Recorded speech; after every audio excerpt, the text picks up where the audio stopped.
never seen him work that way. And Mhm. it really surprised me. And I'm 99% sure it was like some of the reasons he did this movie was just like that one scene.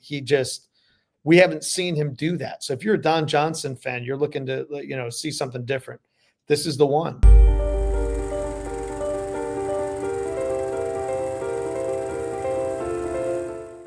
Hey everybody, got a Three Geeks conversation. I got James DuMont here with me. How's it going, James? It's going.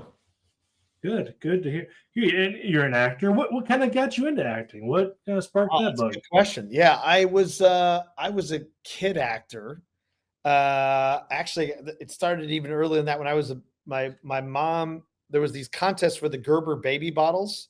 So if she submitted a picture and you got picked, they would do a drawing on there. So I was one of the Yeah. Gerber babies back in the day.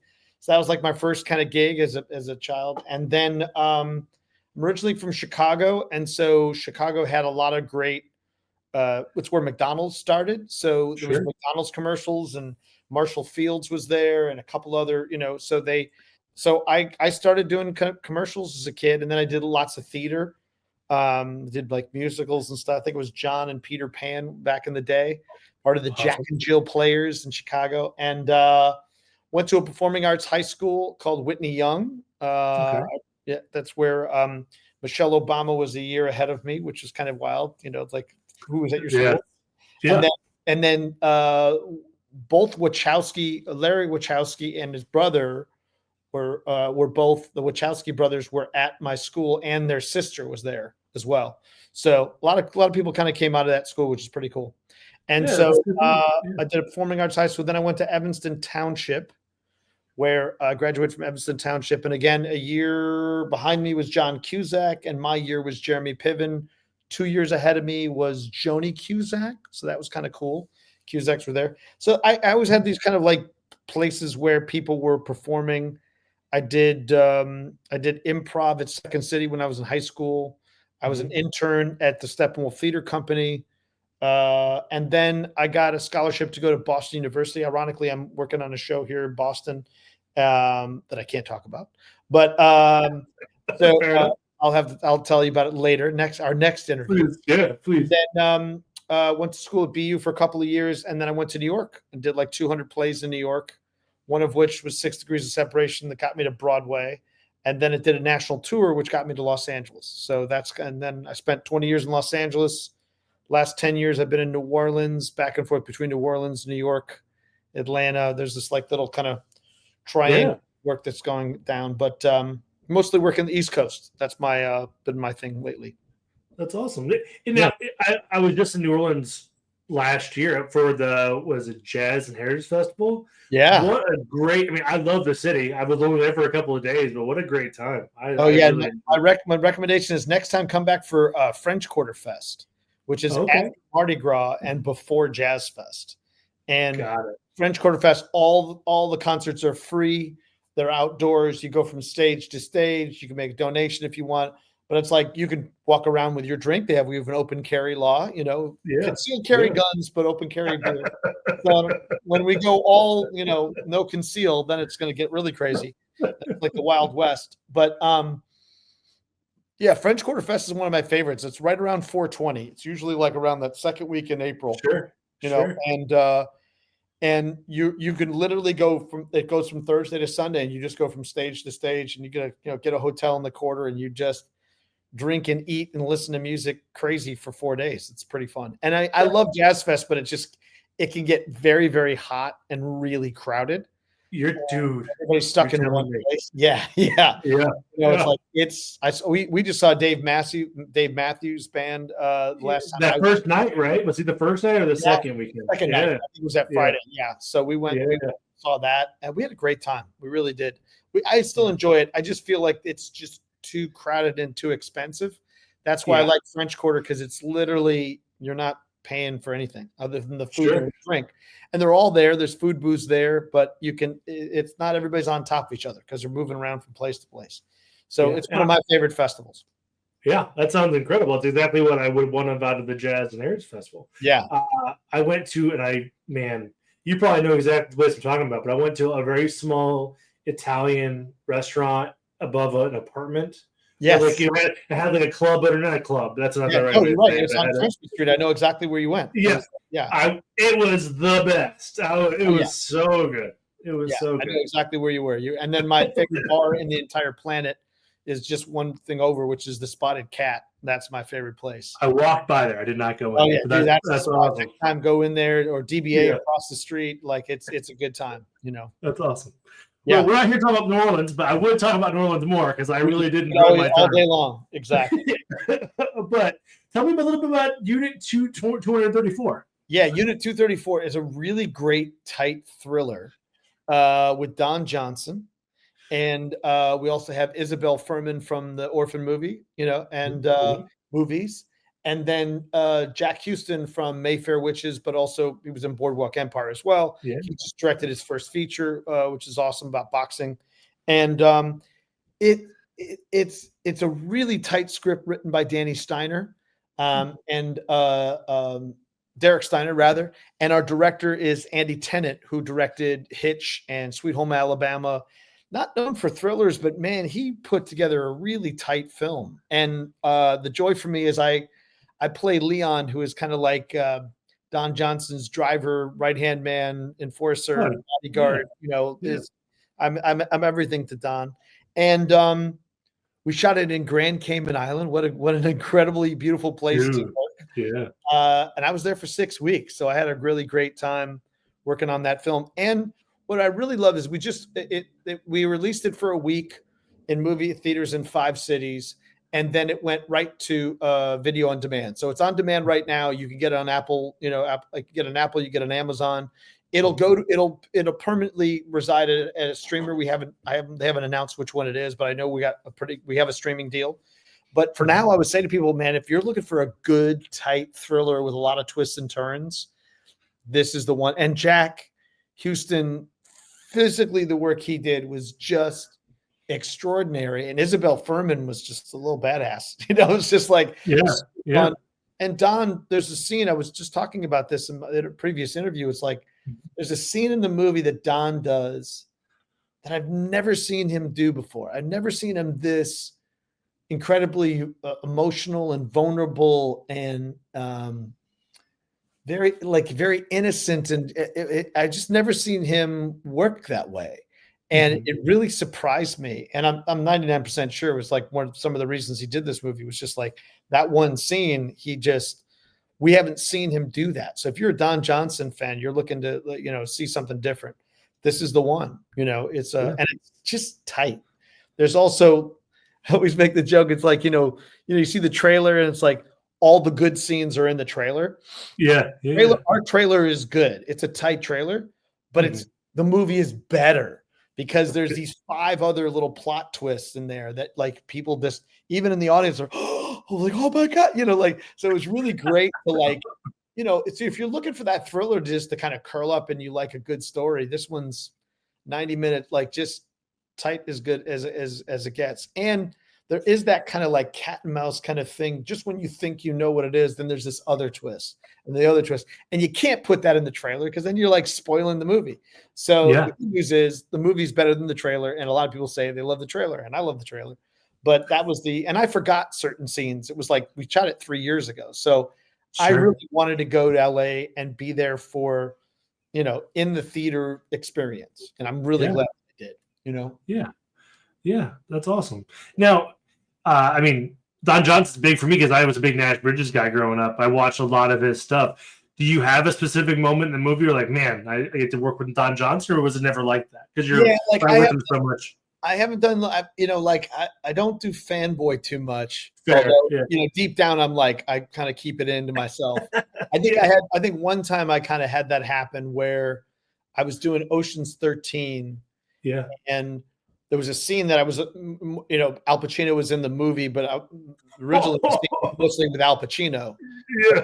But then later my scene got rewritten because there was this new technology about where you could, that when people are sitting down at the table, they can read their blood pressure.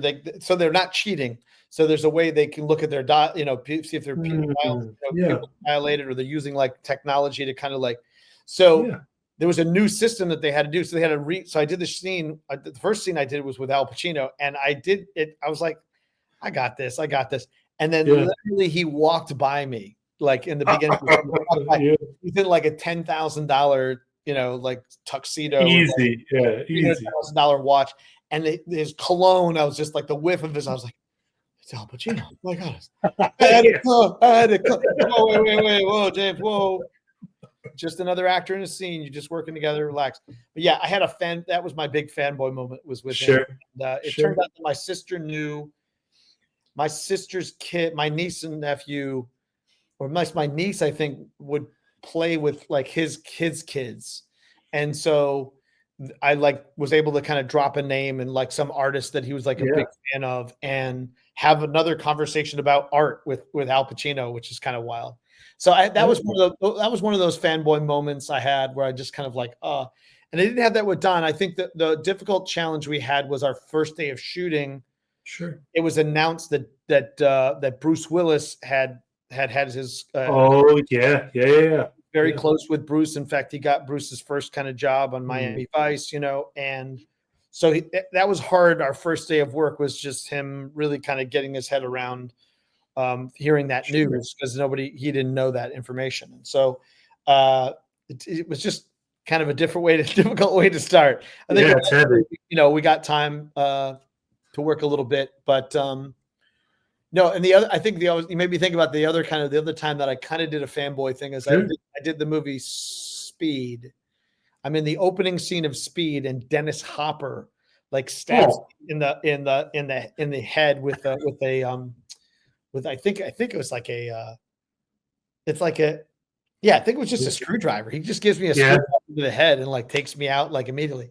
And there was this time where it was Keanu Reeves and Dennis Hopper in the makeup trailer with me.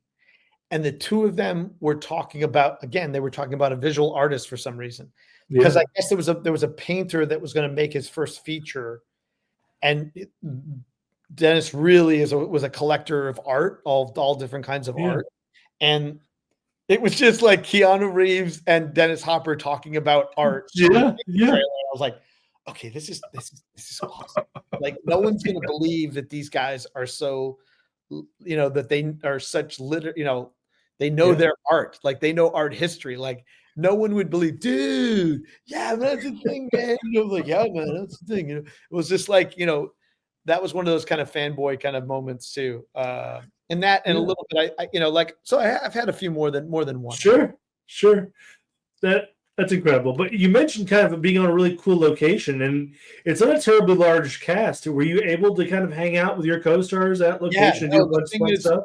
Yeah, most of the movie takes place at night, so we had our days free to kind of go swimming with with stingrays, and we did, and we got went to this turtle. They have this turtle sanctuary there, and the sunsets in Grand Cayman Island are just ridiculous.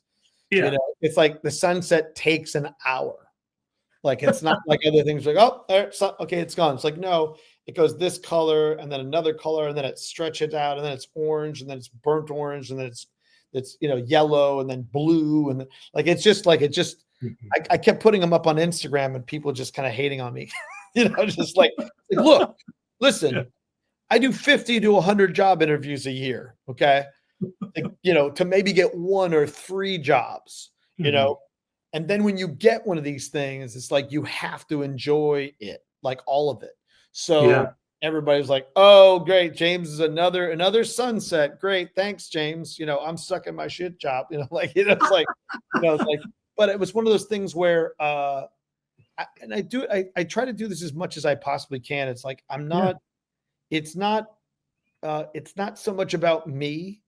It's about about the journey of being an actor, because it is not for everyone. It's like I said, you're doing 50 to 100 job interviews a year. In a good year, 1, 3, 5, great year, 10. So that means, 90 job interviews that don't lead to an outcome, and so, or a result immediately. Sometimes they do over time, but it's not for everybody, not for the faint of heart. So when we do get these kind of wins, And it's not necessarily, I don't feel it's necessarily, it is a win for me, but it's really a win for those who are persistent, those who don't give up. Yeah. And so I don't mind being kind of a poster child for, not giving up, and in fact, that's kind of how I'm still, the fact that I get to still do this 40 years later is awesome. It's what I wanted to do as a kid. It was my dream. I got to fulfill it. Where it goes, to what capacity, the next thing they're producing things with both myself and my son, who was also on the Righteous Gemstones with me. We just finished our fourth, 6 years of our lives, 4 seasons, because we stopped for COVID and a couple of strikes. And, he ended up doing 25 episodes. I did 20. But for us to kind of go on this kind of experience together that we didn't want to end. Nobody wanted to end. Yeah. But it's one of those things where I feel like, I teach as well. I teach people how to do self tapes. I have a thing called oncameraworkouts.com. That's awesome. I have like 2,500 students all over the world, and mostly on Zoom. And then I do live classes, like I'm doing live classes in New York these next couple of weeks. And I feel like that it's the joy is being able to kind of give back right now. Like I've been doing this for a long time and had great success with self-tapes. Now self-tapes have become the norm. So I've been doing it like 10 years before it became industry standard. So, it gives me, I have a lot of information and knowledge and experience and wisdom that came out of making mistakes.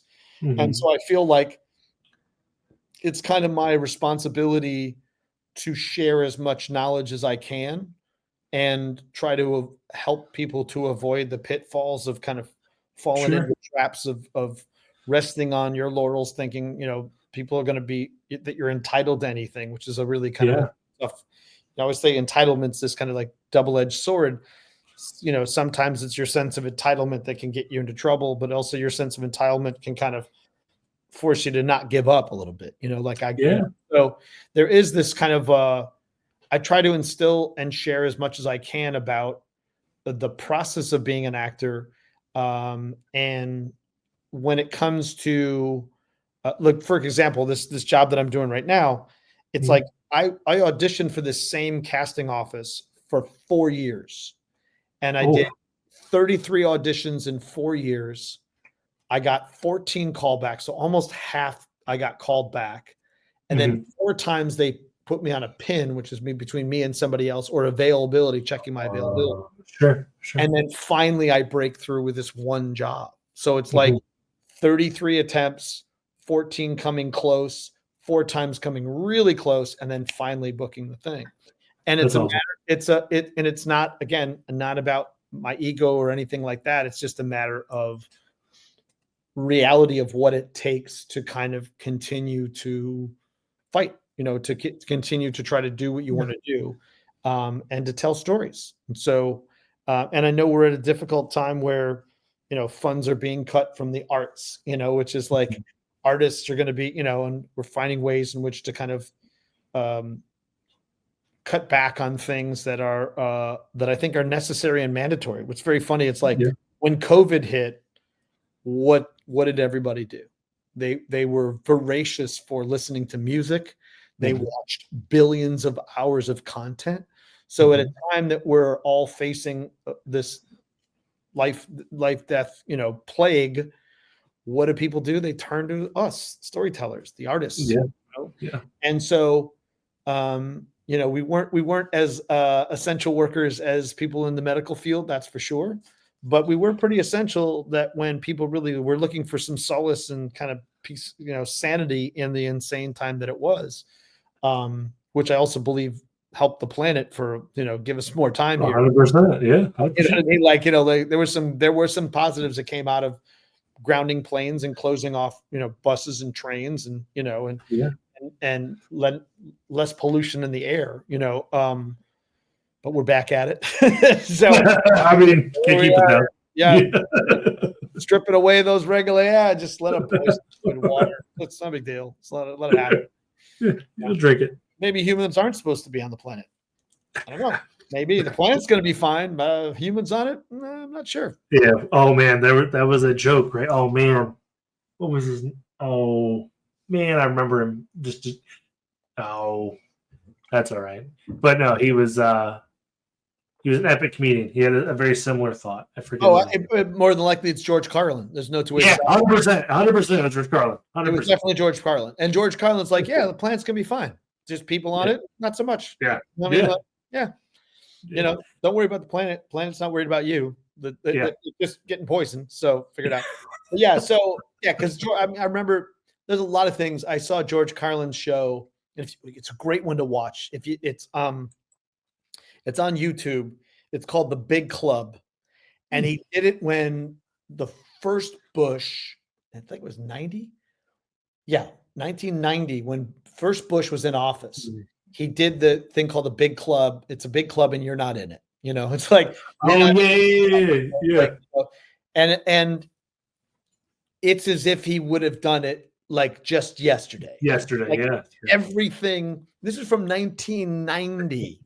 Right? Because I saw it live in New York and I remember looking at it and I'm like, oh man, George he's a bitter, angry dude. And right. We have to be more angry about how we're seeing how we're not treating each other with any sense of equality. You know, there's such disparity of wealth. You know, it's like billionaires and then people, the billionaires are becoming billionaires because they're not giving people a living wage. You know, it's like, so it's like, and then, if you don't do it, then obedient workers, like we'll just get somebody else that's smart enough to run the machines and dumb enough to, like he says, to, get rid of their pensions and health and all the benefits that they worked for, So I remember watching that thing of just going, man, he's so angry and bitter about the world. But then I'm like, well, and that was 1990. So it was very interesting how, great comedians are the kind of they're the voice of our time. They're speaking truth to power, and they're making fun of it. You know what I mean? And I think there's entertainment to that. So I do feel that's kind of my responsibility. I know that I have this finite period of time that I'm here. Yeah. So I'm trying to figure out all the different kind of stories and stuff that I want to tell while I'm here.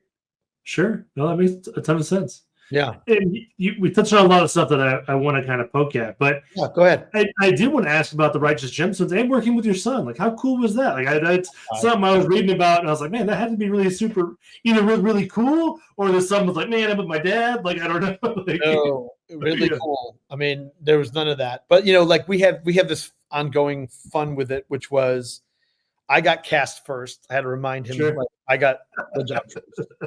And then I coached him for his audition, his self-tape. And there was something at the end, I put a button on the self-tape because he was going to Catholic school at the time. And I said, man, you gotta, because it was for Pontius, and Pontius is this little punk, like he's just the middle child that no one's paying it, that he's just going to do everything to get his attention. And so his was for the pilot, and Danny McBride's character goes to kiss him goodnight, and he's like, faggot. He's like, kissing me while I'm in my bed. He goes, man, some of my best friends are gay. I bet they are.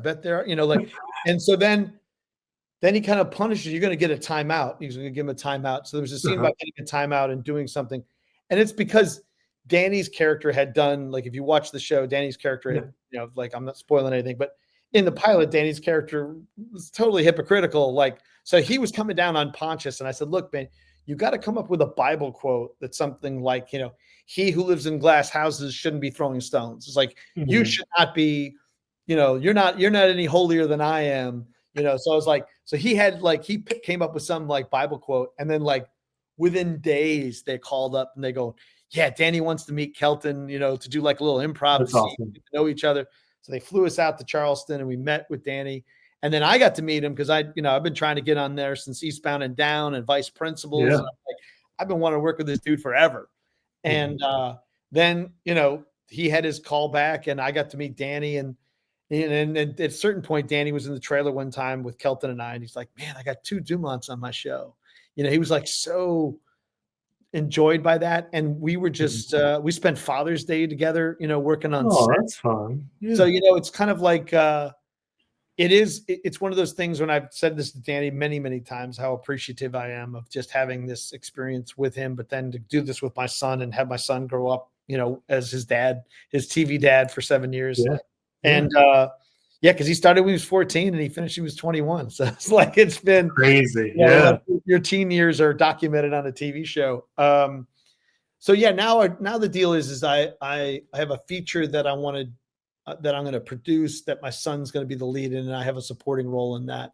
And that's what I want to do, is to do, he and another guy that he went to college, is going to college with, is going to direct, and his parents are also in the business as well. So it's like, we're going to kind of put this really cool project together so that we can continue that idea of, I say to people, I'm most happiest and comfortable when I'm at home with my family, sure, or when I'm on set.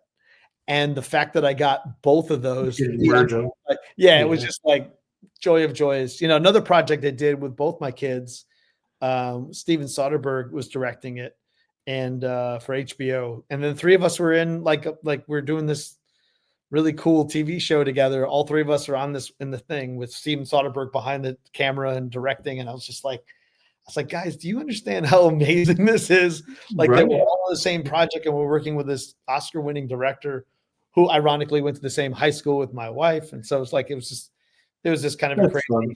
So there's these times where I kind of like remind my son that, life is made up of moments in time, and this is, we're having a moment here. You know what I mean? This is a moment. I can turn him and I go, Cooperstown is like big smile. Like say Chicago. I can say Lollapalooza. We went to Lollapalooza in the middle of like COVID was still happening, and it was like so risky because he was like, we were scared of bringing back COVID. So it's like he wanted to go in the mosh pit and like jump in, and I'm like, no, dude, we can't.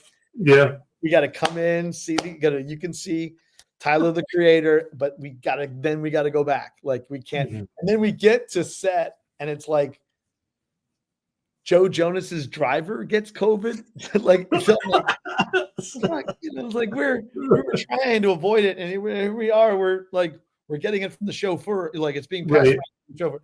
So we were able to skirt that one, which was kind of wild. But it was like, so having that experience together really, there is that hilarious thing of like, he'll remind me, he'll go, well, that's because I'm a gemstone. And you're a friend of a gemstone. You're not a gemstone. You're a friend. You're my dad's friend, but you're like a buddy. You're like a that's awesome. Extra. Yeah. So we have fun with that, with that kind of thing. And, we had a great time. Now we're trying to figure out what the next thing is, Sure. That's part of the fun. It sounds like. Yeah. Somebody that like has scripts and was like periodically asked me if I'm looking for anything. And I was just like, hey, you know what? I am looking for a father and son. Like, I think you need to go find me something, Yeah. Is that related to the self-tape specialist stuff? Do you are in work with this company? Is my teaching, this is the thing I do. I teach on-camera workout. And so it's called oncameraworkouts.com. We have an Instagram site of on-camera workouts.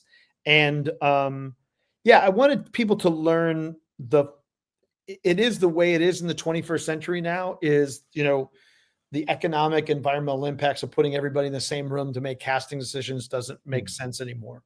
And the fact that people can live in one market and work in other markets. Mm-hmm. So the fact I'm based in New Orleans and New York, but I self-tape everywhere, for jobs. Yeah. This job I'm on is in another city than I reside. Mm-hmm. So the fact that I'm able to, or others are able to kind of work in multiple markets and not have to live in New York or LA, that's a big thing for even casting offices now don't have physical offices anymore. So, even they really embraced this idea from working from home and making it economical and giving more people an opportunity. I think that's one of the joys of doing, the self-taping thing is it gives them an opportunity to 6 people on Wednesday during the day. And we watch people self-tapes, and I show my self-tapes.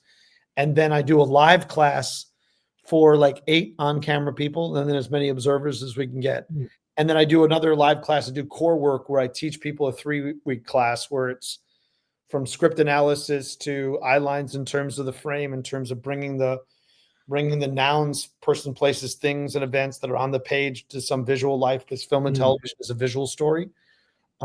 Oftentimes people just memorizing words without visualizing what they're talking about.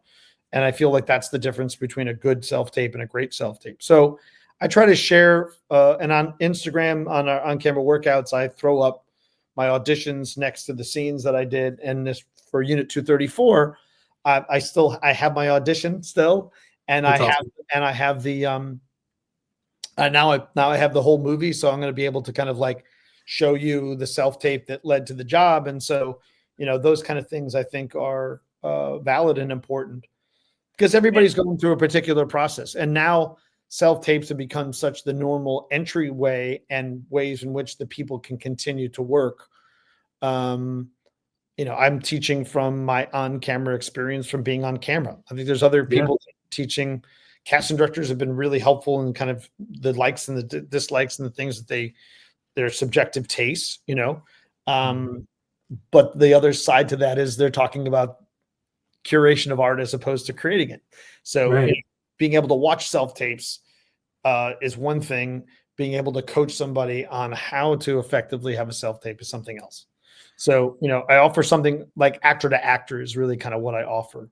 Yeah. Yeah. Because I was thinking about it while you were talking, and you can keep me honest, but it's almost like you're trying to teach someone to be also engaging, right? Because I've done hundreds of these interviews, right? Talking to people, and like, if I get them in a room, it's a different chemistry. It's a different interaction than versus this webcam, right? Like connecting with someone via this medium is hard. It's hard to be like, hey, I'm a genuine human to really connect with. Is that something that kind of touches on with your classes too? Like, hey, you have to connect with these people as people, and then you get, you know what I mean? Like, and then get into whatever acting thing you're going to do. That's right. And it is this, it's very interesting. It's kind of like I'm using the analogy. It's like speed dating. It's like they decide in the first 3, 5, 7 seconds if they're going to watch the rest of your interview. And the reality is that, most of the people that are watching these, are raised on these things. So their attention span is 0. Like you gotta grab. So, I think I focus a lot on trying to capture that first moment, because I do feel it's like the first moment of any job interview or any date that you're going on. It's kind of like you decide if you want to go on another date, and you decide if you want to, and you're right. You have to engage them, and even engage before you're speaking. You have to consistently. The thing I figured out in this thing, and again, I've been self-taping for 15 years. I've booked well over $1 million worth of work. If you think even more than that, if you add up all the residuals over the years. And for example, like I say, is, Righteous Gemstones. I did one self-tape that led to 4 seasons and 20 episodes. One job interview. My son, same thing. One self-tape, a callback in person, and then 25 episodes, 4 years, paying for college. So it's like, it's one of the, so what's the power of a self-tape? Everything, Same thing with same thing with this project that I've been on. I just, this one casting office, I did over 4 years. I did 33 auditions. I got called back 14 times. So I came close.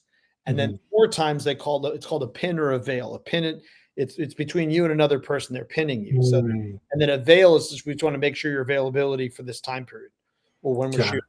So, and so 4 years, 33 attempts, 14 close calls, 4 really close calls, and then finally one job.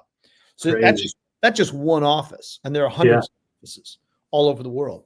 So one has to get really good at, I always say to everybody, it's like, you audition far more than you're ever going to act. Sure. In fact, maybe 90% of the time you're auditioning, and 10% or 1% of the time you're working. So get good at this. Enjoy this. This is the only acting you're going to get to do this week. So, so enjoy that you get to stop everything, and because there is a frustration, and I have the same thing. I'm traveling around and like, I gotta figure out how to do this. My son's like juggling, his finals and a show that he has to do, and he's got to do this huge audition for this, major television project, so it's like he's got to figure out how to stop everything and do that, so there is this, it's a challenge, and some people do well with it and others do not. And so I try to get people to figure out, keep the joy of it. And as I said, it's an opportunity for you to act. And each time there's a great book that my friend Tim Phillips wrote called Audition for Your Career, Not the Job. And you get it on Amazon, and it's about script analysis and being able to learn how to break down material. And it's the basis of mostly what I teach. And then the on-camera component of it. But Tim, the title of the book kind of describes my career. I'm auditioning for my career, not the job. Like there may be many reasons the most talented actor may not get the role, but you have to make enough of an impact and an impression that sticks over decades. I still have casting directors that have been calling me in since I was in my 20s. In fact, this movie Unit 234, the main casting director I've known since I was 20 years old. That's cool. And so I met his assistant in 2019. And then I had another audition before COVID with same casting director. Then after COVID in 2021, and then I booked this job in 2022. Yeah. So from meeting her in the fall of 2019 to where I paid $60 to be in a casting workshop, I paid to meet with this person, because I knew they were working for this cast director that I knew, but I didn't know them, and I wanted them to get to know me. And it was like, I'm just paying for this session. And that one $60 investment led to 6 weeks of work in Grand Cayman Island, opposite Don Johnson. So there's big ROI if you stick around, and be a good business person. I try to kind of email people and stay in touch, and this is what I'm doing, that thing. So, that's how this movie came about, was just, I needed to get to know this cast, and then making enough of an impression each time for them to go, I'm thinking about, maybe we should bring James in for this thing. So that's kind of how, you never underestimate the value of, if, some people are always like, well, I've been doing it and I haven't got any bookings, or I haven't got any callbacks. And I'm like, well, if you're meeting with the same casting director over a period of time, those are as good as jobs. Those will lead to something. Sure. So it's a matter of, I try to help actors as best I can to make enough of an immediate impression that sticks. And and like you said, I use the word engagement all the time. And if you disengage from the people that you're dealing with on the other side of this lens, or you working outside of the frame, you're just sending a message you don't know how to work within the frame. And the director's got to take these words that are on a page and fit them within this frame. So we're part of that collaboration. So that's what I teach. That's what I focus on. Yeah, that's incredible. Yeah. And I don't want to take up all of your time. I could talk to you all day. But Jurassic World, I'm a big Jurassic Park guy. So if you can tell me anything about the shooting or the memory of, would be super cool to talk about. Definitely we'll do that. Yeah, Jurassic World was like, that was a great, what a great experience it was. One of the things were that I had done Catch Me If You Can, and then I did War of the Worlds with Spielberg. And lucky for me, the director, Colin Trevorrow, had seen Dallas Buyers Club. So it was really great for him to like he knew my work and was a fan of it. And then lucky for me too was, say lucky, it's just, I've been, there's no really luck in the business. It's just a matter of preparation, opportunity. But I had done Get On Up, that was produced by Ron Howard and his producing partner. And the week before I shot Jurassic World, Bryce Dallas Howard, her dad, Bryce, Ron's daughter, was in Jurassic World and had seen a screening of it before. So she was like, "Hey, you're the guy." And I just saw it. I was like, "Oh, is it good?" She's like, "Oh, it's fantastic. You're going to love." So it was like, that's how that started. Then Colin was a fan of the Dallas Buyers Club.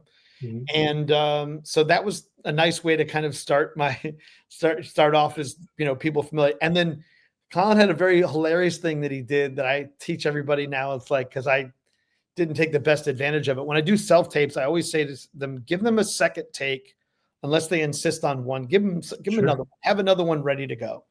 And because when I got on set, I worked so quickly and efficiently. He's like, do you want to do another? We can do another one. And I was like, okay. And I was so, like, I guess I was a little intimidated. I was so used to just being such a a closer in baseball. Like, I'm just throwing strikes here. Yeah. Like, and then I was like, they were like, well, let's just do something different. And then I was like, okay. I was like, and then I really didn't have it. It wasn't that different. He goes, that's it. I was like, yeah, I think you got it. Yeah. You're the guy from Dallas Buyers Club. I thought you'd be giving me, So it was like I didn't take best advantage of that second opportunity because I had done the work I wanted to do and I was intended to do. So because it was such a big project and it's such a being part of that franchise, is everything. So funny because I got to talk to Jeff Goldblum at I went to Vanity. Yeah, in the throes of everything. And there was this weird little shade he kind of threw my way because he wasn't in Jurassic World. And it's like, he's like, yeah, no, that's great. You're doing that. It's good for you. They're keeping that franchise going without me, and then later on he comes back to it. But it was just weird. Like, is Jeff Goldblum jealous that I'm in the franchise? I go, I don't know. I think you're coming out ahead on this one. So it was just a very weird kind of energy, and then I ran into him kind of later on after he had been in another, part of the franchise again. And he was like, hey, how you doing? Good to see you again. It was just this weird thing. Yeah, I had that with another actor too. It was I think he was actually up for the role that I got. And it was it was just very weird. Yeah. You never kind of know. It's one of these things. Just, I'm just glad to keep doing what I'm doing. Yeah, for sure. Now, sorry, I keep telling you one last thing, but yeah, do you when you finish a recording or a session, do you know I feel I'm really good about that one, and you usually did your gut usually tell you if you get the job or not, or is that even a hard read? No, that's it's so it's so subjective on that other side. I try to stay out of that mindset just because I liken it to a visual artist, like a painter. You paint because you have to, because that's how you want to express yourself. I didn't do that. I didn't make that painting so it goes with your couch. You know what I mean? I don't know, so I think, I try to stay away from results, outcomes, expectations of stuff because I'm really, that's so out of my hands. I think I can try to mitigate. For example, that's this thing I was just telling you about, this job that I'm on now. It's each one of those auditions was solid, for 4 years. They wouldn't have called me back and they wouldn't keep coming back if the work was not good enough. Yeah, totally fair. And so I think and again, there's so many chefs in that kitchen. The most talented person doesn't always get it. The most crafty person does. But I feel like I can't out-fame somebody. I mean, if somebody's more well-known than I am, I can't win that game. And I can't win the nepotism kind of my agent represents this person, or I'm I work with this, that's my cousin or my uncle. I can't that's. So I feel like craft is about the only thing I have influence over and control of. Yeah. So I try to control my controllables which is the level of my skill set, how execution. I'm just trying to mitigate the outcomes by just what I can control. I can't control if I look like somebody's ex-husband. It's just not going to or they physically was not what they had in mind. And so I do have to kind of think about those things, but I don't spend a lot of time. Just go when I done that. When the smartest thing and healthiest thing I do to people is I encourage everyone is to go do your best work under the circumstances and the time that you have, the most execution you possibly could get. and then you got to let it go. And once you click that submit button and once you send it off, you're done. Your work as an actor is over until, like, for example, like now I'm finally 2 weeks later after on this job, I'm going to finally do the scene that I did, the audition for, 2 months ago or something like that. So same thing holds true. Like I was just talking about the Aaron Hernandez thing I did for FX. I did that audition in July, an hour before the SAG strike was called. Like I got it in 11 o'clock for the midnight cutoff in New York. Yeah. And because of the strike was called, I didn't hear back about that audition. That was in July. I didn't hear back about that audition till between Christmas and New Year's. They were checking my availability, and I wasn't booked or on set until February. So like 8 months later, but I did feel the feeling you talked about. Like my son and I shot it together, and he was like, "Man, that was really good." I really feel like each of these that I do really feels like this is the best I got right now under these circumstances. Yeah. My feeling is that, I try to, and I don't usually get into more than like 3 takes. Maybe I'll do a fourth one. I know there are people that go like multiple, like double digits. I'm like, if you're doing multiple digits self-tapes, please, anybody out there, call me immediately. You need to be in my class. There's no reason for you to be doing 5 to 10 takes of any scene at any point in time, unless there's leaf blowers and dogs and fire trucks and like even then people would be forgiving. But it's like being able to kind of deliver, because that's what's going to happen on set. Like tomorrow we have a big scene of 5 or 6 people with lots of dialogue and moving parts. It's like, so I'm preparing myself for all the circumstances that kind of come up, but I got to deliver my part of this chorus, get to my solo when I come around. So that, I think preparation is the big, happily my son, got mentored by John Goodman, and he asked for advice, and John's like, prepare. And then when you get on set, you have to be ready and prepared to adjust. But the more you kind of do that, the better. So tonight, when I'm done here, gonna have some dinner with my niece, and then I'm gonna sit down and run the scene just like they say the great ones run it 250 times over and over and over and over and over and over again. Just get it in my head. So when I get there, it's really second nature, and I can be free to kind of do whatever comes up. And it may change. There may be some people making different lines and may improv. I mean, who knows? But I got to be kind of ready for all of that. That's incredible. Yeah, that's awesome. Yeah. What outside of unit, sorry, unit 234. Yeah, 234. What else you got going on in your life? We can. Well, I got another film. One of the cool things that happened is I used to get half the time I would get offers for projects, and then the other half I would audition. And I got an offer last fall to work on a movie opposite Mel Gibson. So I'm doing a movie called Hunting Season. And awesome. When that's about to come out, you and I will sit down. Please, I love it. But yeah, so I got an opportunity to work with Mel Gibson. Paragraphs and paragraphs of dialogue. I think I had 11 scenes that I did in 3 days. So it was pretty intense. But yeah, so that's a thing coming out. And then obviously Righteous Gemstone is on HBO, or now they're getting back to calling it HBO Max. Thank you very much. Thank God. Bring that HBO. That was a tried and true brand. Like, don't, Coca-Cola.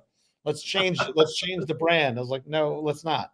Yeah. So yeah, people can find the HBO. If they haven't watched Gemstones, I strongly recommend you do.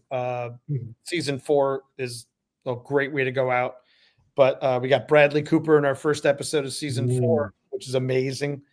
And I got a feeling I'm feeling pretty good. I think we might get some Emmy acknowledgement. I hope so. I think Walton Goggins' Baby Billy is like that's if there wasn't Emmy fodder for comedy, that's it. And Bradley Cooper getting the nomination for supporting actor for a guest actor in a comedy. I good luck. I think. So we're feeling pretty good about how it went down. So I feel like that Gemstones coming out is great. You can always watch those episodes. And then this project I'm on, it should probably be about another year or so before it's all said and done. And it looks fantastic. People, I'm excited about it. It's super funny, and it's nice to kind of go on to another gig right after Gemstones. It was like I kind of needed. Oh, okay, I can move on. I got another job now. Let's just relax. It's like, dude, your career's not over. It's not stopping. Move things overseas. Everything's fine. Relax. It's like. Yeah. So I got to kind of remind myself. It's like, just relax. You're fine. That's awesome. That's awesome. Any social medias you want to promote? Anything like for actors, who out there really want to learn self tapes? It's On Camera Workouts, plural, on Camera Workouts on Instagram, and then my Instagram is James DuMont at James DuMont, DuMont, and those are my socials. I don't do Twitter, don't do or X or whatever you're calling it these days. Facebook, my page is already filled, so it's like, I get 5,000 and one page, 5,000 another. It's like are they paying you yet? You're in the money. I don't know. I haven't maximized that at all. It's like it's interesting because most of my client base are more Facebook posts than Instagram, but I like Instagram is just so easy and it's quick. Sure. I did a little bit of TikTok, but I got off it for a bit, so because I thought it was going away. So I'm like, all right, might as well not get too hooked into something that's going away. But yeah, those are the things that are going on, and I'll, next time I see you, I'll get to talk about this project that I'm working on. So it's good. Love it. I'm working on stuff with my son. I want to do. There's 2 features that I want to produce. That he would be in both of those, and I would be in them as well. So we're trying to work on that for the first of the year.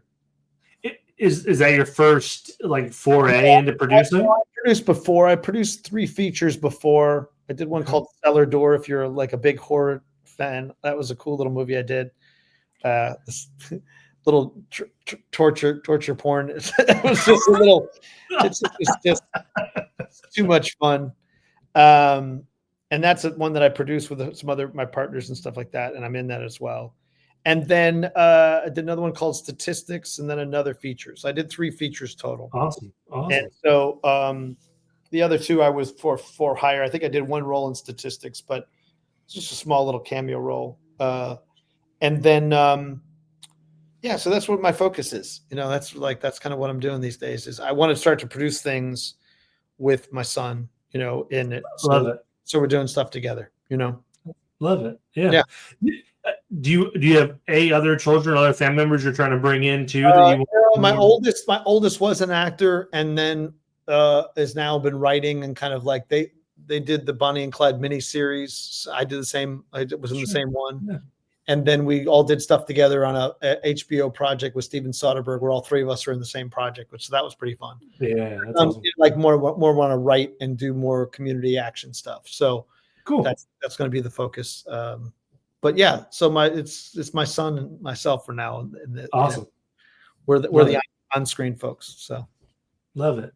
Well, James, it's wonderful having you. Like I said, I could talk to you for like 2 hours, I think. I can't wait for you to be on next time to promote your future stuff. Yep. But thank you very much. See you, everybody. Have a good one.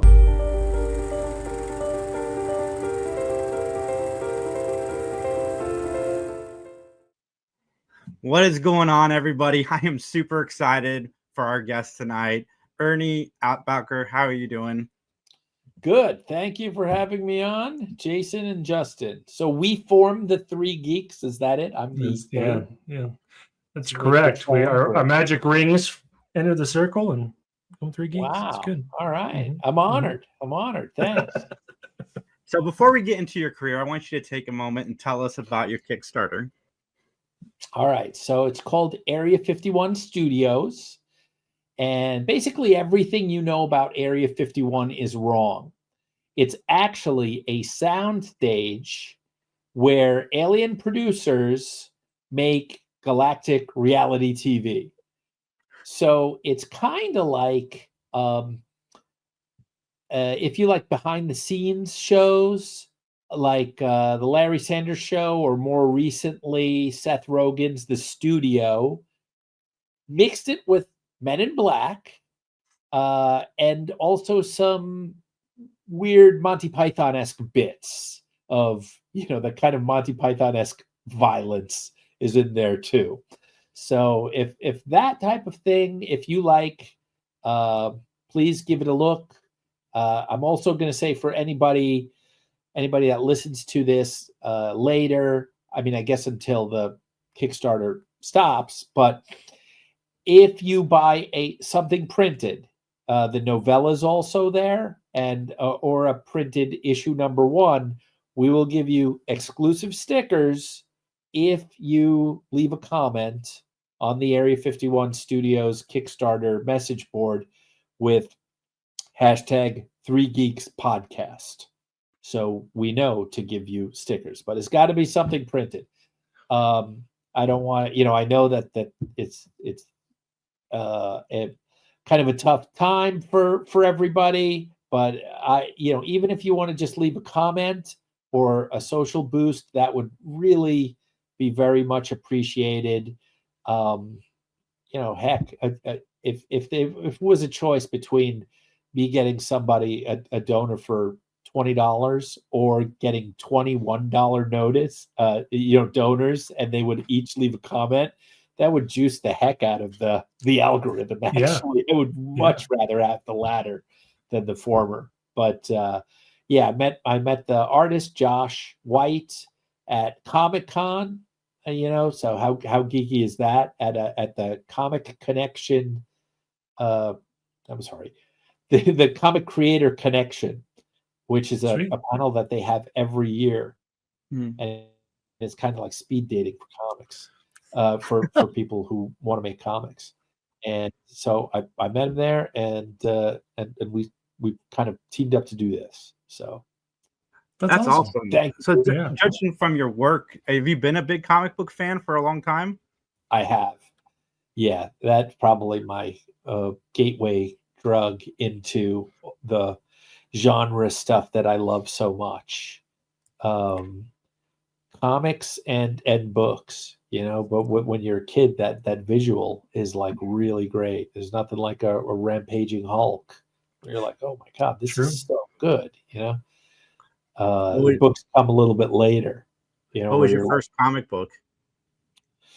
The first one the first thing that I got in wasn't really a superhero one. It was Weird War Tales. I was very much into war movies. War and monster movies, I thought, were the best. And I wondered when I was like 6 and 7 years old, how come we stopped learning how to make good movies? That Japan had it all over us in the monster category. And we used this guy named John Wayne was really kick-ass at one time, and they would make great war movies. And now what's happening? That was like the 70s auteur period. I'm like, you can't compare it to, the Green Berets or something like that, or The Longest Day. Actually, I'm mixing up some years, but those great like B war movies and stuff. I was just like, this is great. So that was kind of my first one. It got me into some superhero. I think I may have done some Richie Rich at the same time, but then you discover, there's like other way better stuff than this like kid stuff, Can I go back to your Kickstarter? I love looking at kind of the available rewards people can get and kind of where do we kind of get to that point. And I love, you've done two things that I really love about it. You have Men in Black variant covers, pretty sweet. And you have the opportunity to be in the comic book. That's pretty awesome. That's pretty neat. I cannot believe that that's been so popular. I mean, that we've gotten 2 out of, we actually have 3 people have backed us that way, but one was a good friend, and I'm like, I don't know if we can change this. I need you to change it to like no reward and you'll still get drawn in, but we need a spot for somebody else that might want it, but those went early. And so there's still one left, and you get, in case it's not clear, because someone had to ask me, do I get everything? Do I get all the variant covers also? Yes, you do. You get everything that can be possibly printed and all the digital stuff. And there's a bunch of digital extras that you can get it with the all-in or the digital, whatever we call the digital all-in. You get a bunch of other drawings and inks, and all of that stuff are jammed into that for you kind of process junkies. You can have all the early stuff in there from Josh. That's awesome. I know I'm gonna be back in the Kickstarter as soon as we're done. I love looking at it. I just want the stickers. Yeah. Thank you. Thank you so much. Thank you. So don't forget to hashtag your podcast, so that we know to put them in. But it's fun. 2001 Space Odyssey was also a variant cover. Awesome. Great movie. Now, are there hidden Easter eggs for other alien stuff in your issues and in your comic, or is it just kind of the variant cover? Wait, I guess, what do you mean by that? But do you have Easter eggs? Like, do you have like a random alien from Alien? Do you have like a predator roaming around the background? Oh my God. Well, Justin, you're going to enjoy this book very good. So the novella was something that I wrote 20 years ago, because I think I have the script, and my managers and agents at the time didn't want any part of it. They're like, this is too weird. It's way too expensive. Who do you think you are? You can't create this like giant world of a zillion different aliens and stuff. But the novella actually was my love letter to all the stuff that has inspired me through my life, all the fantasy, horror, sci-fi. So some things are very easy. There's a General Kubrick in there. Well, guess whose movie that's that fun. I really like? Yeah. Okay. But other ones, a lot of the aliens or the names of their worlds or even terms I use are jumbled up letters of characters or authors or actors that I really like. And then there's some just very deep cuts. And like, I use one of the guys that's helping to make the show is Drin.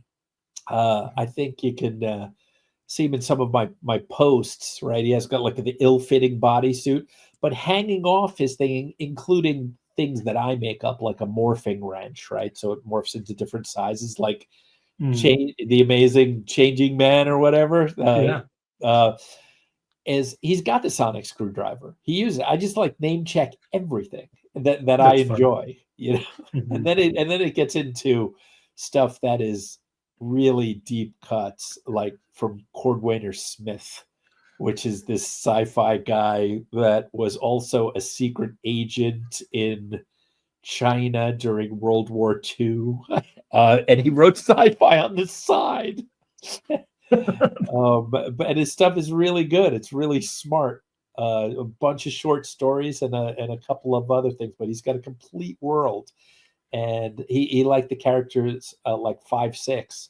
So I use the words "öt", which is Hungarian 5-6. I'm like, if someone gets this, so I know someone will put it through like AI and go, give me every single reference, but it's got to be near 1,000.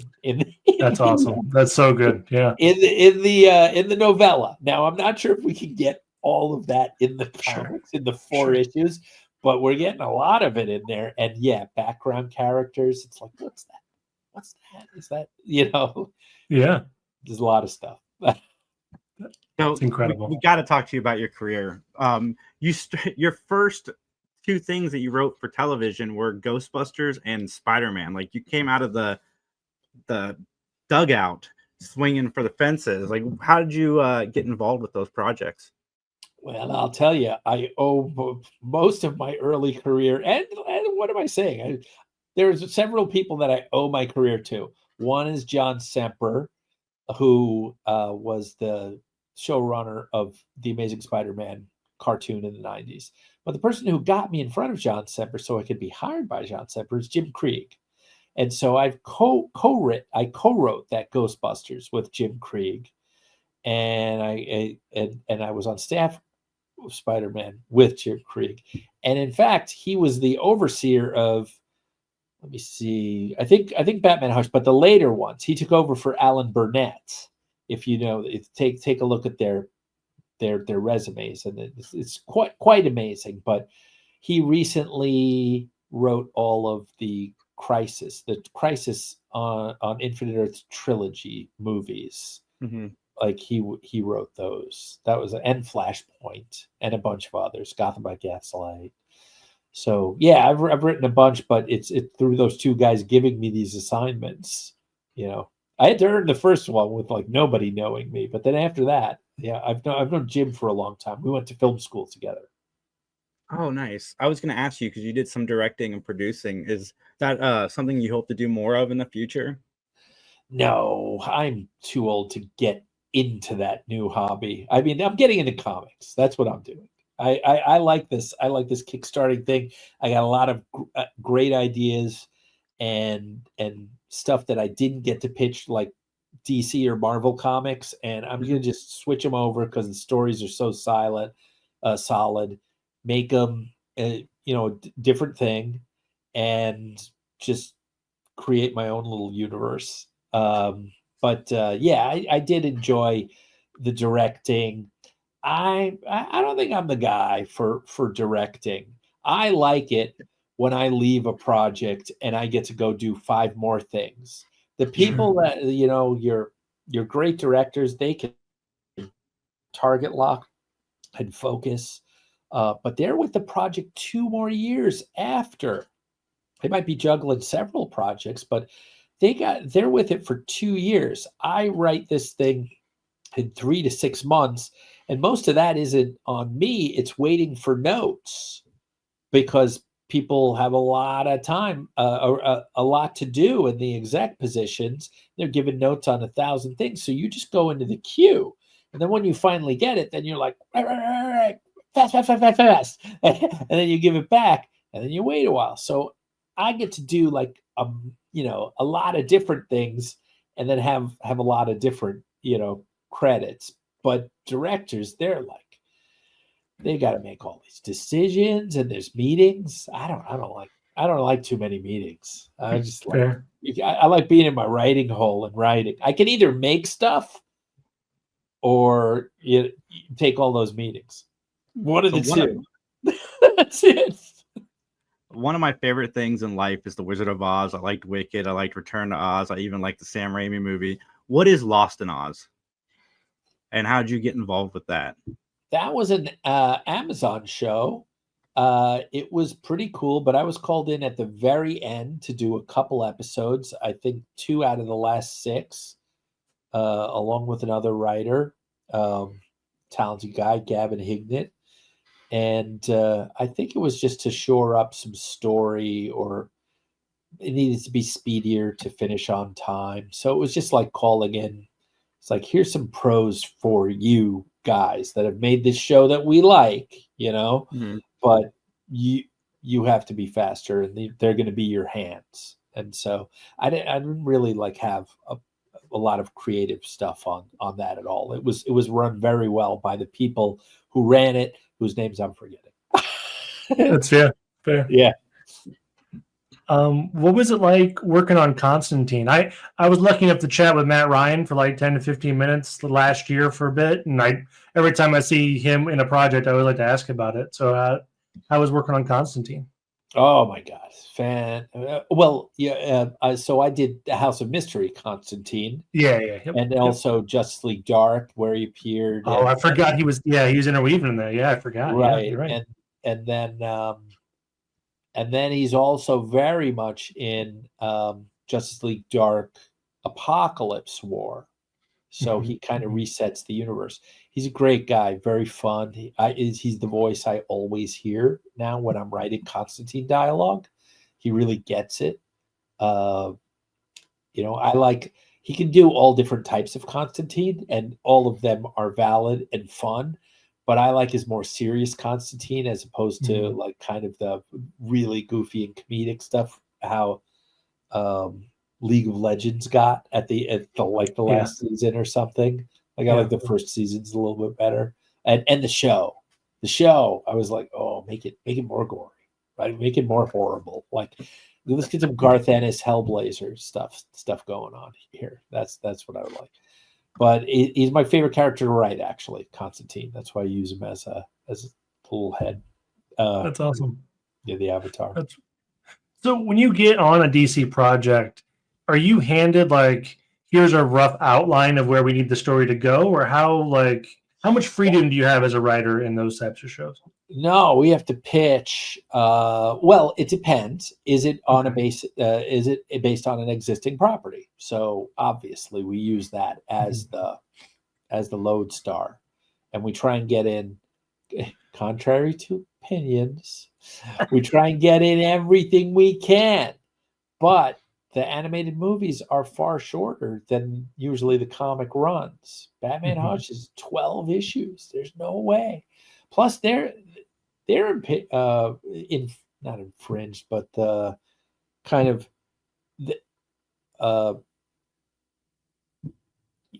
walled in by, they can only have a certain number of characters. Okay. Oh, really? Yeah. So this is a thing that I don't think I've ever seen limited by. Sorry, it's been a long day. It's okay. So they're limited by a character limit of, like, say 17. Now those people can do 3 characters. So overall, altogether, you could have 51. But your stunt characters, like your Matt Ryan, they might give him like guard number 2 that dies or something, but it's not like JMR coming in and he's like a main character, but then he's also gonna be, I don't know, Killer Croc too, which has like 5 lines and another monster voice or whatever, right? So all of those voice actors that you know and love, your Carrie Walgrens or something, while they might do Starfire, they're also doing a couple of the minor characters, right? So you end up having some play in the 40s, right? So when you're dealing with something like Injustice and there's 500 superheroes, you're never going to get that. Not in this home video DVD format. If it's a show, it's different. If it's a trilogy of movies, it also might be different. But so yeah, that's something I haven't heard a lot, actually. So yeah. So you said Constantine is your favorite character to write. What would you say your favorite character in general is? He's my favorite character. Is he? Yeah. I shouldn't have said to write. He's my favorite character. The bastard with a heart of gold.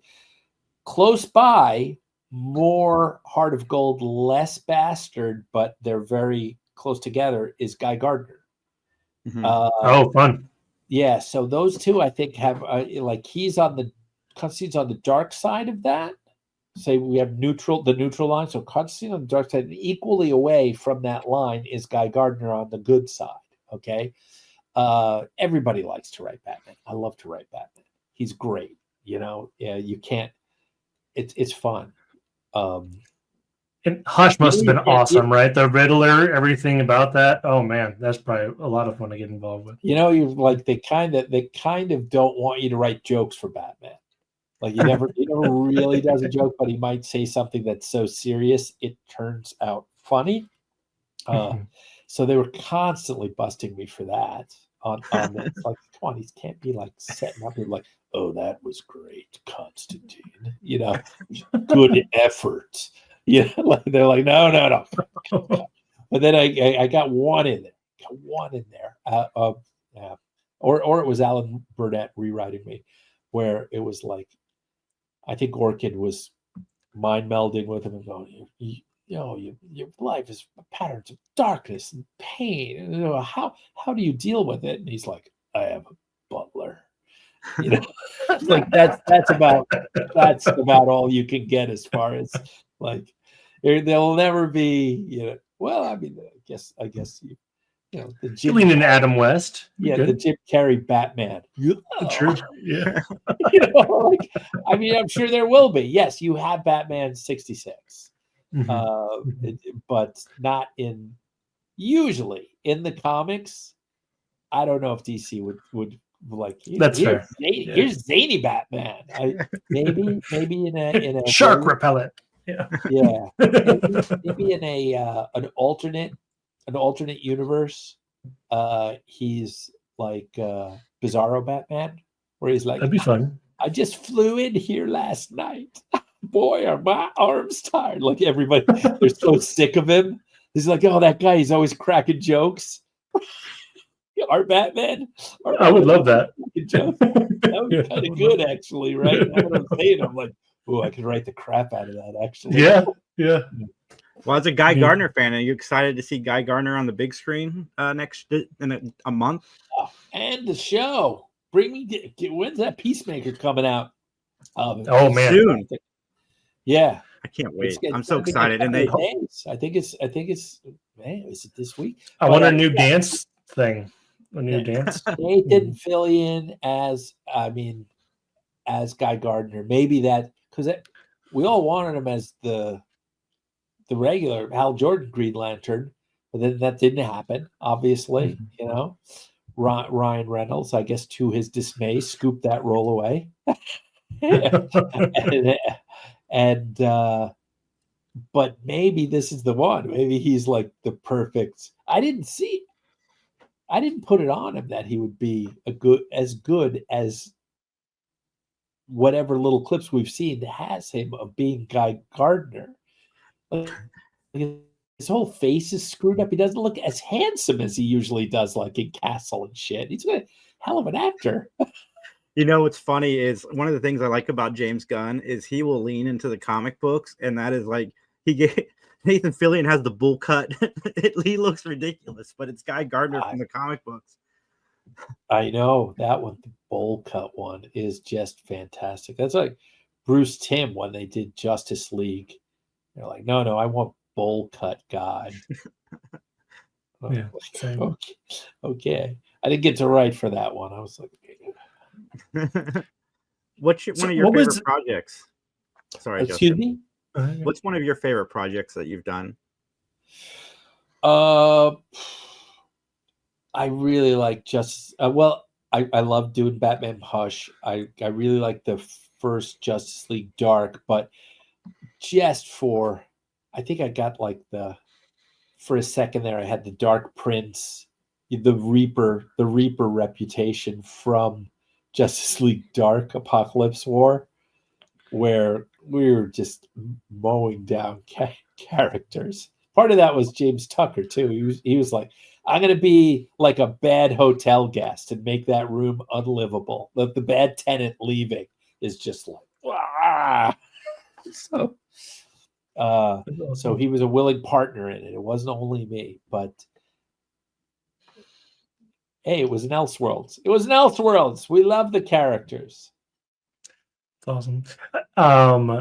What was it like? And I'll talk DC some more in a second, but Scooby-Doo, was that a fun thing to write? Like, was that a fun just piece of history, I guess? I don't know. Scooby-Doo's iconic, you know? It was really fun. That actually, like that script, I think the person writing it had to leave to do something awesome. And so I kind of took over from, I don't know if I had to rewrite it or took over from outline, but it was really fun working with the wrestlers, basically. Oh, sure. Seeing them do voices, and some of them are more experienced and others not. I remember Mike Mazan and The Miz being like a real. He was a gamer. He was a gamer. They would go, can you do it like you're a scared little girl? And some of the wrestlers are like, no, I'm not doing that. Mike's like, whoa. Like, looking goofy as hell, and I was like, I like this guy. Do you get to choose? Like, do they give you a list of which wrestlers are available, or are they pretty strict on who you get? I think the director, Brandon Vietti, I don't know if he was able to call some, but the stars themselves, they said you can pick one of these guys, and that was picked. We already knew. When I was in there and they had the outline that they wanted or the story, and I had to rewrite it and keep a lot of it because it was so. They were about to shoot. It was either going to be made or dropped completely, and because pressure. Yeah, because I got this draft done in a week or something, and then did a quick rewrite on that after. Usually, you got to wait for notes for a while. 2 weeks is a minimum. Sometimes it's more like 4 or 6. And I got the notes back in like 2 days. And they're like, we need these done in 2 days. So there was like a lot. There were some big things in there because it's just such a fast and total rewrite. You're going to drop some things, maybe make some mistakes. I couldn't even go over it but once before I had to hand it in. And so we did it again, and it came out, and it was good. So Alan Burnett was like, I think you saved the project. Yeah, I'm going to give you some more to do. And so I got to do a couple of Justice League actions. One with the Red Lanterns was in that one, which was really fun. It's fun. But then Justice League Dark came up. And he's like, hey, same deal. We've got an outline, but we need this fast. Can you do it in 6 weeks? And then you're going to have to do rewrites in 2. And I was like, yeah, I'm in for Justice League Dark. I'm like a movie, it's one thing to have written a comedy. And it's fun. It's great to write for the Scooby people that were doing it. There was the same voices for years and years, and they're all great. But I wanted to get my hands on one of those movies for the longest time and have like a Comic-Con premiere or something like that. Yeah. I want to get in on that. And so I did get in on that, and they liked it because it was the first of. They usually do, they do a lot of Batman, and they do the big 3, basically. They got Superman, Wonder Woman, and even Aquaman was a toughie for him. But this Justice League Dark with the weird magical heroes and John Constantine leading the way, there was a lot of pressure. Like if that one didn't do well, you would never see Constantine again. So I had to at least get to that certain point, which was high up. It was like high up. They don't say, oh, you got to do, if you do 70% of they just say like 70% or 60% of the Justice League, a Justice League thing. And we ended up doing like 95% or maybe a little over 100 of the lowest Justice League. Because those things, they sell well, right? Yeah. Like people love those. So then they were like, "Oh my God, we can do different things from back of the catalog here. Might be working too." Yeah.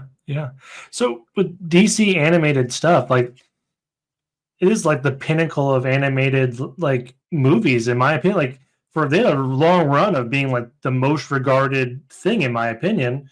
Like, what do you think kind of bottled that magic for the DC animated like franchises and things like that? Is it, you know what I mean? Because like sometimes we'll have a DC like live action that doesn't really hit the mark, but those animated are always so consistent. It feels like with really nailing like the character and the story, things like that. Do you have an opinion on that, or like what do you think they do well? The supervising animators are fans. So and they're extremely talented. So for a lot of the early ones, you had Jay Oliva, and you've got Sam Liu in there, and Rick Morales, and then of course James Tucker was leading the whole Tuckerverse thing. That's 16 movies, and then Butch Litzek took over, and he's doing the Tomorrowverse now, which I'm not sure if it ended with the Crisis, and they're doing something new right now. A little behind the times for that. But those animators and the Warner Brothers storyboard artists are actually, like, if you're a Warner Brothers storyboard artist and you any other animation place will offer you a job because you're that good. You have like Bruce Timm is also I'm forgetting about Bruce Timm. So he's one of the Brendan Vietti, all the people who are like showrunners for Warner Brothers animated stuff. Tony and Spike, they're all really, really talented, and so the people doing the movies were also amazingly talented, and so that's it. It starts with the animators, and then they get writers of hopefully equal talent that will kind of test them and give them something really to work with and to work on to make something even better. If you just say these 4 characters fight, you got to give your take on the fight, and then no one's going to tell Jay Oliva how to stage a fight. Like, I'm not gonna, as a writer, I'm not going to be like, make sure they're on the right side of the screen. Ridiculous. But I put in some interesting bits, and sometimes it leads him to think something better. Sometimes he used it, So that leads into another question potentially. Oh, sorry. But at the point of you handing off your script and say, hey, this is pretty much done, are you then on set for, and I don't know the writing engagement for like the actual animation or things like that, are you there to kind of walk them through a line if they want to make a change or anything like that, or are you there at all for that piece of it? Not usually. Sometimes they'll invite us to the records, but it's more like, sit down. If there is a problem, then all of a sudden you're like, come over and help us solve this thing, Yeah. I don't want to. God, I don't want. I was thinking about my answer. Equally with the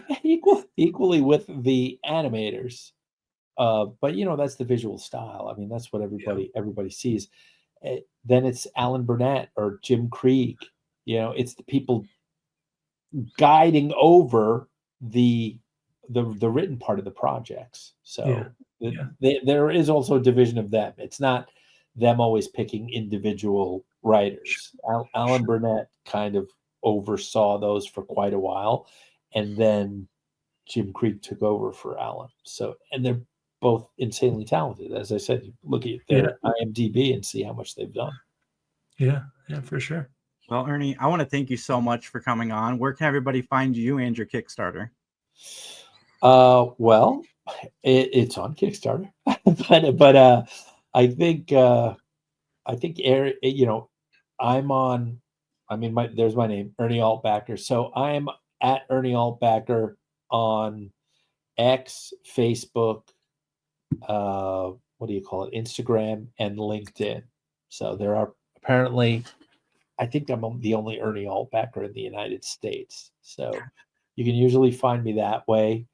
And on the Kickstarter, you can even you can search for Ernie Altbacker and Area 51 Studios comes on. But I think we have our own little website that's area51comic.com, and that has a Kickstarter button, and it will take you there.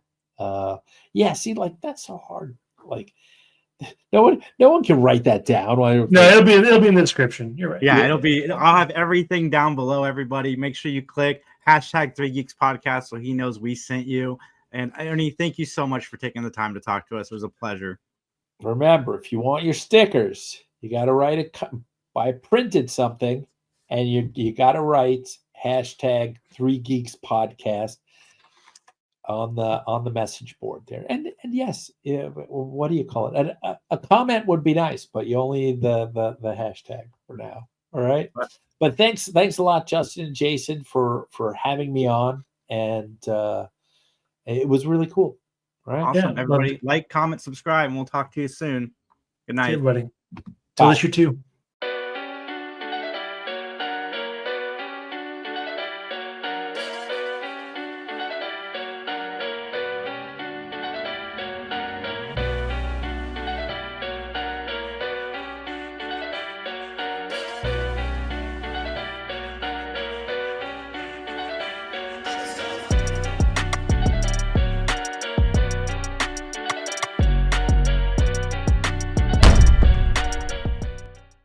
Hello, everybody. Welcome to another Three Geeks conversation. It's Jason and Max. Today we are joined by Sam, the winner of season 5 of The Circle. Congratulations. Like, I don't know what it was about you particularly, but I've never seen my daughter enjoy somebody on screen more than anybody else because she loves you from the moment you stepped on the screen. And my wife also.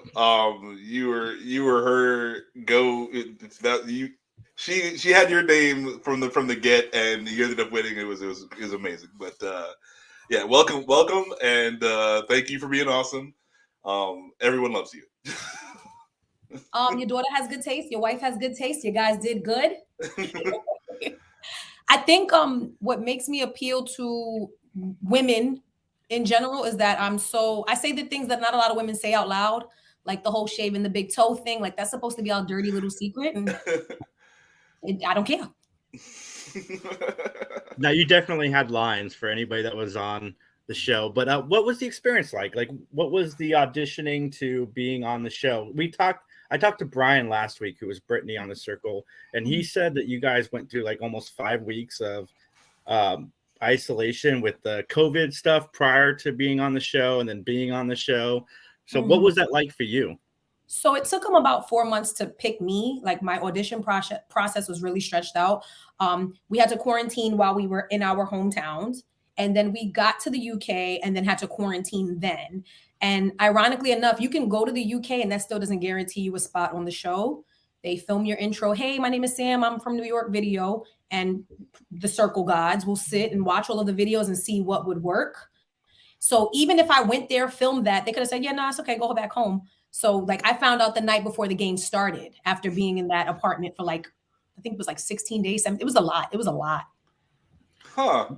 That's insane. I'm like, so it's like, hey, you can either get like a 2-week vacation or you're on The Circle. Like, I don't necessarily even say a vacation. It was more like house arrest because of at that time, the vid was so like intense to ensure like the safety of everyone. They just kept us on lockdown. Man, that is crazy.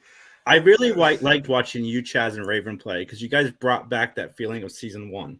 Season 1 was all about connecting and family. And I think like when Shaban joined season 5, he was completely out of his element for The Circle. Like that was an impossible situation. Well, they put him in a bad spot. I really feel like it is impossible to make somebody like Shubham, the sweetest, most like, he is a saint in his little cute plaid and striped t-shirts. He looks like human Ernie.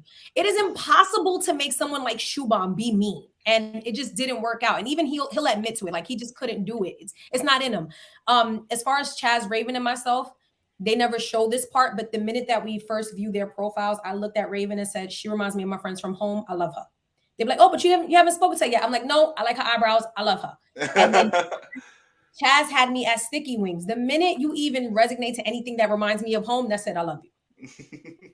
Absolutely. I'd love to see The Circle uncut because I know there's hours and hours of chats that you guys have and like none of it makes the screen. Because, there's moments in The Circle where you're like, wow, that connection happened so fast. But for you guys, it didn't because there's other stuff that happened prior to that. I would love to see some of that released. Some bloopers maybe of you, especially.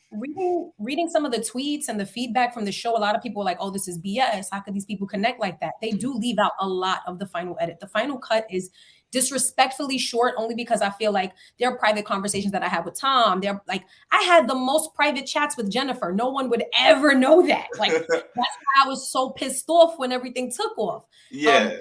As far as like, what they show and what they don't show, people are like, oh my God, you guys are so enthusiastic about the dumbest shit. Why are you yelling? So imagine being completely separated and isolated from anyone. As a New Yorker, somebody could walk past me and be like, oh my God, the air is so clear or some shit. And I'm like, shut up, you're a weirdo.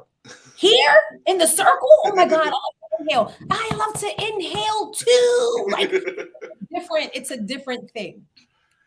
So like there's a camera guy or a producer in there in the apartment with you sometimes, right? No? Never. Or you were just by yourself the whole time? Never. That is crazy to me. In the apartment, they have the cameras that film us on the ceilings. We have a producer who speaks to us. Oh, they talk to you. Okay. If there's an emergency, we have people who will take care of us, but the apartment, you're empty, alone. The game is all you by yourself. The producers don't sway us. They don't really do anything other than say, hey, do you need anything? Or hey, do you need help with this? But the game, like the gameplay on its own is all, well, it was all me. So like when the producer comes to talk to you, is there a weird circle alert? Like because on the show it's like burn alert. Like no, in the UK, like everything has manners. Everything is polite. It's nothing like New York. In New York, you got to carry a blade to go to the grocery store. In the UK, it's like a whole different ball game. Everyone is so flipping. I said like, hey Sam, are you up to chat right now? Are you free? Do you have a minute? It's like, oh, you care? Like you're asking? You're not just barging in. Loved it. What was it like, the sudden exposure online? Because I'm sure as soon as the first episodes dropped, your online presence started to expand rapidly. In all honesty, Jason, I already had, at that time, I had a big following on TikTok. I think I was like 550,000. So I was at the 500,000 mark. So I was already accustomed to like New York popularity. I always call it popularity and not fame. When the show premiered, I was at 775 on TikTok, like closer to like 250,000. And then on IG, I already had 50,000. I'm used to dealing with trolls and a-holes all day. So it wasn't rough for me to navigate. I feel like I was more of the backbone for Chaz and Raven because the flood of things that came to us, like I was the anchor that kept us not going crazy. Yeah, when I talked to Brian last week, we were supposed to interview him like a month ago. And he's like, this overexposure has really just put me in a spot. I need to take a few weeks. We'll do it later. And I can imagine what that's like for somebody who's not prepared. But I could totally see you being an Instagram or a TikTok star after watching you on the show, like 100%. I'm going to tell my daughter that, and she's going to be all over your TikTok. Decompressing is like the best thing that you can do, especially when you have people, like I've tweeted about it, like you're sending me a death threat for a TV game show. Yeah. No, like, at that point, you're drinking paint. You're going to Home Depot and popping a straw in the bucket and drinking. You're off. Something's off. Yeah, that there's no sense in some people, and also like how I've never been able to get that involved in anything. I'm a huge nerd. I love Batman and comic books and all this stuff, but I can't understand like threatening to harm somebody over like, oh, I cannot believe you didn't like Jennifer. Like, what's wrong with you? Like, I could understand if I was on a show that was based off of 300 and I had to like fight Spartans and it was like and I'm here taking lives and stabbing and gutting children. I could imagine if I did that. I was on a game show where I was isolated in an apartment and I made connections. And you were an honest character. Like I never lied about anything. No, you played yourself. I don't see how people would have hate towards you because you played it straight up. You played it 100% straight up, and I applaud that. I like that a lot. I think the catfishes. There's always like I'm like, why even try? Like it only hurts you in the end. I feel like I couldn't be a catfish. I'll tell you that right now. I'm a horrible liar. I'm a terrible liar. I would never make it. I'm too brutally honest that I would fumble on every lie that I told. I would have been out of there day one. Well, I was almost out of there day one, but I wouldn't have lasted as long as I did if I would have gone the catfish route. What was it like watching it again after it aired? You kind of forget because there's such a gap from when it actually filmed to when it premiered. So a lot of things I'm like, oh shit, I said that? Like, oh my God, like what? It was also great to see what was happening in the other apartments because in the game itself, there's no radio, there's no clock, there's no phone, there's no TV. It's literally the game. So it's like to see what everybody else was going through. It's just like, wow. I wasn't get a clock. I'm sorry. No, I had no idea what time it was ever. It was just like, okay, is it time to eat? Okay, the lights are on. It's time to get up. Like never. So it's like great to see what everyone else's perspective was. Great to see like that I was the only one going crazy from the plot twists. No, it was good. I liked it. I love the final edit. Actually, I feel like me and season 5 and season 1. I'm being a little biased. Those are my favorite. I agree. Season 5 and season 1. I told Kylie, I said, this is the closest to season 1 this show has been. And again, it was because of you three, and a little bit with Jennifer and Tom, but mostly with you three. Yeah, and I met a couple of castmates from previous seasons, and like meeting Sammy and seeing how genuine she was, and interacting with Joey. Like these people, like are really dope in real life, so I could see the comparisons. Mm-hmm. Season 5 is my favorite. I haven't watched season 1, so like you guys are taking the cake, the whole cake home for you. You're on to something there. So you were in the major drama of this season. So with the whole hacker deal, like I mean, like it felt real, like when you were like, oh my goodness, like we got hacked, and then obviously you were figuring it was Jennifer, but like I mean, how was that for you? So if you haven't noticed, I am a Puerto Rican woman from New York. If that's not ridiculously like obvious. And it is embedded in our DNA to pay attention to every detail and to naturally be nosy and forget nothing. Forget it. You have to remember every detail. If your man says he's going to the store, what time did he leave? What did he come back with? What time does the receipt say? You just have to collect clues. So, with that being said, I pay attention to details. I wasn't one of the players that constantly took notes because I take really great mental notes. So I was paying attention to everything. And the minute they said a hacker and stuff, I'm like, okay, my conversations were blah, blah, blah, blah, blah. And it just all like, once the ball started rolling, that's it. Who's the guy from friggin' Law and Order? I was Benson. No, Benson was the girl. No. Stabler? Me, that guy. And again, a lot of you guys don't notice the final edit. The reason why the hacker thing was like such a big betrayal for me is because they didn't air it. But I had the majority of my private conversations were with Jennifer. Like I had more conversations with Jennifer than I did with Chaz. And I never had a private conversation with Raven. Never once did I have a private conversation with Raven. So it's like, yeah, you hurt my feelings. Yeah, you asshole, you hurt my feelings. What's it like meeting these people afterwards? So everything happens rapidly. So the same way on the final episode, they say, hey, you're going to meet your players today. Literally, that all happens in the same day. They don't tell you like this is the end.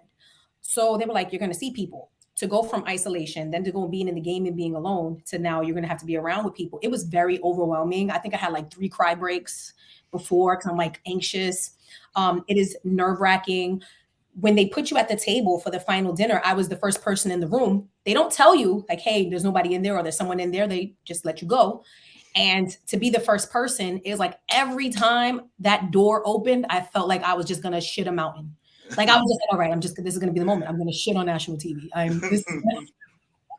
they're definitely not cutting that. No, they would have left it in the same way they left in my Poop Angel story. It would have just all worked together.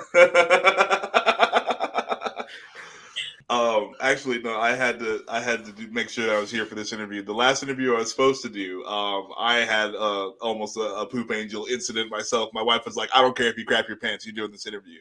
You know what? Shit happens, literally, but you're here, and I appreciate that. What kind of things are you into? In all honesty, since the show has premiered, again, like I said, I have local popularity, so I can go outside and people say, oh, you're Sam from TikTok, BK Sheeta, blah, blah, blah. Now it's a lot different. I made the sour mistake of going to Times Square the other day, and real New Yorkers never go to Times Square. I was trapped, and I was very overwhelmed. I love being in my house. I love being in my nugget. Me, my lizard, my cat, chilling. Like, decompressing is so important, especially when you're on social media all effing day. So sometimes it's good to just put my phone down. I don't want to deal with it. Leave me alone. There's things that are offered, other potential shows and things of that nature, but I don't want to just jump on the first thing. I want to make sure I want to be true to myself. I'm not going to sell my soul for anybody. Respect. Yeah, I'm sure there's a lot of offers coming in. Yeah, I'm not just going to, because I fight in real life. The way my patience is set up, I'm not trying to embarrass myself in these streets. You need to look into stand-up comedy. I think you'd be good at that. Everyone says that, but I feel like I would be more like a reality, like just follow me and let me talk my shit. If you put me on the spot, I'm going to bomb. I'm going to tank so bad. Reality, that'd be good. Netflix, reality show with Sam. Hey, somebody tag him in, coach. Yeah, instead of waiting on offers, like you should come with them with an offer. I mean, fingers crossed. They love my grandmother, so let's see. I'm like, listen, let's make it work. Your family did seem pretty tight knit. I mean, again, like they were only on the show for 4 seconds, but like you guys seem very, very close. Imagine. So my grandmother was 40 when I was born, so she was still young herself. My mom was 19. I feel like my grandmother I look at as more like a mom figure. My mom is like a big sister. Not saying that she's not a good mother. My mother was a great mother, but the dynamic, like we all grew up together. But like, so that's my baby. That's my dog. So we've had, like I said, we've had Lee Swift on, we've had Sammy on from the season 1, and we had Brian on recently. They all talk about the Circle family. What's that been like for you, meeting the rest of the cast and being invited into that huge or that tight-knit community? Because only 45 to 60 of you have this experience of being isolated in this kind of way. I feel so. Fun fact nugget, if you didn't know, I never watched the show before I auditioned. Okay. So I filled out the application, I submitted the video, and then I watched the show. Dumb thing to do, because I was like, what the hell did I sign up for? Like, what is this? But again, I was naive, and I'm like, oh, they're not going to pick me. Don't worry about it. Like, it was so far detached. After watching the show and then experiencing the show, like, I have a different level of respect for them, because not everyone says, oh, I could do the circle. No, you can't.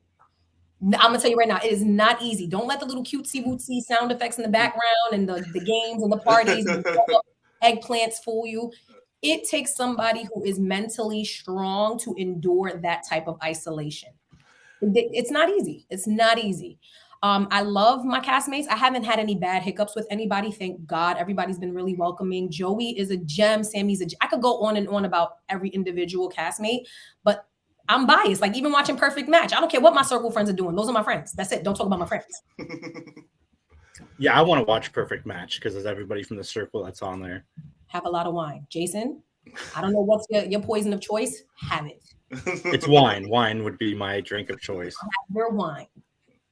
Okay, I can't wait. So we start wrapping this up. Where can everybody find you online?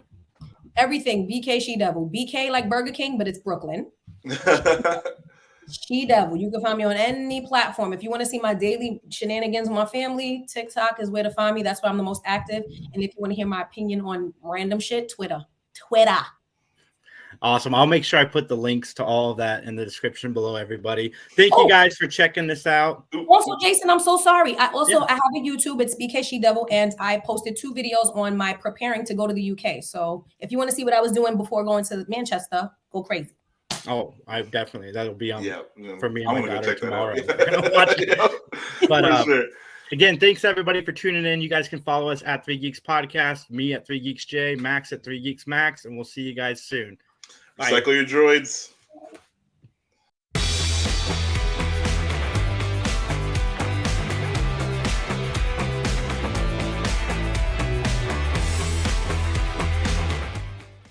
What's up, everybody? It's Jason and Justin from the 3 Geeks. We are joined by Bill Lobley. How you doing today?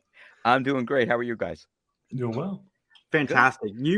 I can't wait to talk to you. You've been in like some of the best video games of all time as voices. Yeah. Thank you. They're very fun. Very fun. So I got to ask, how has the strikes in Hollywood affected you? I don't care about the union. No. By the way, that was antimatter, Bill. You know what I mean? So that wasn't me. That's parallel universe, Bill. I would have had a Van Dyke like Spock had in Star Trek. You must. I love that you guys. You guys are gonna know these references. So. But anyway, no, we care deeply. I was out walking the line today, and it is hell. I mean, and it's not hell in terms like you're with your brothers and sisters, you know, and the union family, and we're all fighting for the same thing, and we feel like we're making headway. At least the world knows about it. But the hell part is that you have to explain stuff to people. It's like saying to your wife, "What's wrong?" And you have to say like, "Well, you never tell me you love me." Mm-hmm. Oh, well, why would I do that? I mean, I love you. I don't have to tell you, do I? It's like, yes, you do. So I feel like we're just not getting the love. And sometimes that equates to profit. Sometimes it equates to respect, justice, solidarity. Now I'm like, well, that's, but yeah, so it's difficult. There are certain things under the contracts. Like, for instance, video games are considered, quote, unstruck, which means you can do them. So if I get a call for like a video game or an audition or a session or something, I can do it. Some animation, promos, commercials, not under theatrical contract. So if that helps a little bit, then, so George Clooney's not working, but I can work some. But yeah, but yeah, we're noticing the difference. But we're out there, and we're the writers at the table right now. The writers in solidarity said to us, guys, we're not coming back till you're back in. So that remains to be seen if that's true. But yeah, so there's a lot of good feelings. So overall positive. People tell me I am happier when I'm done with a strike, with a picket line. I mean, I don't know if that's true or not. Like, why are you so happy? It's just great to be out there and doing something instead of sitting at home. And, by the way, we did enough of that during the pandemic. Yeah. I was locked in this studio for a long time.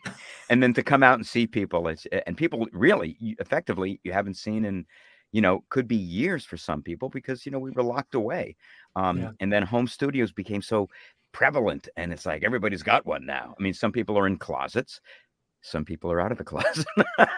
but it's great to be out and about. I just really wish it was for a different reason. So that's my thing. Right. So yeah, I'm a union guy. So yeah. You just mentioned home studios and kind of the prevalence of that, and that the pandemic kind of sparked that. Is that what sparked yours? As you were talking about no. Off interview. I was doing mine. I probably started mine in 2014 or 2015 after being told probably 2 years before, Bill, my agent was like, you're not the kind of guy, it seems to me, who would want to lock himself in his studio unless there was a pandemic, So she advised against it, at least one of the agents. And then it wasn't that much later that she said, have you thought about a home studio? So then it's like I just grabbed the hammer and came in. So yes, that was, and then then it's great. And you can, some days it's like there's an inch of snow on the ground in February. It's like I'm in just outside of New York City, and it's like I'm not gonna drive in. It's slippery and cold, and I'm hungover or whatever. So you didn't have to go in. But there were days in the pandemic when people would say like, so how is it, man? I'm like, well, some days I would spend in the studio here anyway. So some days were exactly like it was, and I surface at 6:30 at night, drenched in sweat because there's not a lot of air in here. That's part of the audio motif is like, you shouldn't be able to breathe after a few hours. But yeah, and I come up and it's just like a regular day. And then other days when you realize you haven't seen people in months and months or years, and it was really hard, but it is a complete blessing. And I'm really grateful that it was built before we started, and then technology even caught up a little bit more with Zooms. Then you could see the people behind the other side of the glass, you could see them on Zoom. So it did change, and the technology kind of like stepped up a little bit. Things like Source Connect. I don't know if you guys know about that. Even StreamYard, all that crazy stuff. So yeah, a very steep learning curve. it's like, and as slightly, secretly geeky as I may be, audio geek might not be one of them, although I am approaching audio geekdom because I know, because I just mentioned Source Connect and bandwidth. So, you're getting it. Guilty. I'll be Googling it later. But I have to ask, is there a movie or a TV show that you watched as a kid that made you say, I want to do this? Oh yeah. Court Jester with Danny Kaye. I mean, first of all, that was like just one more thing. It's like you're always thirsty for something, and then at some point in high school, someone gives you tequila, and you're like, okay, I'm home. I've got all the proof I need. And unfortunately, it's 80 proof. Yeah, I was about to say, yeah. But by the way, that's 2 drinking references. I want you to stop me after 3. But no, I'm fine, by the way. But yeah, you're already home.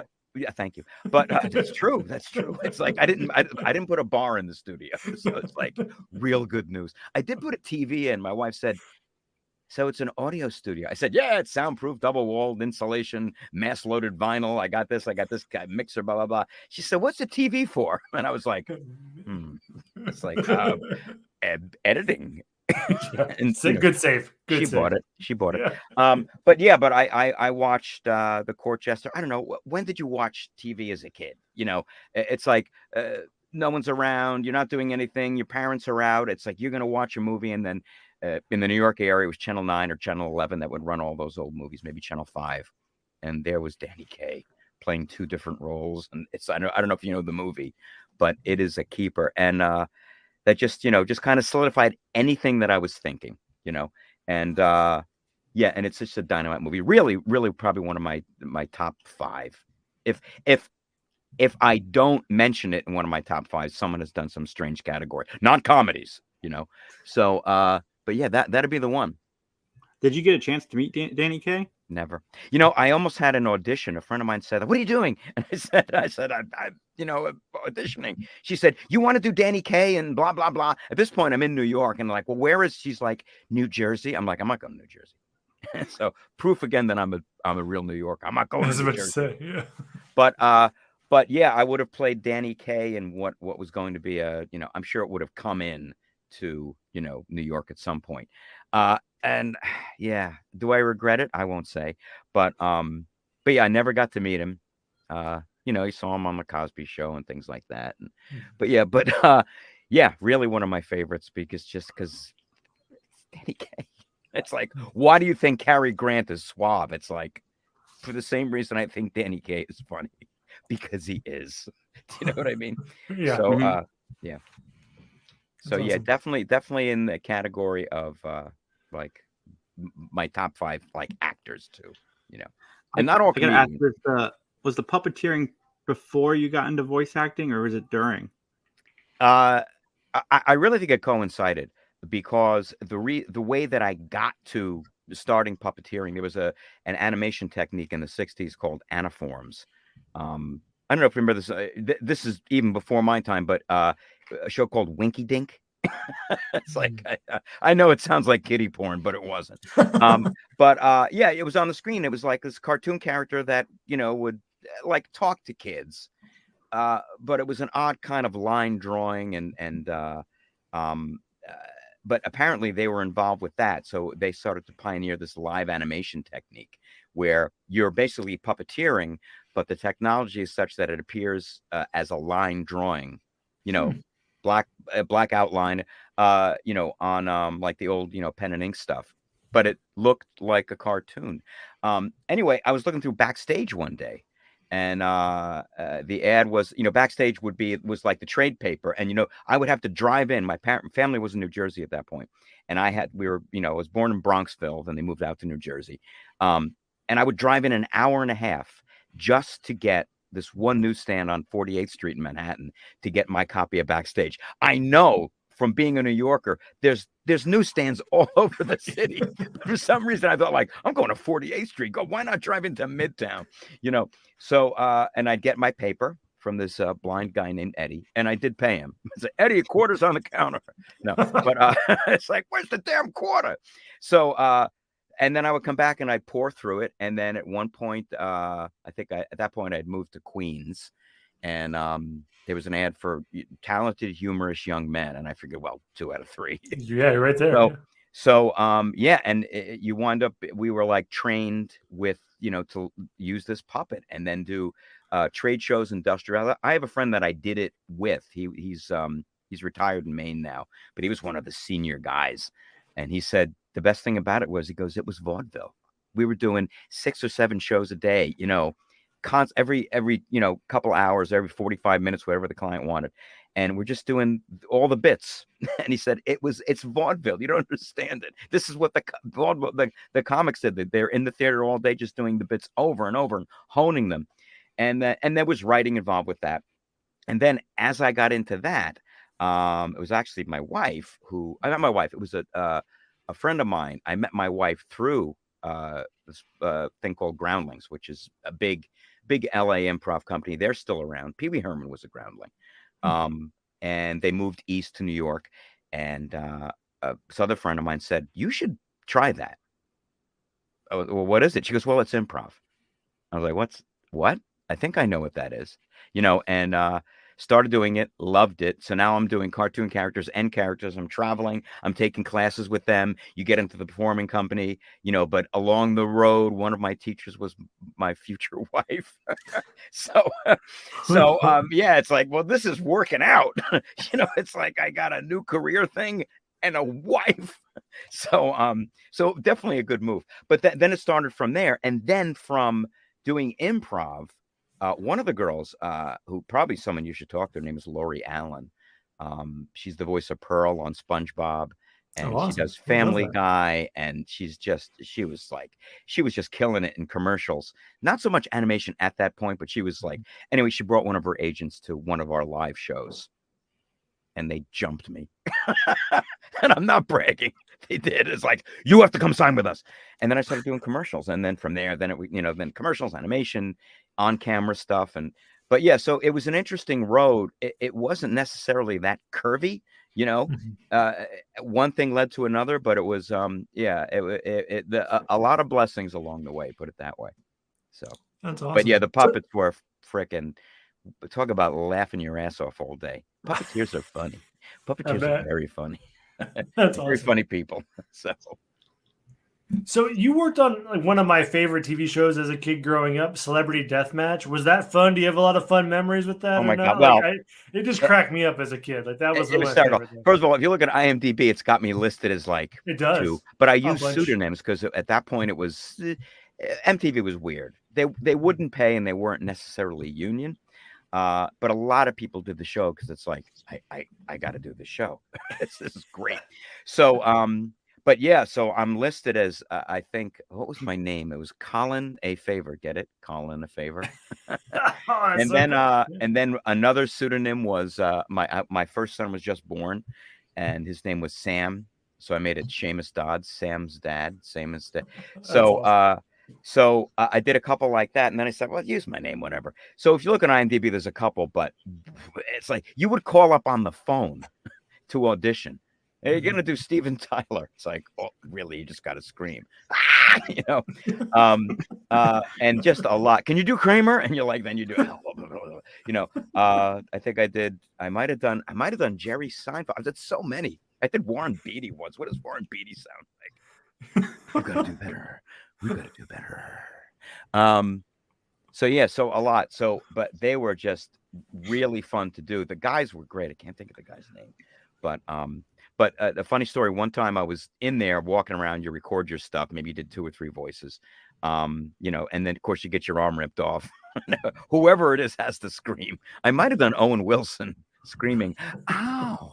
But I don't remember. But so I'm walking around, I'm like, I'm gonna get some water, and I walk by this one room, almost like a conference, not a conference room, like an empty room.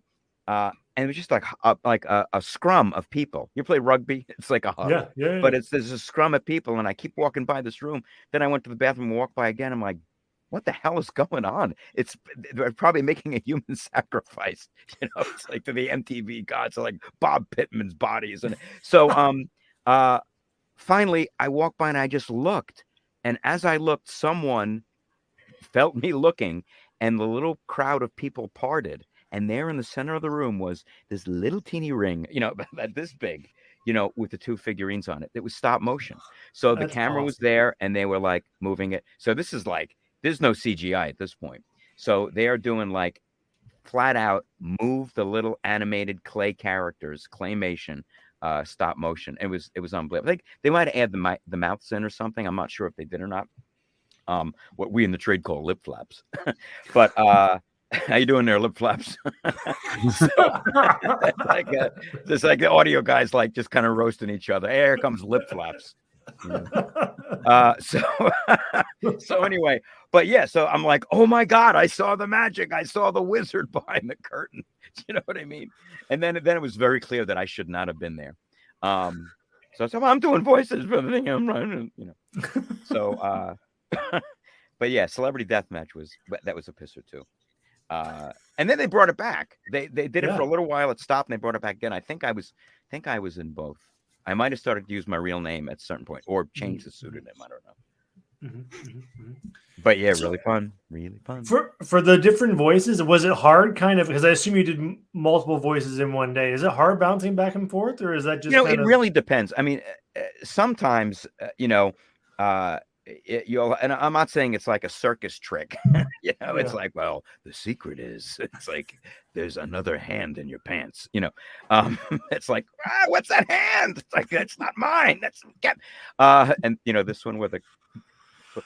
So it's like you gotta love the camera. You gotta love the single camera.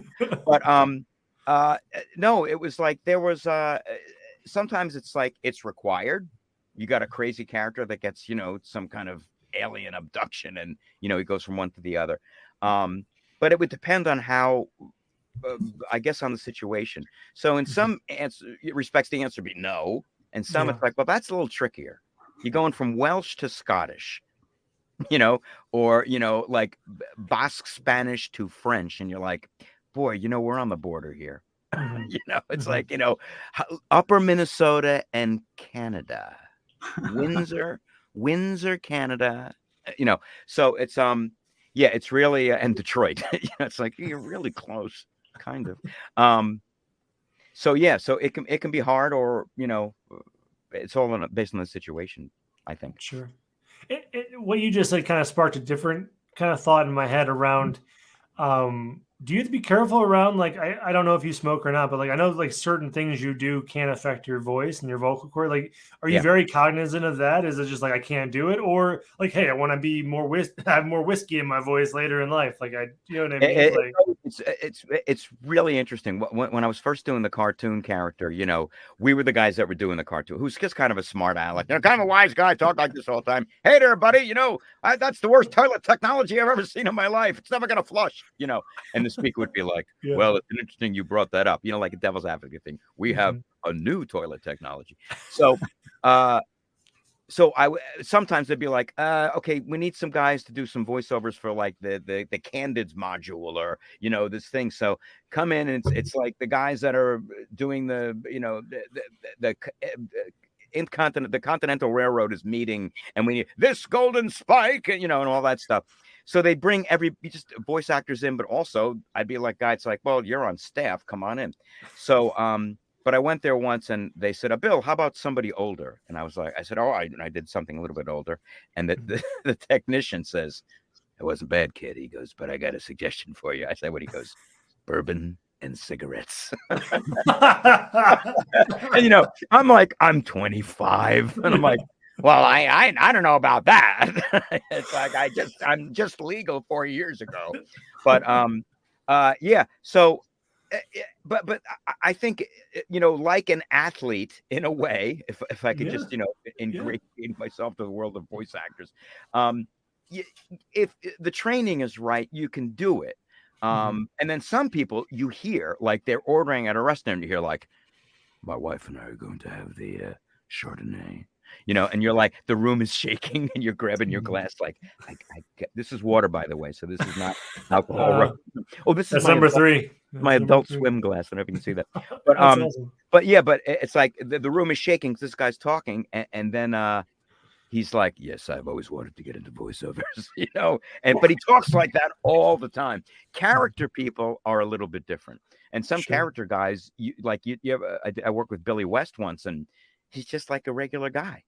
It's like he sounds just like a regular guy, and then he does all this stuff.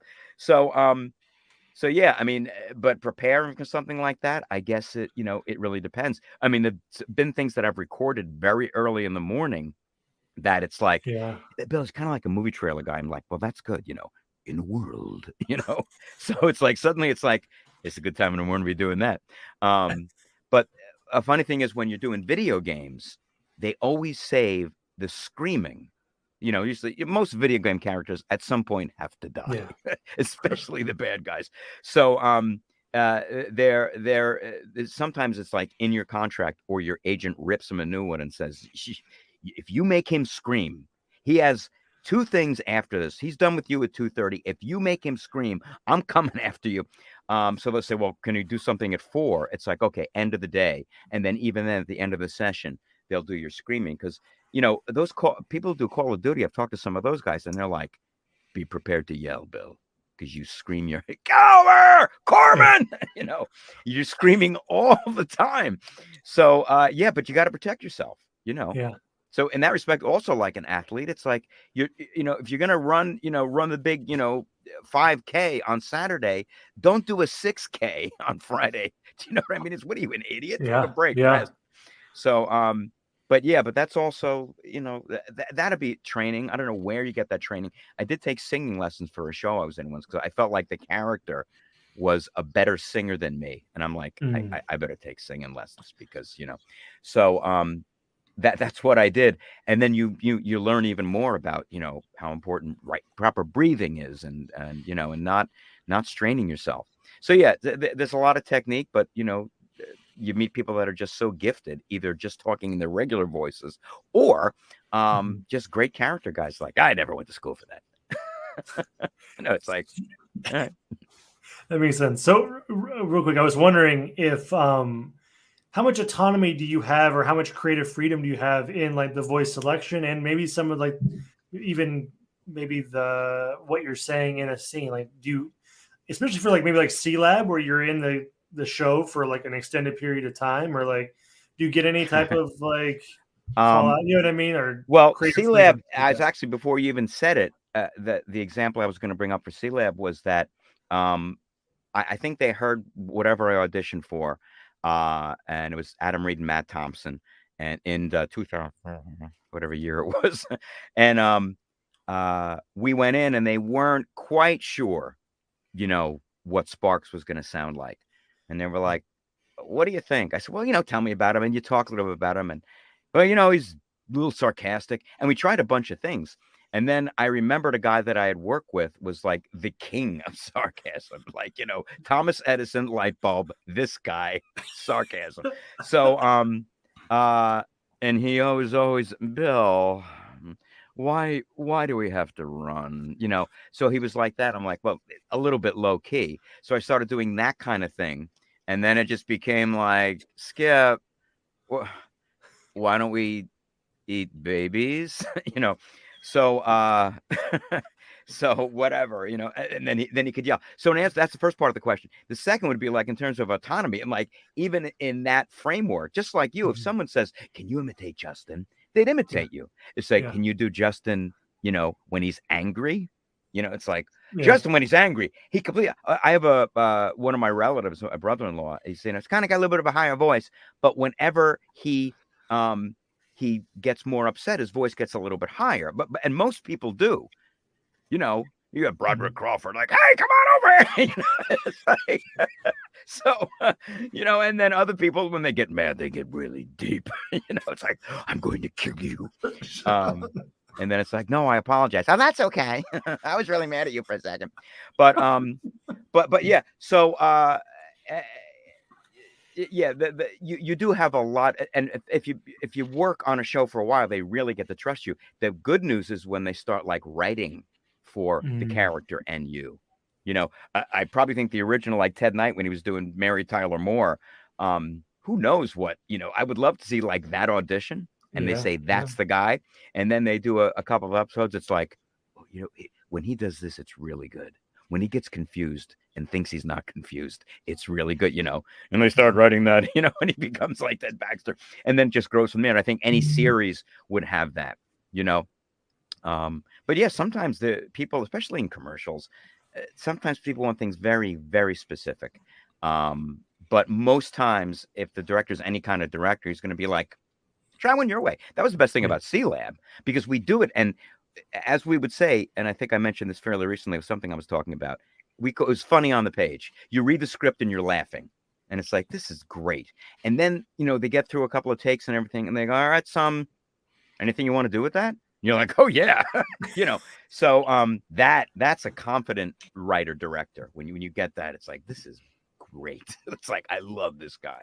So yeah, that's what I think. That's one of the reasons C-Lab, they were so freewheeling, and it just totally shows. When they still hold up. They're still on one of the networks, I think. Some friends that were obsessed with C-Lab. But what's the biggest difference between doing a show like that or doing a video game? Because like games like Grand Theft Auto and Red Dead and LA Noire, you are part of all of those, are very vast. Yeah, well, that's the thing. It's like they're not linear. Do you know what I mean? It's like when you get up in the morning, and you're going to catch the bus. Like, I get up in the morning, have my coffee, catch the bus, go into the city or wherever you go. I don't know if it's Canton or Dayton or Columbus or wherever the hell you guys are. But anyway, what city are you in, by the way? Columbus. Yeah, okay. Columbus. But anyway, you get up in the morning, have your coffee, you're going to catch the bus, you go out and you get up coffee, coffee's not working. It's like, oh crap. All right, I'm going to have tea, and then you say, I'm going to route and catch the bus. And it's like, the bus is late. I got to take the train.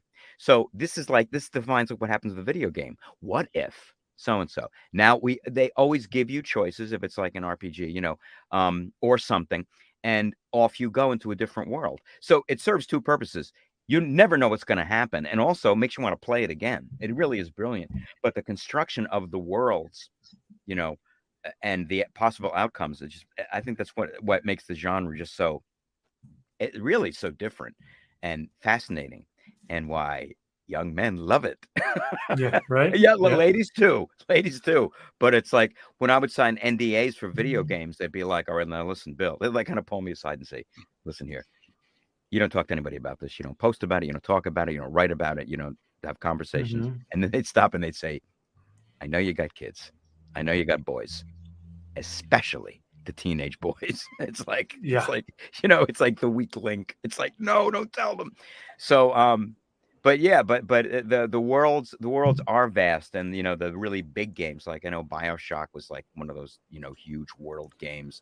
The outcomes are always different. So when you're recording, it's not just like however many pages of dialogue would be in a 22-minute script for like C-Lab. It's like pages and pages, and when this happens, and then you have to ask, because sometimes they're not telling you everything. In this one, he takes the drug himself, it's like, and then he goes crazy, and then he gets killed early, or so it's always different, but you have to cover all that, and then they do downloadable content, and then it's like, let's do some more, some more pathways, so more exit ramps, I guess is a better way to put it. Were you speaking? Okay, sorry. Hey, one at a time. No, I know. So many Go questions. ahead, Justin. Go ahead. No.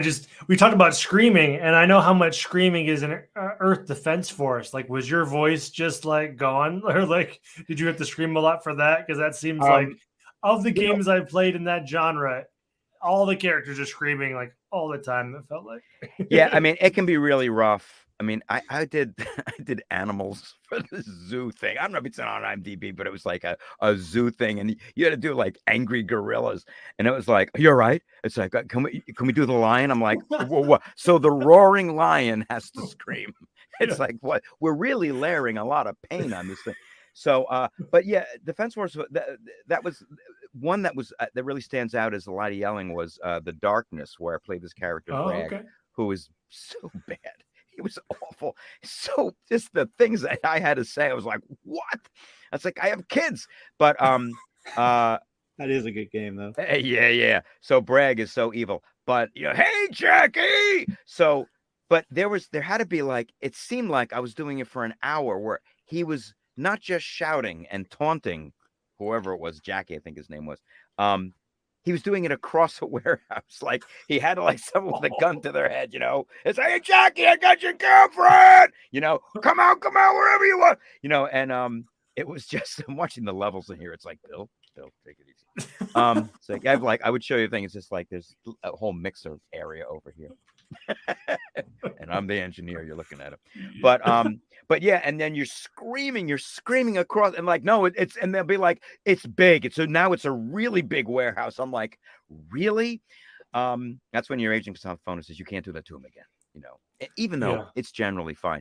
But yeah, and then when I mentioned that to one of the Call of Duty guys, and he was like, he was directing, he goes, we do make people scream a lot. So yeah, but it is a thing, and but it'd be like a singer. It's like, in a sense, you kind of got to know how to sing and control your voice and everything. My younger son was a theater major, and he's quite a good singer. And yeah, that all that training, you hear people pushing themselves, and as someone who like an actor or a singer, the singers also be like, he's pushing it. That's not going to be good for him, So I guess you do have to be careful too. And no, but that's all that instrument stuff, Sure. But yeah, let's talk about the Old Republic, Jason, because I heard a Star Wars question coming out of your mouth before I. Yes. So I got a final series of questions. First off, were you a Star Wars fan? First of all, was I a Star Wars, pardon the expression, Star Wars nerd? No.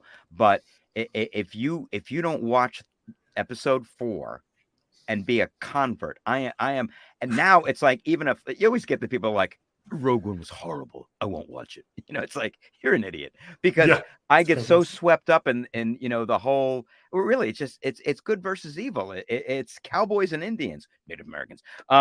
You know what I mean? It is like it is good and evil, and all the battles and all the B movie, that feel of these great adventures, and I can't get enough of it. So when it came out, we saw it, and without dating myself, because that's just sick. People who date themselves, they call them self-shippers now. Did you know that? No, I did not. Okay, that's like that wasn't on my list. She mails her own packages. What does that mean? I mail my own packages. She works at FedEx. I'm a self-shipper. It's like, no, you're not a self-shipper. But anyway, we went to the theater and saw it, and it was like, what did I just see? And then I became a film major, and then you're doing that and you're seeing that. So I was always making movies in the backyard. We'd blow up tanks in slow motion with firecrackers, that kind of thing. And then you give it a title, you put the title cards on, and then you're like the live guys running around, and then you run off screen, and then you have like little army men going up to the tanks. It's like, then you see what George Lucas is doing with like basically fishing wire and exploding models. I'm like, he's a film god. And now it's, just, the CGI that comes in is ridiculous. But yeah. So yeah, I love the series. I love the whole conceit, and everywhere it's gone. And was I an Anakin Skywalker fan, the adult version? No. But but I am highly forgiving of something that needs very little forgiveness. He was really I thought he did Anakin very well in Obi-Wan. I'm glad he got that little chance at redemption. But what was it like? That's a good point. I just think he matured into it. Yeah. What was it like getting the call to do the Old Republic? And I got to ask, because I know Luke, I don't know how it is with the other video games, but was there a lot of NDAs and stuff related to the video games? I'm saying always. There often is. And this is like, what do you think? But talk about a giant game. But most people I talk to, I did TOR. It's like, you did TOR, I did TOR. So yeah, it was, and for me, people bringing that up now, and I might have recorded 2 days on that, and I think I did 2 or 3 characters. Can't think of their names. But you probably know. But it was really fun. But you have so much catching up to do when they're adding. Well, this is a different universe in this. Mm-hmm. Well, what you say? What part of the movie is this? Like, it's not in the movie. It's like, this is the old. It's like, but they have the amazing thing is, one, the writers certainly know it.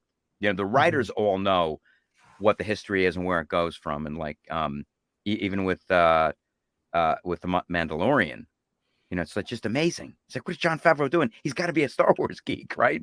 But if you don't know it, you have to ask a ton of questions. Okay, but so who is that? Is that the hero? Yes, Bill, that's the hero. Okay, got it. And this guy, what does he look like? Well, we have a rendering, but you can't tell anybody. It's like, well, he's got like a half a head, and then a hose coming out, and then it wraps around his neck. So but yeah, so that was NDAs, yes, and frequently, and even if someone interviews me for something, I'm like, tell us what you got coming up. You're like, I can't tell you. And now with the strike, it's like you can't promote. You can't have something that's coming out. I think September. Well, one's September 22nd. One is really soon. I can't talk about them. It's like, I want to talk about them because they're great projects, but it's like you can't promote anything theatrical right now. Mm-hmm. It's like, wow. Yet you can do conventions, but at a convention, when you're signing stuff, you can't talk about anything theatrical. Or so yeah, it's really weird. The contracts are so vast with SAG. After it's like covered, not covered, struck, unstruck, interim agreement, all that stuff.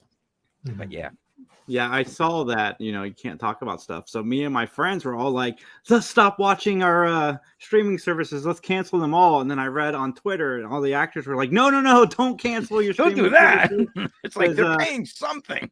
You're just going to prove the streaming services right in what they're trying to pay us. So we're like, okay, we're going to keep our streaming services. Yeah. It's like some people said, like, don't. if I just worked on something recently, and I almost said it. It was a guy. It was an actor who's doing a movie. Anyway, he's directing it, and he actually signed the interim agreement, which means I probably could talk about it. So, and some people are saying, like, think Sarah Silverman was like, no inter agreements, no quarter asked, none given. We do not. They get nothing. But the idea is, the way I like think of it is like you go to a restaurant and you said, I'd like your seafood special, and you get a can of tuna fish without the can opener. And then the guy at the next table's got like lobster. And you're like, how did he get lobster? And they're like, well, he signed the interim agreement.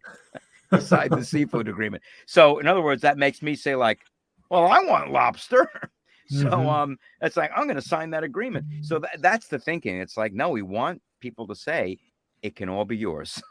Just sign on. So yeah, it's a difficult time. And again, coming out of the pandemic, it's like, are we really going to go on strike? And then you read like why. It's like, yeah, we really should do that.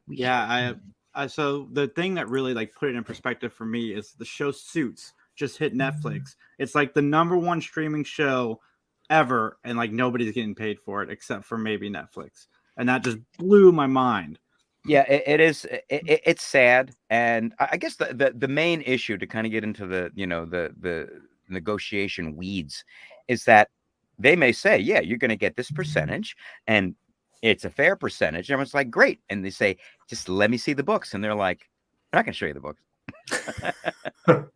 It's like, we made $40 million this month. Here's $5 million. It's like, oof. Wait. So, well, I mean, we don't know what we made, but here's your cut. It's like, it's the other way around.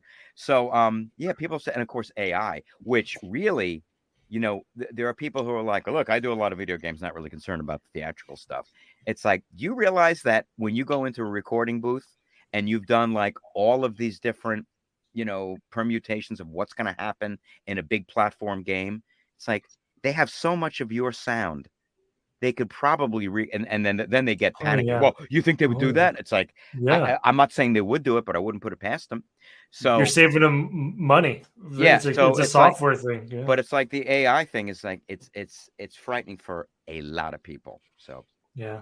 But that's one of that's where we're are we going to die on this hill? I don't know, but I would like to walk down with a partner. You know what I mean? It's like, let's hold hands and be kind to each other so we both don't die on this hill. So, yeah, but I was out on the picket line today, and we have a very strong presence, and ain't no one getting tired yet, which is really good. We did the commercial strike in 2000, and it was months, and we're like, this is really tiring. But right now, no, everyone is really committed, which is good. You need it, Yeah, I'll thank you so much for coming on. This is one of the most fun interviews we've had in a long time. Yeah, anytime. Listen. At a time when I can talk about more stuff, I would love that. But yeah, you guys are great. So it's always good because I was like, I always felt like grow up as like a little bit of a geek, but I always feel that all the good people are geeks. You know what I mean? It's like I know there's people who are annoying, but just like there's an art to it, because there's always an expertise. Anybody who's a geek at anything has a little shade of like expertise and art, and sometimes that blossoms, like witness Bill Gates. You know what I mean? It's like it's a geek. So yeah, and yeah, I was not a gigantic strapping high schooler. Let's just say I was a little slighter, but not in spirit. And but yeah, so I that 3 Geeks, I'm like, I know we only, actually, I guess technically we have 3 on right now. We nailed it. Yeah, we nailed it. Yeah. But I like it when who was Mike, and is there one more? Max. Yeah, Max. Yep. So anyway, but yeah, so yeah, this is great. You guys are terrific, and I look forward to more of the 3 Geeks podcast. Yeah, awesome. Where can everybody find you online, Bill? Online. Well, let's see. Certain assistants and agents tell me that I need a new website, but that's BillLobley.com. Bill, what are you doing? I'm like, I don't have time to do that. So it's like, I did GoDaddy. It's fine. They're like, it's not fine. So BillLobley.com. But socials, Instagram is @BLobley, LOBLEY, and Twitter is @BillLobley, BILLLOBLEY, a lot of L's. And then also I do locals too. So locals is something that's more specialized.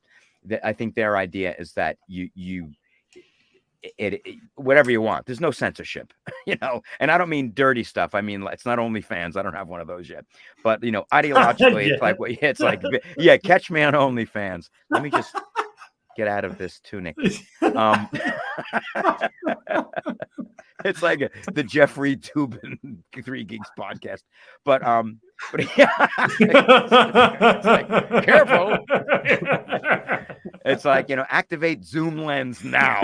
So no. It's like, but yeah, and yeah, so yeah, Instagram B Lobley, Twitter at Bill Lobley, and then locals. It's just look me up; it'll be there, or just Google me. You'll find me, I think, eventually. But I'm out there. I try and post as much as I can because that's all part of it. It's all part of marketing and branding, and yay. Awesome, thank you, That's Bill. awesome. I'll be in touch. I want to get you on our live show so you can meet Max and Mike. But yeah, that's fun. The live stuff is definitely fun. So hit that like, hit that subscribe, follow us at 3 Geeks Podcast. We'll catch you next time.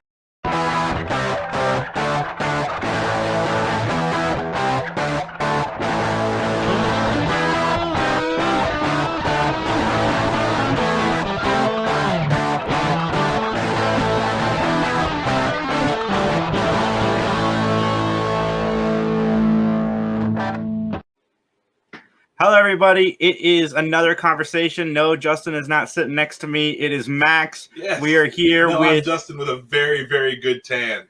We are here with Mr. Chris Candy. Chris, how you doing today? Hey, how's it going, everyone? I'm doing great. My first question for you, and it might be a very obvious answer, and it might not be, but what made you want to go into acting and comedy? Oh, We'll start it off light. Yeah. Well, that was a good podcast, everybody. I'll talk to you guys later. That's a great question. It's funny. I grew up always like performing, but I went through this phase when I was like a kid where I didn't want to follow in my father's footsteps. He's a really legendary comic named John Candy. I'm sure people know him. I really didn't want to follow in his footsteps early on because I was young and I was like trying to figure out who I was. And it just seemed like such an overwhelming path to do. And I think everyone can relate to that in the sense of like, I don't want to do what my family does. It's like, I want to do what my parents do. But I found myself over the course of that, time as I was younger, right? I would be doing plays and I would be on improv teams and I would be, performing in shorts and I just always liked doing it, and then I was always into music. I got really into like punk rock music and ska music and all kinds of stuff. And so that was my journey. But even then when I'd be on the mic, I'd be, cracking jokes. And so it wasn't until I got into college and I was like no longer gonna be into touring that I was like, I should give this a shot. And it was comedy that initially, got me going. And from that point on, I met with some people. I was doing sound actually for Clark Duke and Michael Cera on their show, Clark and Michael. And I went to college with Clark.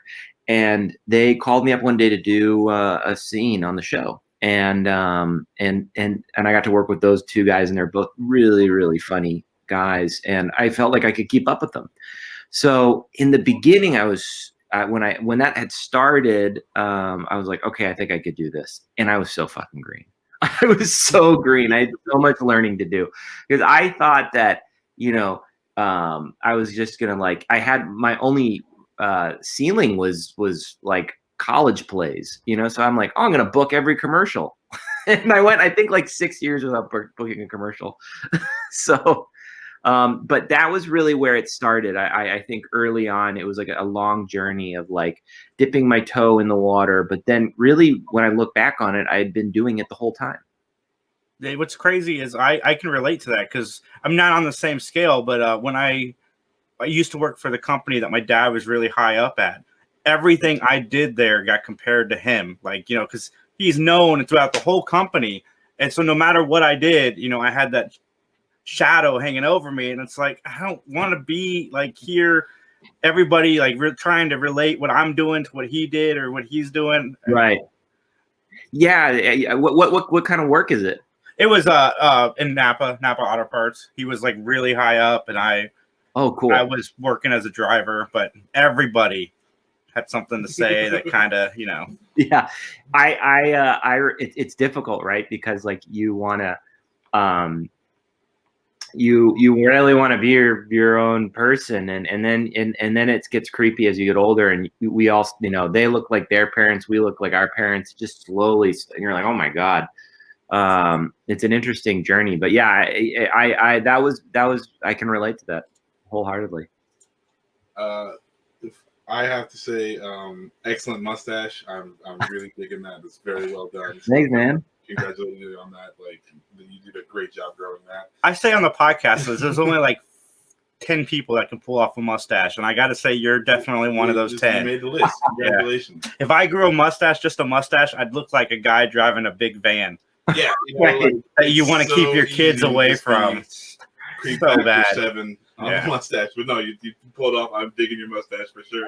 Oh, thanks, man. Thanks. Yeah, mustache. It's I was working with a coworker. I used to work for Stussy, the clothing company, and my friend I worked with, my friend Brittany, she said, you know, you'd look really good with a mustache, and I was like, okay, and so I tried it, and then. Up until then, I had tried and you know, I would have like girlfriends tell me like, you look so stupid with that thing. And then I just needed to get to the right age, and I had worked with some good mustaches, and I knew how to do it. And so when I reinvested my life into a mustache life, I had the right direction. Well, yeah, you're pulling it off. That's me with the mustache. It's not. Oh, anyone could do it. You could do it too, man. Good luck. So yeah, I'm scrolling through your IMDb, and this short just jumped out at me, mostly because of the name, and I really want to see it now. So hopefully you can tell me where I can find it. Chowchilla. Yeah. It sounds very interesting. Can you tell us a little bit about that? Just like, you know, what because you're a co-writer on that one, and you're also in it. Right. With that. Yeah. So Chowchilla is is a short film I wrote with my writing partner, Garen Gardner. And Garen and I have been making a ton of stuff together for years. We met in an acting class and out in Los Angeles, and she ended up being my neighbor here in LA, and I had no idea. We had the same commercial agent. We had all these things in common, and we had met randomly in an acting class. And we had always wanted to work on something together. You know, we'd done this show prior to that called Where's This Party, which was this like improv based show that takes place in a car. And we were doing that. And we were wearing wigs, basically. We looked like crazy in Where's This Party. So we wanted to do something that was like you know, kick it up a notch, not wear wigs, you know, have a realistic, a good story. And her husband's family has this farm up in Central California, and it's next to a town named Chowchilla. Chowchilla is this town. It's above Visalia, just north, and it's a bit south of you know, and east of San Francisco. So we started writing this project towards a farm, and what could it be? And the story ended up being like this brother and sister have to sell their family farm. And on the eve of the open house, as they're getting the place ready, a drug drop, a bag of money shows up from a drug drop gone wrong, and they find the money. And it's basically like what happens when two people who need a lot of money all of a sudden are gifted it, and what they do with it. And it's a really fun film. And you can find that on my website, or it's on Vimeo, and it's a great short. And I was also working with in the improv world this guy Rick Darge, who's a good friend of mine as well too, and he's an incredibly talented director, and he had this like amazing camera, and I knew his skill set of like making film was really strong. And it was kind of, in my mind, like a science experiment. I was like, all right, I'm going to see if Garen will work well with Rick. And it was awesome. It turned out perfectly. And we're all really close friends now, and extended the creative crew that I have out here in Los Angeles. But Chowchilla is fun. It's a beautifully shot film. My sister, she has a part in it, which is really nice. It turned out great. I was really happy with it. Are you and your sister pretty close? Yeah, we are. Yeah, definitely. I know. I saw the name. I was hoping it was some sort of animal because I was like, I want one. I don't know what it is, but I want it. And now it's a town, so they need to have a music festival or something like that. Chowchilla needs to blow up. Like that. Yeah. Let's get Chowchilla on the map. Well, it already is, actually. But yeah, the film, when you watch it, kind of unintentionally ends up having this. It feels like it could be an episode of Fargo almost. It's a dark comedy, so I think you'll enjoy it. Oh yeah, I'm definitely gonna check that out. Please do.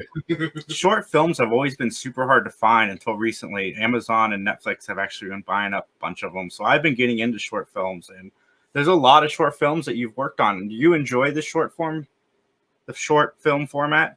Yeah, short form and short film is great. I think if you see a short film, it is a really good gauge on someone's ability and a sight into their creativity, because you have to get a lot of information into a very short period of time. And it's delicate, especially in the era where we're like in with Instagram, Twitter, short films. It just gets shorter and shorter and shorter. And now we've all kind of settled on 1 minute, right? If we can all digest that. But I love going into a theater and watching a bunch of shorts because it's, it really shows, you have to have a solid arc. You kind of have to have an A and a B story. And if it goes too long, people feel it. So it's all of these elements coming together to make this really nice thing. And with that being said, up until recently, you're right, short films weren't being bought. So they either were like a sign of a proof of concept, or they were just made for the love of them. It was like Chowchilla, people were kind of talking to us about expanding it.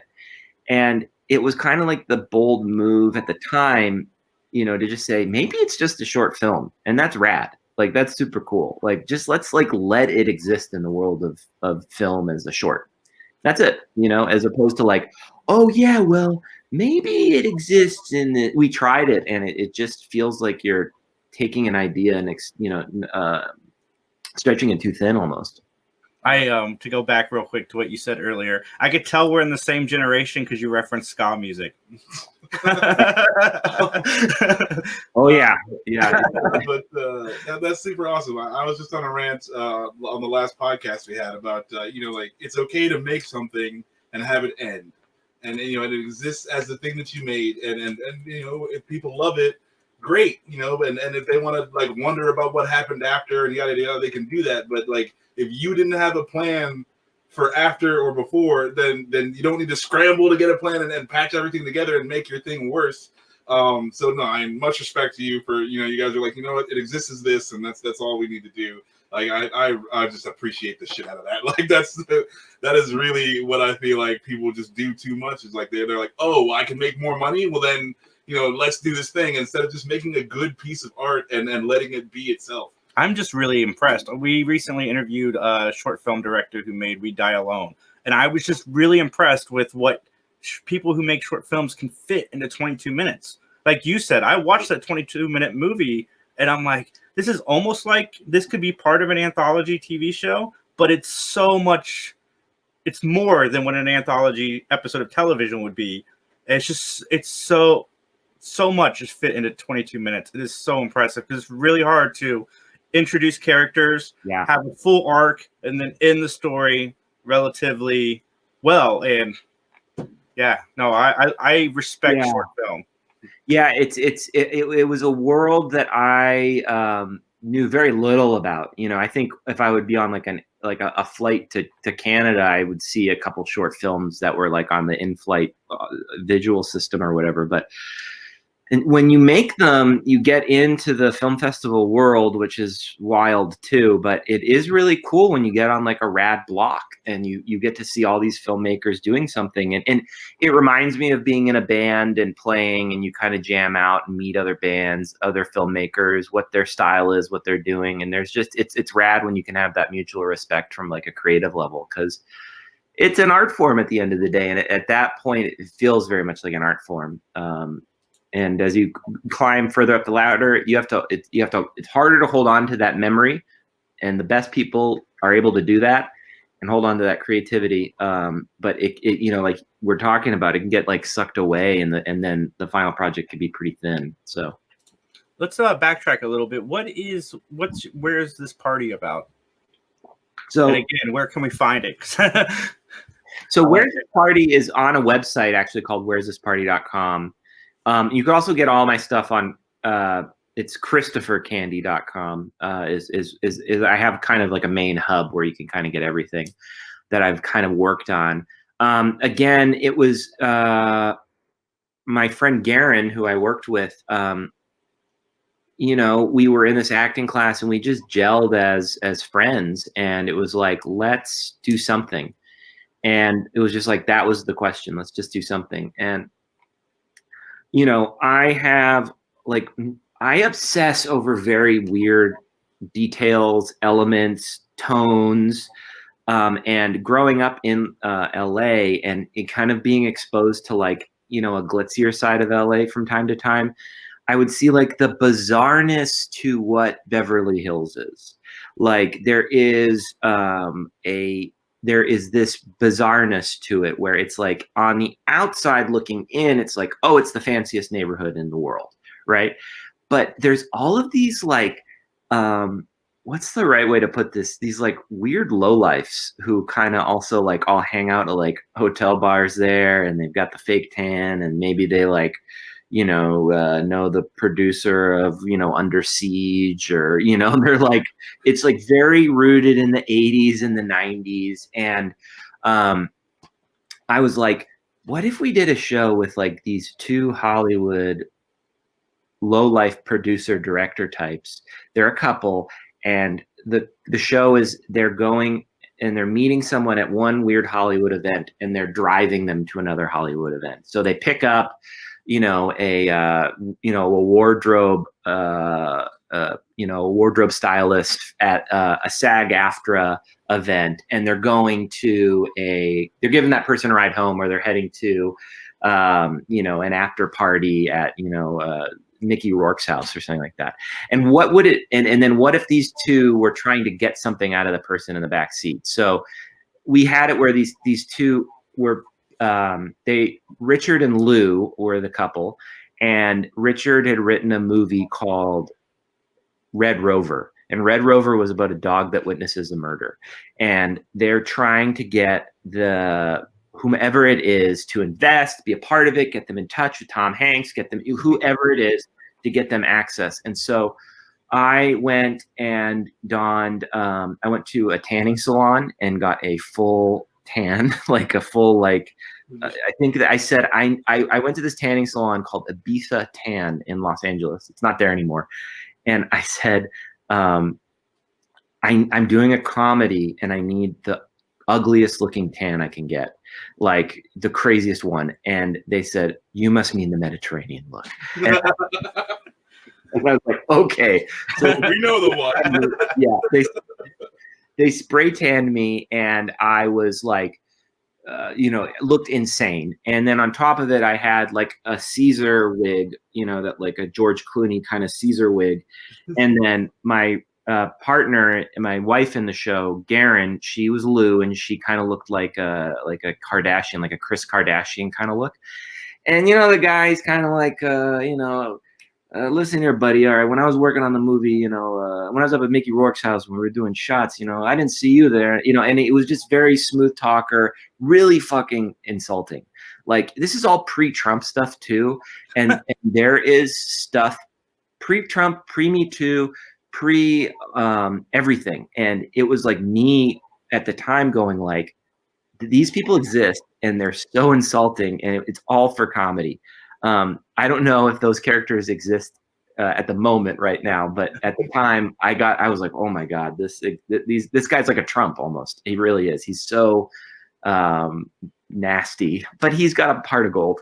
So anyways, the show is great. We got to work with a lot of awesome people, like, because it was so easy. You know, we filmed it all on a GoPro. We just needed a sound package, and I would just hit up friends, and I would be like, you know, TV actors, film actors. You know, we got Will Sasso on an episode. Dan Levy was on an episode. You know, and we would just develop the characters more. You know, first was them pitching Red Rover. Second season was Red Rover was being made and they were kicked off the set. So it was them driving to set.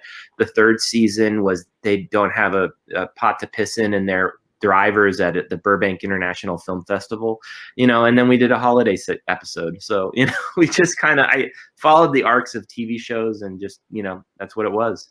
Are you pretty good friends with Dan Levy? Yeah, Dan and I are totally cool. You know, I grew up with his family and our families being really close. So I remembered when I was a kid hanging out with him a few times. And then over the years have reconnected, and he's such a nice guy. Yeah, I'm really, really happy for the success and that Schitt's Creek had. And, you know, they're just, that whole family, his sister Sarah and his parents are just really lovely, beautiful souls. Yeah, Schitt's Creek blew up. Like, that was. I heard the premise. I was like, this could be funny. I love Eugene Levy, but I didn't think that it would. You know, we'd get what we got. Right. Yeah. When I saw the Emmys, I was like, oh my God. Right? Like, was there anything else up for an Emmy? Like, I didn't were they just running solo the whole time? It was sucks for anybody else nominated for a comedy anything. I had one friend call, he's like, this show's winning everything. These guys are cool, right? And I'm like, dude, they're the best. They absolutely deserve everything. You know, it was, yeah. And, you know, I'm fortunate with, you know, my father's world, you know, and being able to be around these people and throughout my life. And, you know, I couldn't be luckier in a sense of getting to see some of these people work up close, and it's awesome. Catherine O'Hara is one of the funniest human beings on planet Earth. There's something that makes me absolutely happy to hear that you and Dan Levy are really close. Yeah, that's like so cool. We are, yeah. It's he. You know, he's a busy guy these days, but he's definitely someone who, you know, returns a text and is always super nice. So, I got to ask you about 6 Feet Apart. It came out this year. 6 Feet Apart. Oh God, yeah. Okay. This, you know, so 6 Feet Apart isn't out yet. It's in post-production, okay. And it is basically a show. Well, excuse me, it's a movie.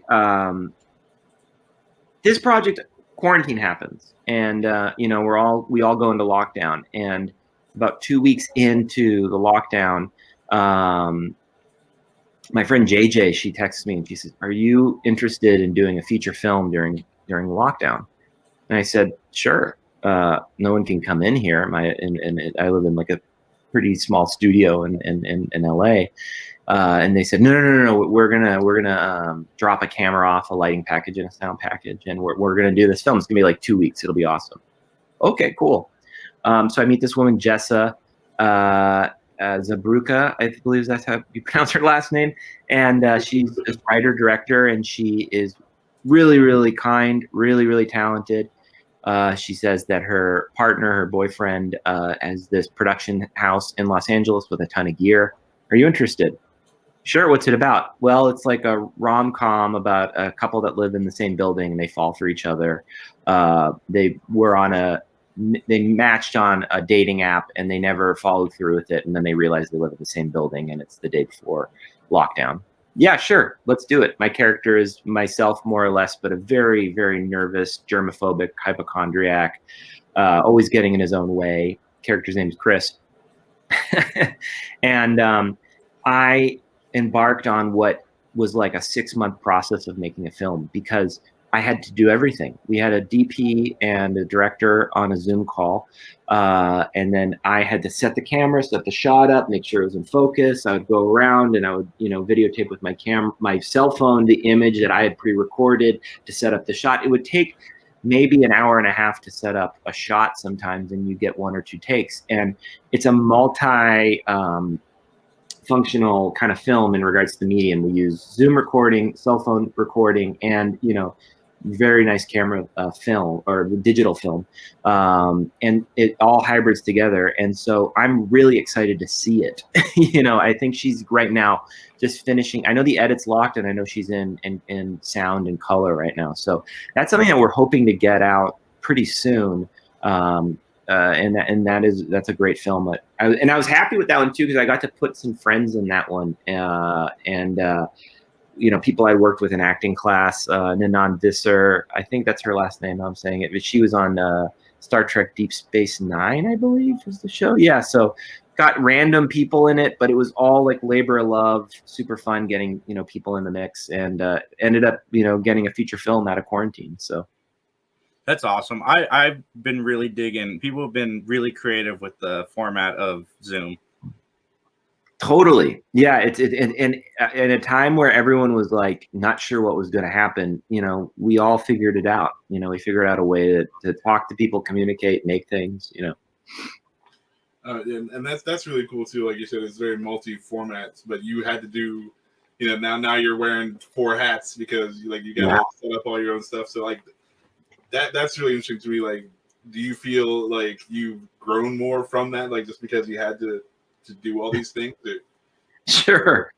Yeah. It makes you appreciate, I always have, but it really makes you appreciate, like, when it's a collective effort. Everyone's really working together to make a thing, and I did sound out of college, so I always had an appreciation for sound, but from the actor to the writer to the director to the lighter to the gaffer to the grip to all of these things, they all play like a pretty crucial role. And I think I was just very humbled, and I also, it was like a big testament to patience, because you just had to have it, because we were birthing the baby as it was coming. We'd never know. We were one of the first productions period that was working, and we were like, we would get notes from people on other shows that were like big shows, and they would be like bumping into the same problems we were bumping into. So I'm really happy for that one to come out. But I'm happy it's also taking its time in order to get the edit and the sound right. We don't have the money like a Netflix or anything like that. So. Trying to get that Hulu money. Yeah. Well, hopefully she's able to sell it. That's a good thing. We're in a moment right now where people are just open to buying things. So I have a sense that it will find a nice home when it's packaged and ready to go. Yeah, it's any sort of media is, I think, at a premium right now, just because people are we've watched everything. You've had all the time to sit at home and watch all this stuff, but now what? It's pretty crazy. How have you been? Obviously you've been working a little bit during the pandemic. How have you been? During all this craziness. Dude, I've been, like riding all the fucking feelings, man. It's like, I think that's the trick with this. It's like, I'm a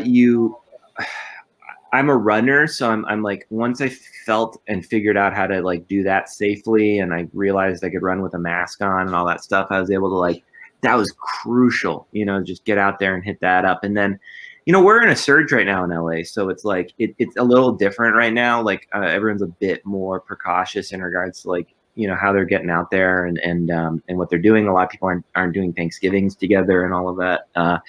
It's a different time, but I look back on it going I was really fortunate this summer. I got to go to my nephew's birthday. I got to have a small little backyard birthday. My mom, we did a backyard thing. It makes those moments even more precious and cool.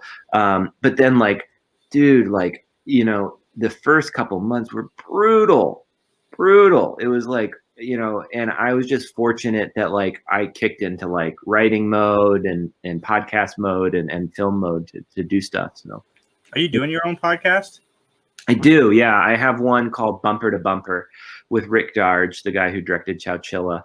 And initially it was a show where we were like, driving around in LA. And he was in his car and I was in my car, and we would do the podcast in bumper to bumper, like gridlock traffic. I have to do something in a car always. I don't know what the fuck that is, but it started there, and we'd get some guests and they'd come in the car and we'd interview them, and it was like an hour-long podcast. And then when this all started, it turned into like a weekly, let's cheer everybody up, radio style podcast. Doesn't really get to anything. It's just a bunch of guys kind of talking. That's how our podcast is typically, just us talking about nothing. It's great though, because like some people need structure, and then other people just like want to put something on the background and like listen, and I totally love those. They're calming for me when I can just listen to people kind of have a convo. Yeah, we don't even talk to each other during the week. Like, we just wait until it's recording time. Like, these are the topics. Don't say anything. Don't say anything. Save it. Yeah. So do you got a few more minutes? Yeah, of course. Yeah. Okay. Absolutely. Okay. I wanted to talk to you about your improv days. Sure. You did improv at Groundlings, Second City, and Upright Citizens Brigade.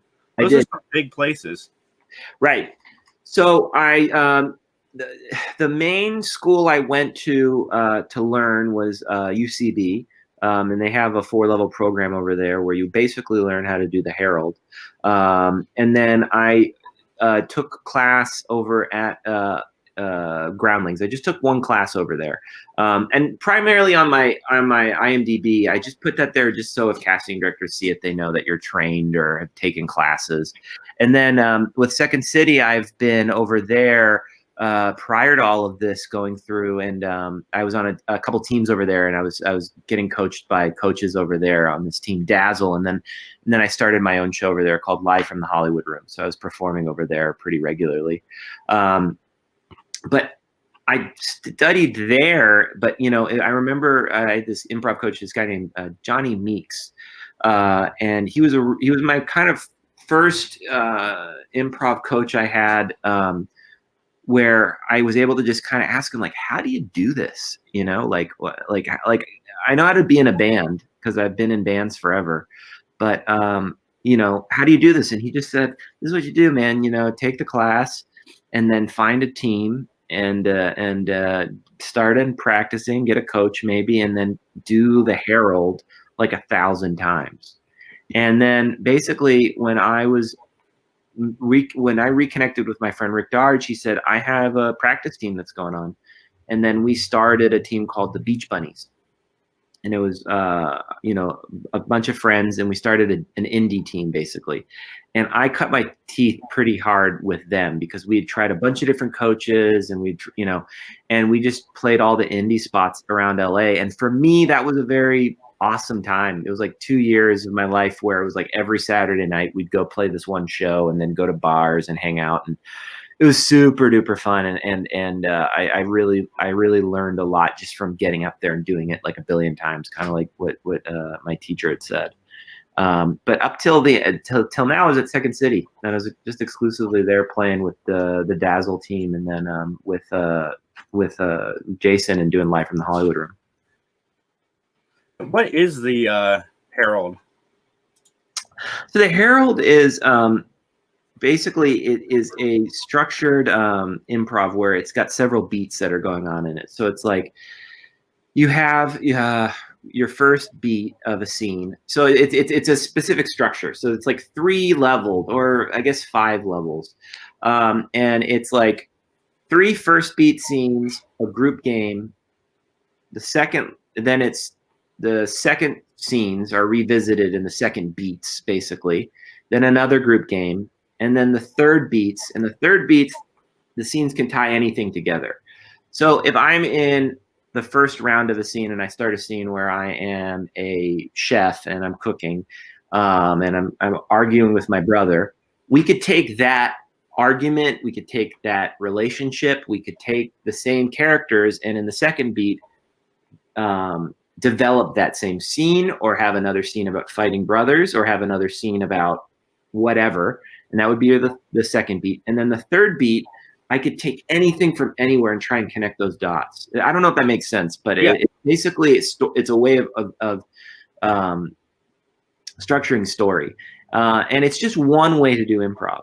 It's I haven't done it in a long time. But the improv I was doing primarily towards the end was like a short form and a long form, where you just do various scenes. It can have a bunch of different structures. You can do whatever you want with it. And but the Herald was basically that. And UCB, that's their structure from what I understand. And from what I took away from it is they're going to teach you how to do the Herald.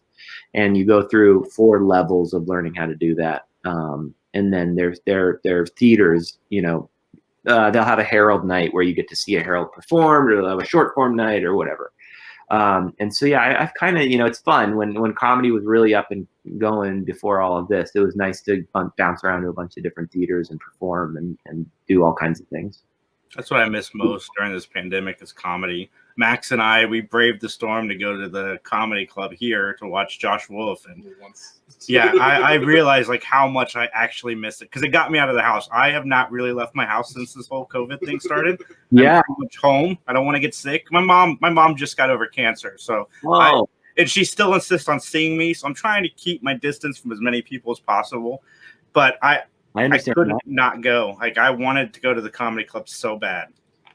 It was like 4 months after the pandemic started, and I was starting to itch to get out. Yeah, and that was really cool. And you know, like you have like Dave Chappelle doing his thing out in the cornfield in northern Ohio. It's like you don't realize how much you need. Like you know that like when we were there and just laughing and having a good time. Like it's amazing how much you miss. Like you don't even realize you miss it that much until you know you get a little taste of it back. But no, it was good. Do you feel like improv? Like I dabble in stand-up comedy, but do you feel like improv is sort of like that, where it's like it's easy to not hit and very hard to just carry it along the whole time? Because sure, I find that very interesting.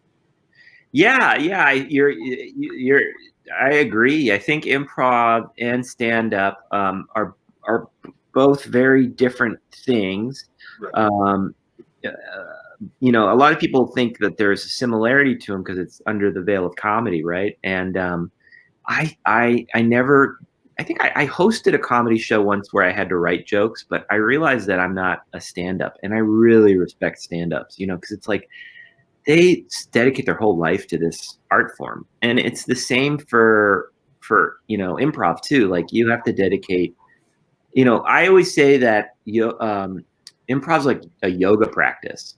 You know, you're going to do it. You could potentially be doing it your whole life.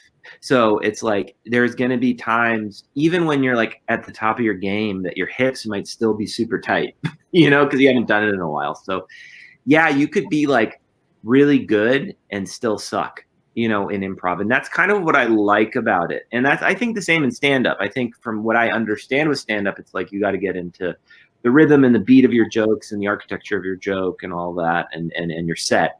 And in improv, you have to be really attentive, paying attention in the moment. All these big concepts and words people throw at you at classes and schools that like don't fucking hit me when I first hear them. But it isn't until like this one coach, this guy Jason, who I did my show with at Second City, he just explained it so well and about, you know, tension relief. And it's like, I think that this relates to all performance, but it's like the audience is nervous when someone walks onto stage. They're just like nervous. They're kind of like, all right, what are you going to do? Unless they have faith in you, unless you're like, you know, a huge comedian, you know what I mean? And so if you're just a nobody or a random improv team, the audience is like, haha, yeah, all right. Like, and it's the job of the performer to play with that tension, but really relax everybody and with confidence say like, hey, don't worry, I know what I'm doing. No, and we all know what we're doing.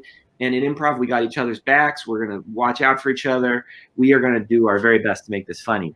And once you get past that element, which a lot of teams miss, and I missed for years, of just like letting everybody know we got this, we're going to perform in front of you, then you can start playing with things. And then you can start playing with the pressure and the tension. And then that's where it could get tricky. a lot of people I think jump to the tricky stuff first, which is cool, but you know, the audience won't be on board. I went to a stand-up night here actually, and it was at an outdoor event, and I was so surprised. There's some comedians who got it and they were just like, no, everyone's been locked in. I'm just gonna please everybody. And then there were some comics who were like trying really difficult material, and I was like, no one was laughing, and I was like, oh man, but that's a stand-up. You know, they want to try, they got to keep working it, you know, and that's the art of it. So, you know, I do know what you're talking about in regards to that feeling of shakiness, because I felt it all the time. I still do. I just think with improv over the times, I've kind of gone like, I think I've got a few little tricks in my back pocket that if it's going south, I can like always turn on like a blowhard, you know, car salesman. All right, everybody, you know, I always like in an improv scene, I always pretend to smoke a cigarette. And I think that I don't smoke, but I think it's because like that's me like calming myself down. So I'll be on stage. You guys watch Westworld last night? And then the audience goes, oh, okay, car salesman, having a break, talking about Westworld, whatever. You know, I don't know. That's my little cheat. That's great though. I smoke a fake cigarette to make myself feel better. That's you know, yeah. What the hell are you talking about, buddy? No. I got one more question for you. I used to watch this show every week. You were involved with supplying the voice for Camp Candy. Yeah. I want to know, what was that like going into the vocal booth at such a young age? Well, you know, that's like a different lifetime ago, but it's still a part of my journey, man. My dad, you know, created this show in the height of animation in the early 90s, you know, and I think it was late 80s, early 90s, you know, and he was really, you know, when I look back on his career, you know, he was doing a radio show, he had an animation, he was owner of a Canadian football team. He was really spreading himself out there as a, you know, a successful businessman, entertainer, whatever you want to call it. And he went into animation, and Camp Candy, yeah, I think he did it partially for my sister and I, because we were both kids and we were obsessed with Saturday morning cartoons like we all were. I think he saw that. And but then on top of it, I think he really wanted to tell stories about camp. You know, and when you watch those, it's just, you know, pretty basic, right? You know, a funny camp with kids, and, you know. So then it just got to a point where he had such a big heart, and I think he just wanted to involve us. I think it was fun for him, and it wasn't intimidating at all, because he was such a, you know, he was a dad, you know, he wasn't Mr. Perfect, but he was definitely like, you know, had a big heart, you know. And when I look back on that time, it wasn't nerve-wracking at all. And I remember him showing the character that I ended up playing. I saw the animation. I was just thought that was so cool. And I was just, you know, man, I have to say, you know, to share my time on Earth with him and have him be my dad, I was super fucking lucky, man. And it's a beautiful thing. And so I think of moments like that, and where his generosity and his heart just shine through really brightly.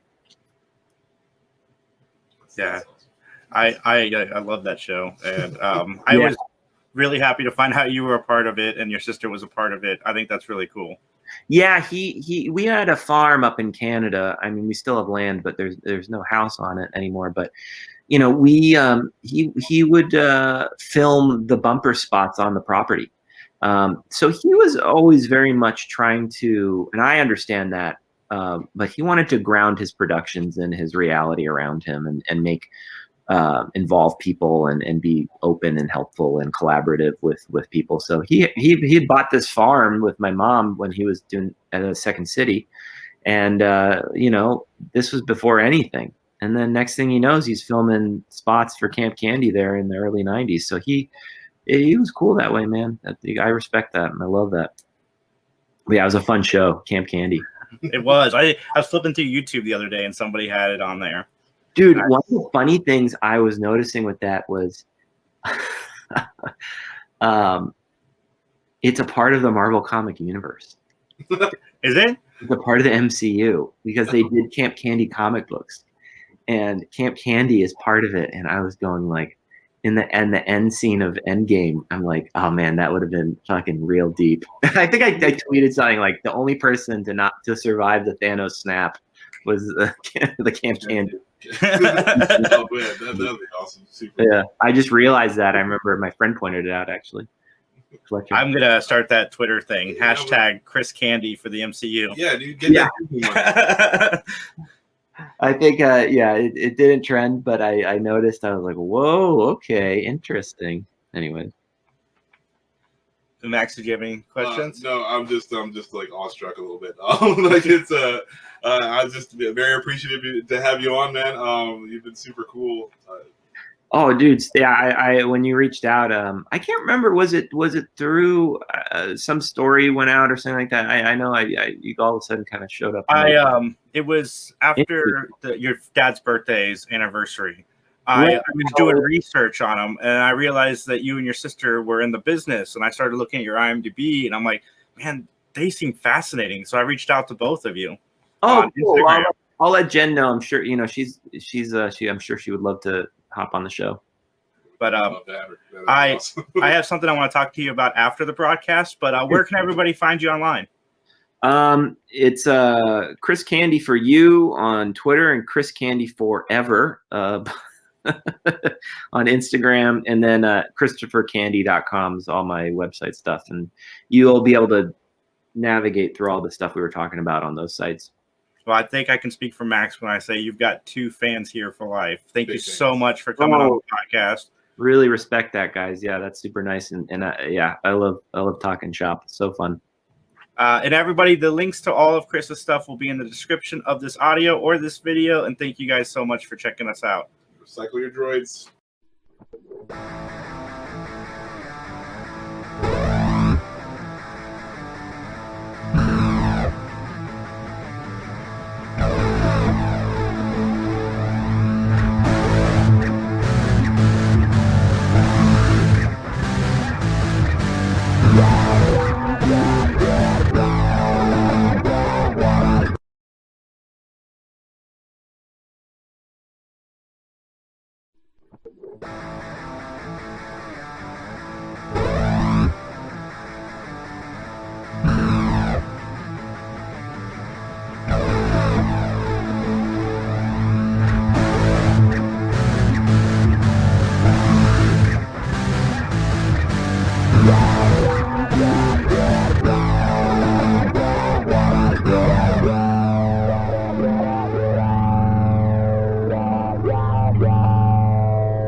I've had some coffee, so little by little, I'm starting to look remarkably lifelike. Yeah, it's only 8:57 there, right? Right. Yeah, I had to do one of these. They wanted me at 7 a.m. God. Oh, wow. Yeah, I don't normally even start to wake up till about 8:30. So. If you book me that early, you get me on automatic pilot. It's completely fair. There you go. Well, Neil, thanks so much for sitting down with us, first of all. Can we just maybe start off with a very simple question? How did you get into voice acting? Well, it's a simple question, but the answer is a wee bit complicated. I'll try to give you the thumbnail sketch. I started out in radio as a disc jockey and a production guy, and I found I had somewhat of a flair for production. Production meaning producing commercials and promos, as opposed to live disc jockeying. And I began to become curious about the people that I would hear on the national television commercials and the national radio commercials that came into the station from the big agencies in New York and Los Angeles. And I began to become curious about who did the voices in cartoons and who narrated some of the documentaries I used to watch. And I really had no answer. I had a working theory that they were on-camera performers picking up a couple of bucks on the side. And then in 1970, I was talking to a record promoter, and he was from Los Angeles. I was in San Diego at the time, and he said that somebody I asked about was now doing voiceovers. And that's the first time I ever heard the term. It was a very well-kept secret in those days. Now everybody knows about it. Everybody is in the business or wants to be. But back then, you just never heard of voiceovers. And I said, what in the hell are voiceovers?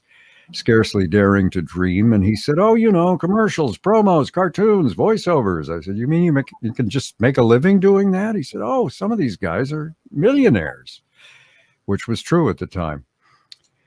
And once I heard that, I said, that's really the job I ought to be doing, because I was beginning to realize I was only using about 50%, 60% of my potential as a DJ and the production guy. And I thought, if I sat down and tried to think of some kind of work to do, voiceovers fits me like a damn glove. I've got to get in this business. Took me another 10, 11, 12 years to do it. But so that's the short answer.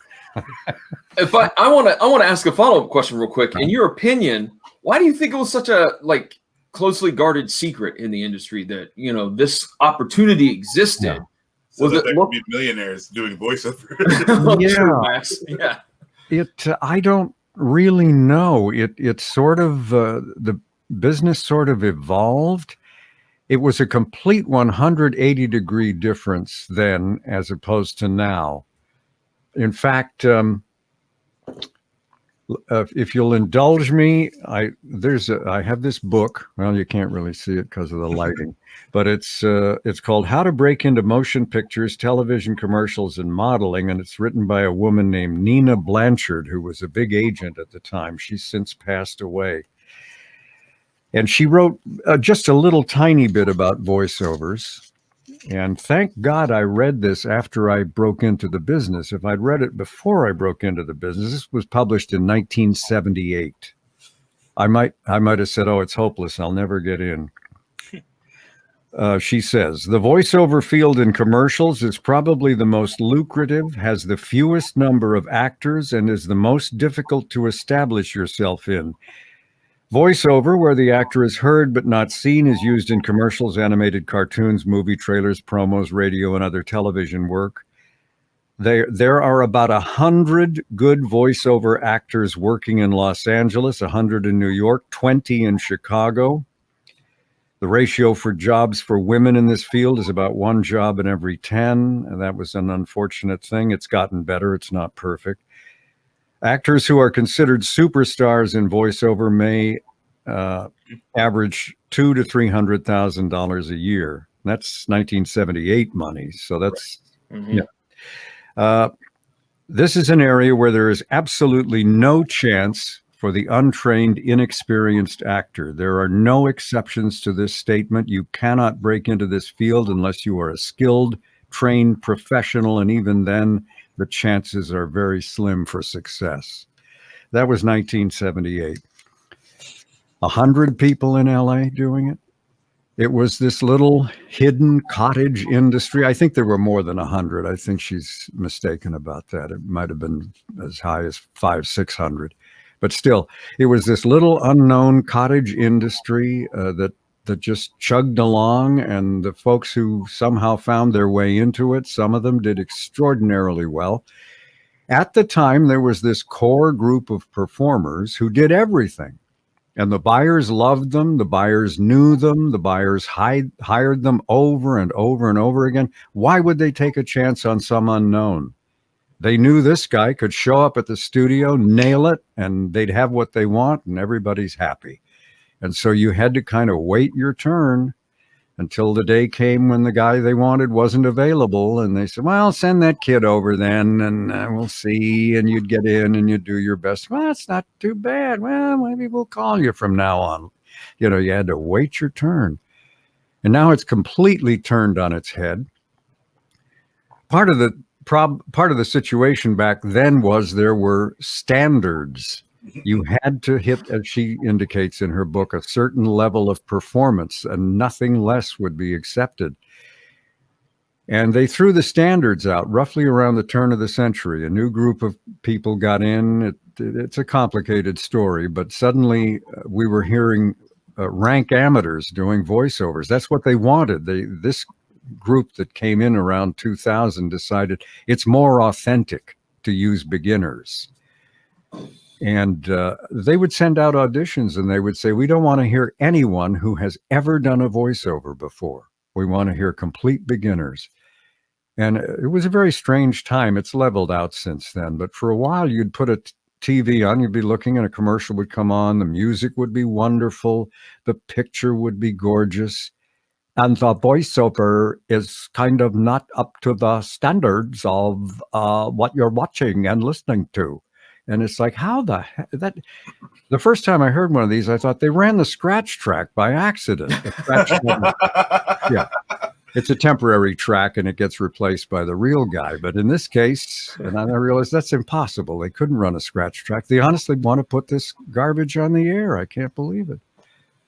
And I've talked myself into a canyon here. No. It's fascinating. I guess one of my big questions, Neil, is that you've done narration for a lot of things. Animated cartoons, Nova. You were a radio announcer in several movies, such as Back to the Future 2. Is there a difference in how you prepare for a live role versus preparing for an animated cartoon? There's not a lot of preparation in this business. Okay. I didn't hear this. I was told about it. If it's not true, I apologize. But I was told about an interview that James Earl Jones did on National Public Radio. And they said, well, you're doing these voiceovers now. I suppose that's an easy buck. And he said, on the contrary, it's the most difficult thing I've ever had to do. Really? Why is that? He said, well, when you do a film or a play, you're given months to prepare and research and absorb. Voiceovers, you walk into a room, they hand you a script and expect you to perform immediately with no preparation. And he found that tough. And anyone who does is going to have a problem in voiceovers because you really don't get a lot of preparation. Nova was a class act. A week before we recorded, I would get a temp video of the show, and they would say, we may make some changes, but this is pretty much it, and a script. And I could, and there was a scratch track, and I could watch the whole thing. And when I went in, I knew what the picture was. I knew what the music would sound like. I knew the mood they were going for. But that's rare. A lot of times you show up to do a narration and you say, well, what's the mood in this passage? What's the music going to sound like? And they, well, we don't really know. And it's the invisible dartboard. Okay. You know? Because do you find that they're trying to get your voice down first for a lot of the work, so that they can kind of put everything else around that? So no, not at all? No, that's what the scratch track is for. And that's usually done by a producer, and which can be a problem because sometimes they'll really fast because they're not professionals. And now you've got to come in and create the mood and tell the story. Well, that's great, but it's 20 seconds too long because you're locked into this timing. But no, the only phase of the business where we're the first thing that happens, or almost the first thing that happens, is animation. The first thing that happens is some poor devil has to write the script. A lot of actors forget that. They think the script fell out of the ceiling about half an hour before they came in the studio, but that's not how it works. But once somebody's written it, then the first thing that happens is the voice tracks are recorded, and that's what the animators use. But every other phase of the business, no, we're virtually the last thing that happens. The picture's locked down, the music's, everything's in place. Just plug in the VO and put it on the air. Yeah. Interesting. You figure if they had the time or ability to give you a little prep, why wouldn't they? That's interesting. Well, it's just kind of the way the business works. I always say, listen, I'm perfectly prepared to walk in and do it cold. If you want to give me some help, a little prep time, maybe show me a script ahead of time, I will work. I will take advantage of whatever time you give me to prepare. But if you insist that I come in and hit it cold, I can do that.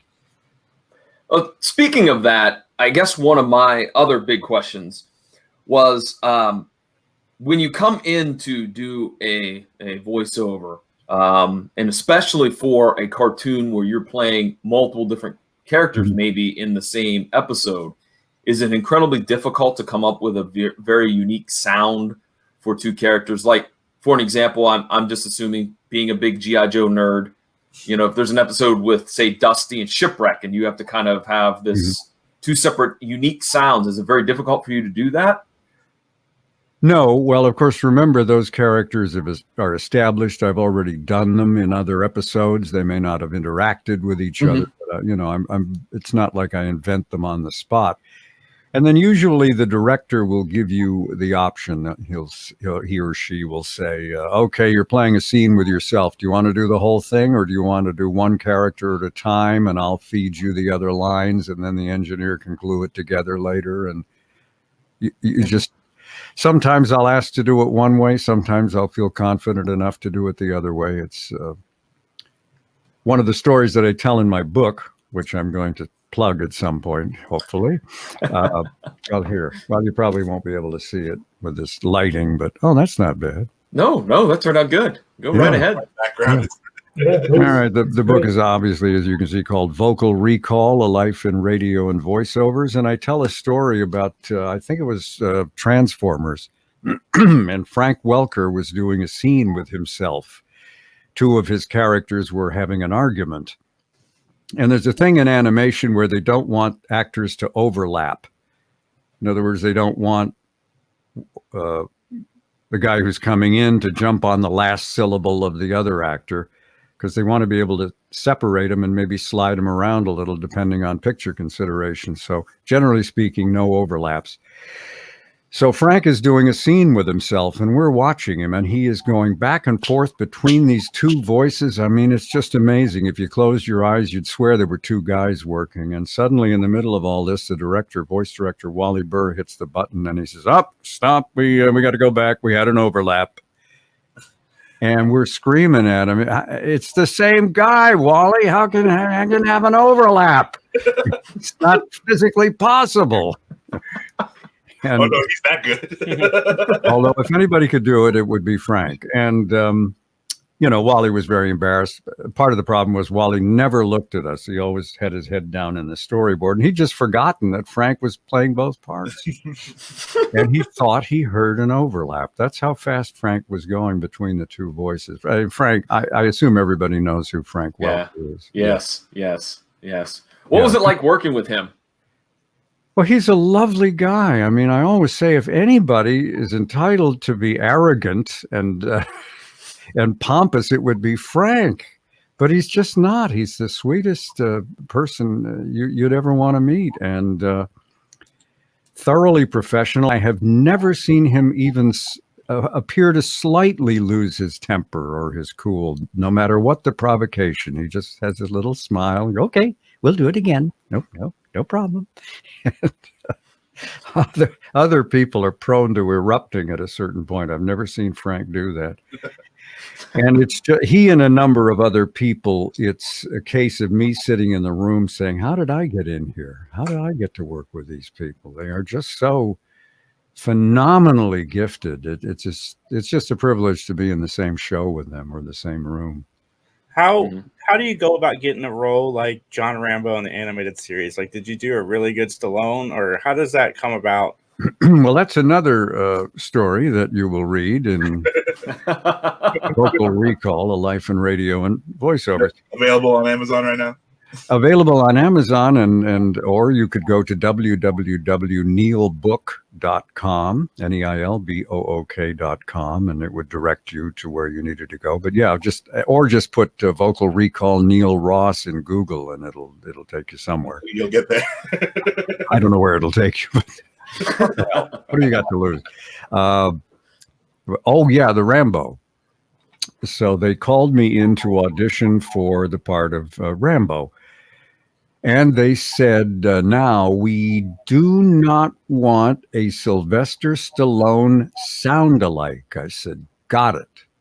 And then to soften them up, to make them laugh, I started talking like this, and reading the lines, and I'm waiting for someone to, go, okay, ha, ha, ha. Now, and they're going, we love that.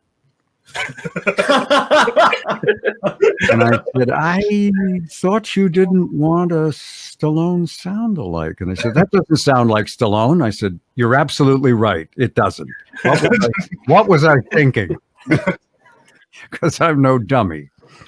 And well, initially they cast somebody else, and then he dropped out and I got it. And it was more, but the point that I make in the book is that a lot of my more successful voices are based on failed impressions. What you just heard was not really the greatest Sylvester Stallone impression that's ever happened. In fact, it's probably the worst, but it was good enough to get me that job. They liked it, but they didn't think it sounded like Stallone. Perfect. I'm sorry, go ahead. Oh, I was going to say, one of the first films we ever reviewed on this podcast, actually the first film, was Pride of the X-Men, which looks like was one of the first Marvel projects that you did. Yeah. What was that like? What was that experience like voicing Nightcrawler? That show, it's astonishing. It was a pilot. The series never happened.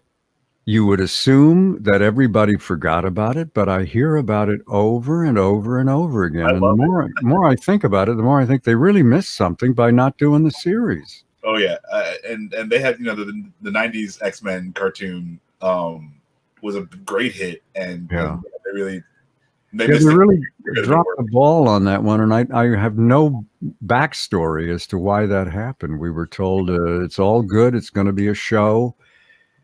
And then, crickets. And it was an incredibly long session. That I remember. We started at 9, or at least the call time was 9 a.m. Wally would say, all right, 9 a.m. And two of us would show up, and then people would start to trickle in. Wally would get there about 9:30, and, well, the scripts are still at Kinko's being copied, so have some more coffee. And we might get rolling about 10. But anyway, the call time was 9. And of course, there was lunch and dinner, not provided, you understand. We didn't go out and get it. But anyway, I got sprung, as I recall, at 10 o'clock that night. And when I left, they were still going. I don't know when it ended. It was the longest session I've ever been involved in. And why, I don't know. Wally just wanted, the rehearsal lasted forever, and then he just wanted a lot of takes, and it was slow going. And I don't have any specific memories other than the fact that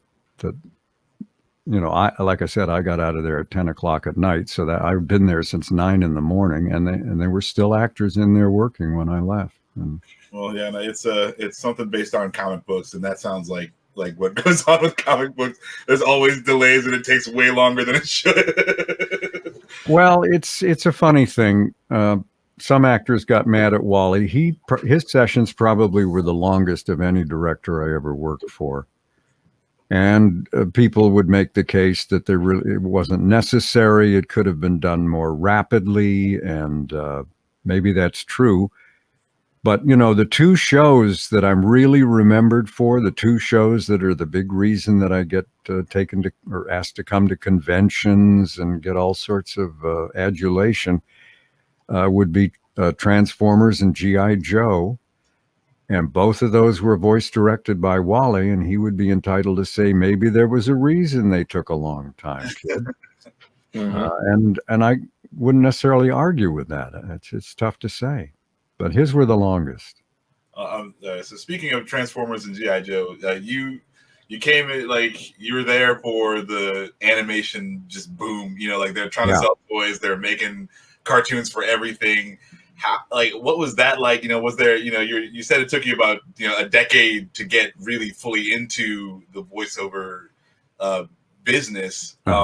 When you got there, and then the animation boom, where you just, did the phone just start ringing off the hook, and then they're like, we got another one, we need you, or how did that go for you? Yeah, no, it was an astonishing period for the as I mentioned in the book. For the first time in my life, I was in the right place at the right time. What had happened was the Reagan administration came in. He appointed a guy to run the FCC, and both of them, Reagan and this guy, I've forgotten his name, were into deregulation. And one of the deregulations they did was involved children's television. And because of the deregulation, it became economically feasible to do these large syndicated 65-episode syndicated shows, which would run in the after-school hours on television. Prior to that, it was a very small deal. It was just Saturday mornings on the 3 networks and a couple of shows that ran on Sunday, and that was it. And they'd only do 13 episodes, and sometimes the second season would only be 8 episodes. I mean, nobody was getting wealthy voicing cartoons, believe me. And then suddenly, this ruling came out, and it was like an avalanche. There was audition here, audition there, a new show here, new show there. We just got caught up in this tsunami, and there weren't that many of us at the time. And so we just showed up and took advantage of the situation. It was a wonderful 10-year run for me, anyway, roughly 85 to 95. Mm-hmm. And yeah, it was wonderful. Wonderful. One of the cartoons I need to ask about is that you were the voice of Mean Gene Okerlund on Hulk Hogan's Rockin' Wrestling cartoon. That's right. Did you ever get any comments from Mean Gene? Did he ever send you a note going, that portrayal is spot on, or anything like that? Or no? Never heard from him. I don't think any of us ever heard from any of them. I don't know what they thought of it. If they were even aware of it, they must have been. But no, I never heard from him. Okay. No. But he was. The only reason I got that part was I was really pushy, because I came into the audition and they wanted to voice match all these wrestlers. Well, they all sound like this, And I can do that, but it's not my natural voice. And if I do it for a long period of time, I lose my voice.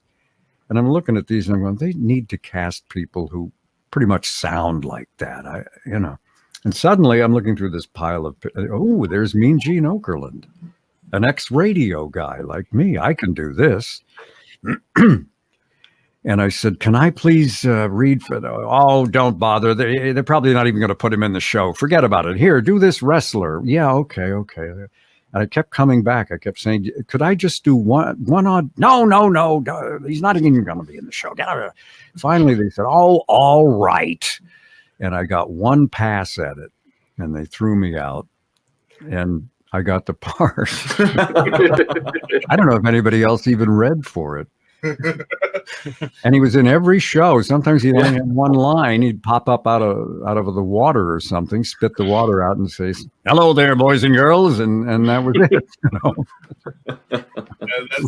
That's the smart play. Yeah, it was a job. What can I tell you? Yeah. I did have a question. So, have you ever had a voice kind of evolve over the course of the seasons, over the course of your career, doing one part? Just say, hey, we're kind of tweaking the voice, or is it more important to be consistent from pilot to the end of the season or series, rather? As far as how the voice sounds, yeah, they want consistency. Like any part, the more you do it, the better you get at it. Sure. The pilot episode, I don't know. It's interesting. I just stumbled across a thing on the internet. It's Hugh Laurie auditioning for House. And even just sitting in a chair with some guy off camera feeding him lines, he's got that House attitude. But I'm sure if you contrast what you see there with what he was doing in season 3, you'll say, there's a bit of an evolution there. Sure. But no, they want the voices consistent, and sometimes that's an issue, and they've got to drag the reference tape out of the vault and play it for you and get you back into the pocket. But yeah, consistency is what they want. Did I read? Oh, go ahead, Scott. You go ahead. I was just going to say, you've had a number of stories where you've kind of done other sound-alike roles. And I know you said you don't recall a lot of your video game roles, but you did play Han Solo for a number of games. When they brought you in, did they basically say, give us your best Harrison Ford? Or did you have a little more freedom? No. The name Harrison Ford was never mentioned. It was pretty much just my voice with, a little bit of a hero edge put into it. And people ask about that quite a lot. No, nobody ever said Harrison Ford to me in any of those sessions. Harrison Ford doesn't really have like a distinctive voice, though. I mean, maybe now that he's a little older, his voice is more, I don't know what to say. Like, you can definitely tell it's Harrison Ford speaking, but I don't know. I don't think you can. It's not like James Earl Jones where there's like a thing to it. Like he's just like a guy. Yeah, it's interesting. It's not a bad. I think he has a wonderful voice, but there's not, to my ear anyway, any sort of hook you can grab onto to do an impression of him. Right. The way there is with some other, like actors like Jack Nicholson, for instance. There's somehow that there's some hooks you can grab onto, but think of Kevin Costner. Not an unpleasant voice. It services him well, but I wouldn't know how to even begin doing an impression of him. Right. Nothing to grab onto. And that's kind of why I was curious, because he does have kind of a generic voice. So I was just curious if that was like, do that, and you're like, well, there's nothing really to do there. Well, and there are people far more gifted than I in this area. I'm thinking of a guy named Jim Meskimen. I don't know if you're familiar with him, but he does 1 million impressions, and he's probably got a very good Harrison Ford. And I mean, I don't know, but I wouldn't be surprised. And I would hear it, and I would say, "Oh, that's how you do it." Which I was listening to. Oh gosh, I'm forgetting his name now. I think it's Dana Carvey on Howard Stern, and he was saying the big thing with doing impressions is he used another expression, but you got to find a hook, something to latch onto, and that's the key to the voice. Now, once some impressionist does that, other impressionists hear it and go, "Oh, I see. That's how he's doing it. There, that's the key." Yeah, but you didn't come up with that, man. Dana Carvey did, And so maybe if I heard somebody doing Han Solo, I'd go, "Oh, that's how you do that. Okay," and I could, troll along in their wake. It's an odd thing. Impressions. There's a lot of voice matching now in this business. It's interesting. They get to a certain point when they're putting a movie together, or maybe the trailer for the movie, and they realize they need a line uttered by Kevin Costner, say, but he's no longer available. He's moved on to another project. It would involve all sorts of logistics and thousands of dollars to get him to just do this one line. So they say, bring some people in, see if they can match his voice. And there's some people who are really good at this and make a lot of money. And sometimes, lines you'll hear in a trailer that you think are uttered by the star are not. They're uttered by the sound alike. Did I read correctly that you were the announcer for Press Your Luck? Yes. Oh, how was that experience? Because that's like one of my favorite game shows ever. Oh, that was a lot of fun. I love show busy stuff. You get to drive on the lot, and there's a place for you to park, and there's craft services. It's like we're in show business. The only thing was they had me in an announce booth that was actually adjacent to the sound stage. So I only got in there to use the restroom or go to craft services. And they sneaked onto the set once and had a picture taken. But most of what went on, I was looking at a monitor, which is the same thing you do at home. But it's you were an innovator. I'm sorry, I missed that. You were an innovator. You were doing it well ahead of everyone else. Yeah. But yeah, I love doing that kind of stuff. I had never done a game show before. I can't recall ever auditioning for one before. I don't know where the hell they get these people. But this one I did audition for, and miraculously I got it. And I had not really pursued game show announcing because I had heard that the announcer also has to do audience warm-up.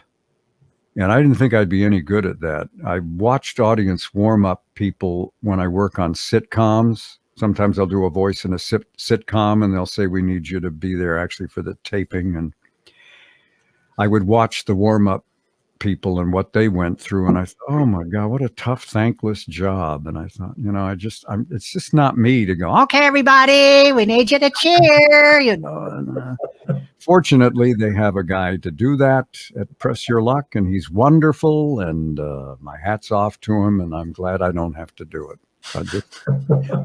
Just put me in my booth and let me do my announcing, and I'm fine. Awesome. So you want to talk a little bit more about your book, and where we kind of covered a little bit of where you can find it, but any other plugs for that?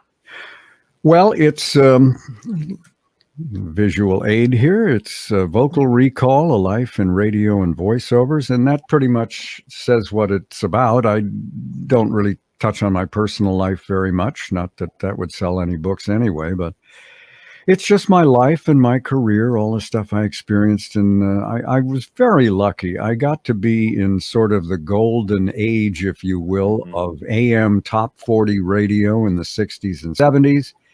Then I got to be in what I think was the golden era of voiceovers. I missed the 70s, but I was there for the 80s and 90s. And I got to tell you, it was wonderful.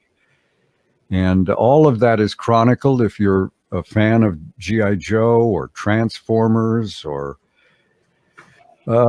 Spider-Man, where I was the Green Goblin, and Norman Osborn. I write about all of those shows and some of the people that were involved and some of the funny things that happened. And it's just a fun read. And there is an audio version available. And Wonder of Wonders, it's narrated by me. There was this long, arduous audition process, and in the end, somehow I prevailed. So if you go to I'm sorry, go ahead. It's like you've been working your whole life for that role. Well, I got to tell you, it's the only book I've ever done, and I think it's going to be the only book I'll ever do. That's work. I mean, I started to get ticked off at a certain point. I almost quit my... And then I almost fired myself.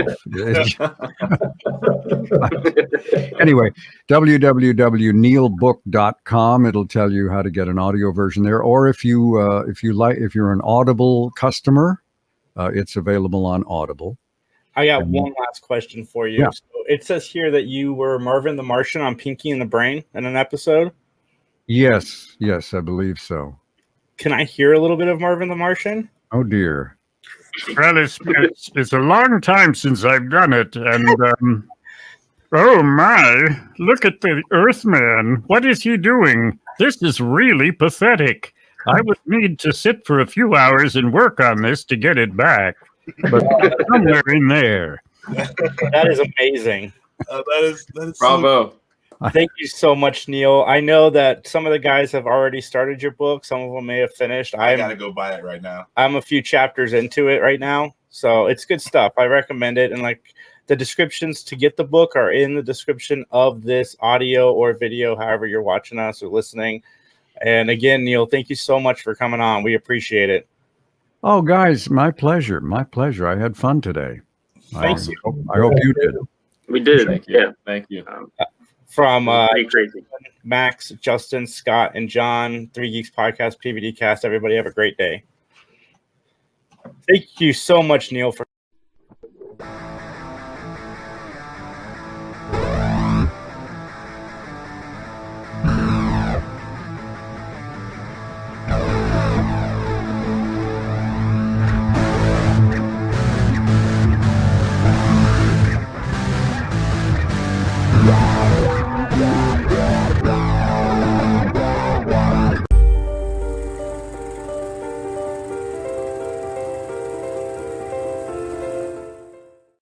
What's going on, everybody? Jason and Justin here with another Three Geeks conversation. Today we're joined by Anthony Fernandez. Anthony, how's it going?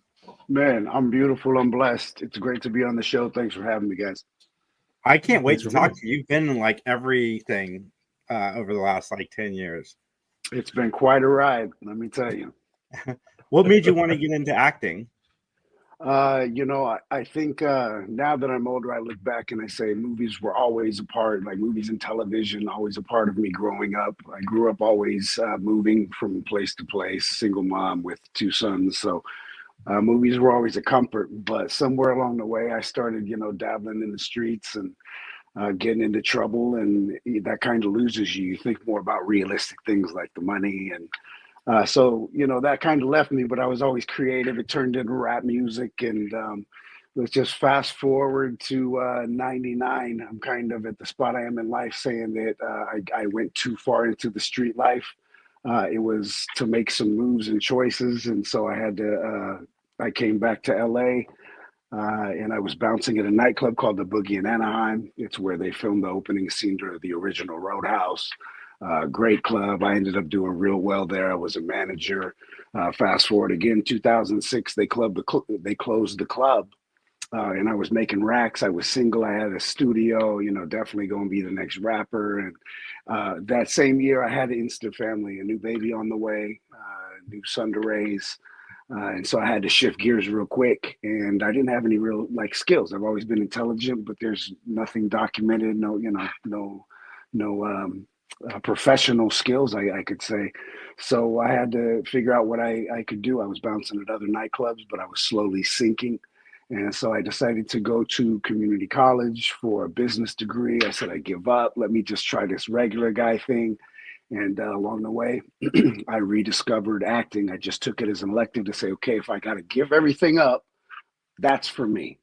And at first I thought it would just be to help rebuild me, feed my soul. But I started changing, being from the street life, you dead some emotions. So they all started coming up. I started really learning to live and love, and the kids definitely changed me and the family. And so I studied like 3, maybe 4 years before I actually thought I know I was going for a business degree, but I think I'm going to try this acting thing. So 2009, I decided to make the haul and go do auditioning, and I joined Central Casting, and it really reignited something in me. I've always had a fire and a passion to do big things in my life. I just, do turns and decisions. You never know where that'll land. But man, I'm telling you, the best thing in life was rediscovering myself, learning the craft of acting, and then being able to apply it. And I've been blessed. I earned my union status in 2013. And doors have just been open. I give credit to everything, though. Everyone involved. I worked really hard, and I deserve every door open. But those people that are there to open those doors, man, I really thank them. Yeah, that's awesome. I got to ask, because second to my love for movies and television, hip hop is like the biggest thing in my life. Can I find any of your stuff anywhere online? No, there really is. I mean, we were working. It was just stuff that life interceded. We were kind of partying. I probably have computers that still have instrumentals and songs that we did. And then my best day one, he still has the CDs that we burned that he'll throw on every now and then. But remind me, and I'll try and get you something. You know what I mean? Yeah. That's awesome. Nice. Yeah. I'd love to check those out. Yeah. Who were some of the people you used to listen to growing up? It was always West Coast. We have NWA. I loved Ice Cube. Cypress Hill, definitely dope. But I also like the old school Big Daddy Kane, MC Search and De La Soul. There was a lot of great songs when I was even younger, before you really take charge of your life that were playing, and that's from hearing the Salt and Peppers to make it onto the radio to Run DMCs. So I loved it all. But, what really influenced me when I was a teenager was a lot of Bay Area rap, the E40s and Drew Down. So I run the gambit. I love it. There wasn't one day that I didn't flow back in the day. And I still love it to this day. But, I look at it as it gave me what I needed to help me to be able to perform. But the longevity now that I look back, I'm so much happier in what I chose now, where my journey led me, because there's just not longevity enough. When I look back now, I think like, well, even if you would have started in your 20s, there's that ride or die section that'll stay with you. But longevity, like Anthony Hopkins can still hop on something right now, and there's a role for him. No teenagers want to see an Anthony Hopkins hopping around on the stage rapping. So even though it's my love for it, I think just there are some things that at a certain age you have to, I still got some homies probably that are like hitting 50 and they're like, the mixtape dropping. And I'm like, hey, good for you, feed your soul. But, at the same time, it's about, making the money and providing for your family, establishing that empire. And so I'm totally happy doing what I'm doing now. I want to see Anthony Hopkins on stage like right now. That would be dope, right? He's so entertaining. Oh my God. Absolutely. Yeah. But you did a few things, but what was it like finally getting the role on like something like Brooklyn Nine-Nine? That was amazing because until that point, it was, much needed making my bones, so to speak, on as a background actor. And it was, always the gangster, but like I literally just had barely got my SAG-AFTRA, and I was so proud. And then to book that, it was amazing. It's always an extension of the great work that people behind the scenes and in front of the camera have put together and built. So when you step onto something, it doesn't matter who you are, you have an awe and a respect for stepping onto that and being included. And let me tell you, though, there is a story behind that, because I was just laughing and I said, we all learn things for a reason. We did a perp walk on Brooklyn Nine-Nine. And so I was so happy. I was like, I'm going to use it for my reel, because if people don't know, it's not just, you get paid kind of twice. You get the money for the job, but then at the same time, you get the reel, and then it propels your work. And so you're excited. And so when it did air, though, it was kind of like a brush. I mean, you barely saw the face, and then they dubbed my voice. I'm sorry to say, I don't know what I did wrong. It was just you're never gonna get me. And next thing you know, it was this total different voice. Maybe I wasn't Brooklyn enough back then. I don't know, but it was very funny. But the wrap up to the story was I was looking through some residuals that had come in. And I was like, oh, Brooklyn Nine-Nine, still paying. It didn't hurt my career. I did get the experience. I'm more than happy to do it. And, it just shows you, like, never look a gift horse in the mouth, because it's still paying to this day.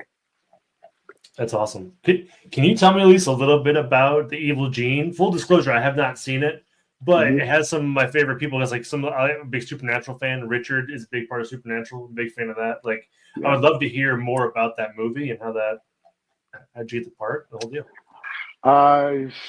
I believe at that time it was an amazing time in Hollywood, and I recognize it because we were able, as actors coming up, able to take care of our own submissions sometimes, through the Actors Access and Casting Network. But I believe it was one of those submissions. I went in and read, and at that time I had no idea really. I got the premise and the sides, but I didn't know what it was. But I knew that I could just, I could pull that one off. I was like, I just got this guy. And so I locked in. I believe we had a callback after that and started working with the characters. But the rest is history. I got the part, and it was an amazing experience. Every day was something new. That was probably the biggest thing that I had worked on at that point in time. Sure. And what can I say? Richard was great. The whole cast, everybody was amazing. They even called me back to play a cop on Kings of Con. And that was a fun experience too.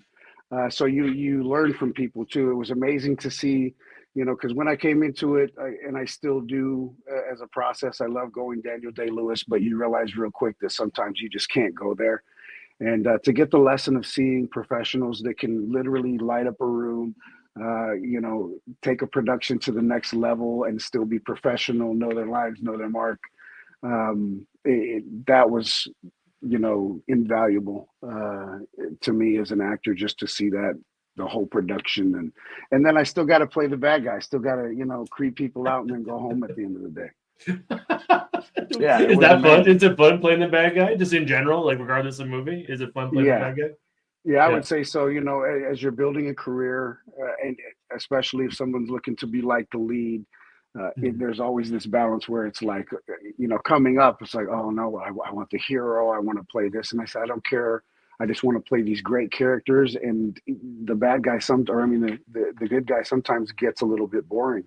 It's always fun to see what level you can bring it as far as the bad guy, and we have so many interesting takes to choose from with the cinema of the past, and great performances. So I see nothing wrong with like kind of cherry picking a little bit and getting ideas, and character acting to me is really fun. So you get to put more into that. I think when it comes to the bad guy, they are the good guy of their story. So you find those elements of dysfunction, and sadly sometimes they mirror ourselves. And then it's nice. A lot of the times they gave that to me just because of my background, who I am, to let the other actors feel safe. Like they know when it's go time, when the cameras roll, it's going to be very intense. And I just like being able to get the most we can out of it, but the other actors still know that they're safe and I don't snap. That's awesome. Yeah. So when you go in for a movie like The Wedding Ringer, do you know that it's a Kevin Hart movie ahead of time? No, sometimes they really keep it under wraps. Some do. They'll say this person's attached already, and so you kind of get a sense of it, or the story that they're making. You're kind of familiar with it. Who's attached just through the grapevine. So you're like, okay, well, this. Or if it's a second season of something or a second movie, who the character that played it was, or who the actor that played the character was. But no, that's an amazing thing too, because I think they called it the Golden Tux, I believe. So even the name wasn't The Wedding Ringer at that point in time. And I went in for the initial audition, and that's just when you're kind of doing your own lines. And but then the callbacks are always, you learn a little bit more information about it. And I loved that one because that's when I got to read with Ignacio. And then that's when you find out kind of like the scale and scope and who's on it. And man, when I landed that was another beautiful thing. Like I said, I had just gotten my SAG. I put in a couple jobs under my belt, so I was feeling the momentum. And when I auditioned for that one, it was the right fit. I was still kind of learning. I knew how to watch comedy, but I really didn't know, the performance. And to get in the room with Ignacio and Kevin and Josh, it was just an amazing thing. There was improv flying all over the place. When he started singing, that was improv. The song itself, I remember Ignacio just made up kind of on the spot. And so, but it was gold because that's really what created the scene. And I didn't even I didn't think whatever I was doing, I was like, well, what am I not doing anything funny? But that was the whole point. And so Jeremy Gerlich is a director. He was amazing. And that was one of those ones where I count my blessings because they did do the screeners. And so there were several spots. I mean, I think when we went to Sony for the first screening, they still had like another hour to cut down from that point. So some people's scenes didn't make it in, but everyone, such amazing actors that were on there. And that was one that truly reminded me of what it was like to see that movie in itself, growing up and seeing the Caddyshacks and the Animal Houses and like those zany like comedy romps. And so I was really just so blessed and happy to be attached to that one. Yeah. It's a fun movie too. I think it's very underrated. Yeah. And I get it now. Now I look back at him, oh, that's hilarious. And to this day, the guys are still like, oh, nachos.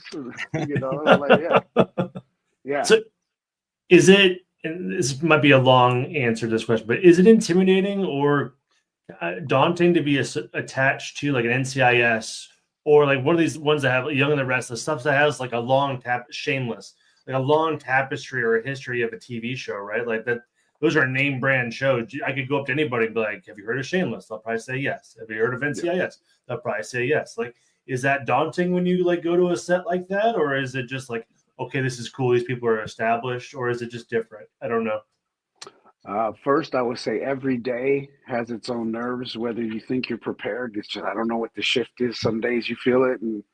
But I will say it becomes more of an issue and more of a problem for those that don't recognize the magnitude, that don't have the respect to really put in the work to make sure that they're prepared. And I'm not talking about stressing yourself out or overloading, but if this is what you want, it's like that's why I wanted to join SAG-AFTRA, because I said, you know, it's like the majors. You're playing in the minors, that's great, but you may not get as much playing time in the majors, but you're going to get to play with them. And then over time, if that's for you and you're one of the greats, it will develop into that. So it's the same thing. I always look at it like that. Some days you have a little bit more nerves, but honestly, no, I think that, and it's partly not everyone is not built the same. The story that I have, the experiences that I have that have kind of built me up to who I am, instill maybe a little bit more of that confidence. And I've always been like that type A personality. And so hell or high water, we're going to get it done. And then I do want to, at that point, you want to feel the mutual respect from people that you have watched. So with NCIS, it was amazing to sit across from Mark Harmon. I mean, Summer School was just one of the funniest films, and then he helped single-handedly, you know, not single-handedly, but he helped, you know, bring his talent to NCIS to create what it is in a collective of other great actors. And so when I do, I make sure that I really do prepare. I remember me and Mark had like an 8-9, that interrogation was like 8-9 pages.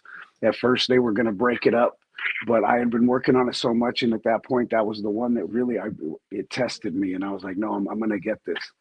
And so we said, they decided to just run through it. And I was like, yeah, let's just go through it. I remember at one point we were in between, we had ran it and it went really well every time. There was really no messing up. And Mark was looking at me across the table. He was like, "You've been working on this one, huh?" A little grin, but it was a positive. He wasn't, you know, he wasn't razzing me. And I was like, you know, I have. And so that little, it felt like that kind of like, yeah, respect sort of thing, because he was just amazing to work with. Yeah. Awesome. I gotta ask, because it's one of my favorite shows. I can't believe it got canceled. But on Apple TV, you worked on Truth Be Told, and you were in half the season. I remember you on the show, and first off, what a great show and what a great cast. What was that like? Because getting a job working for Apple with such a great cast coming into the third season and having a bigger role than you've typically had on a show before. No, that was definitely a turning point. Man, I that's one of those ones that still to this day humbles me, because the cast that was on there.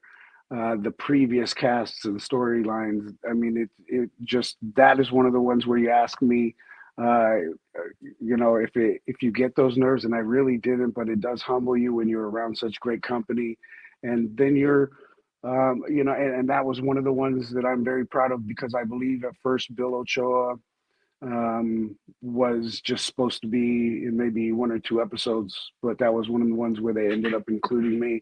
He was one of the main central characters to the story.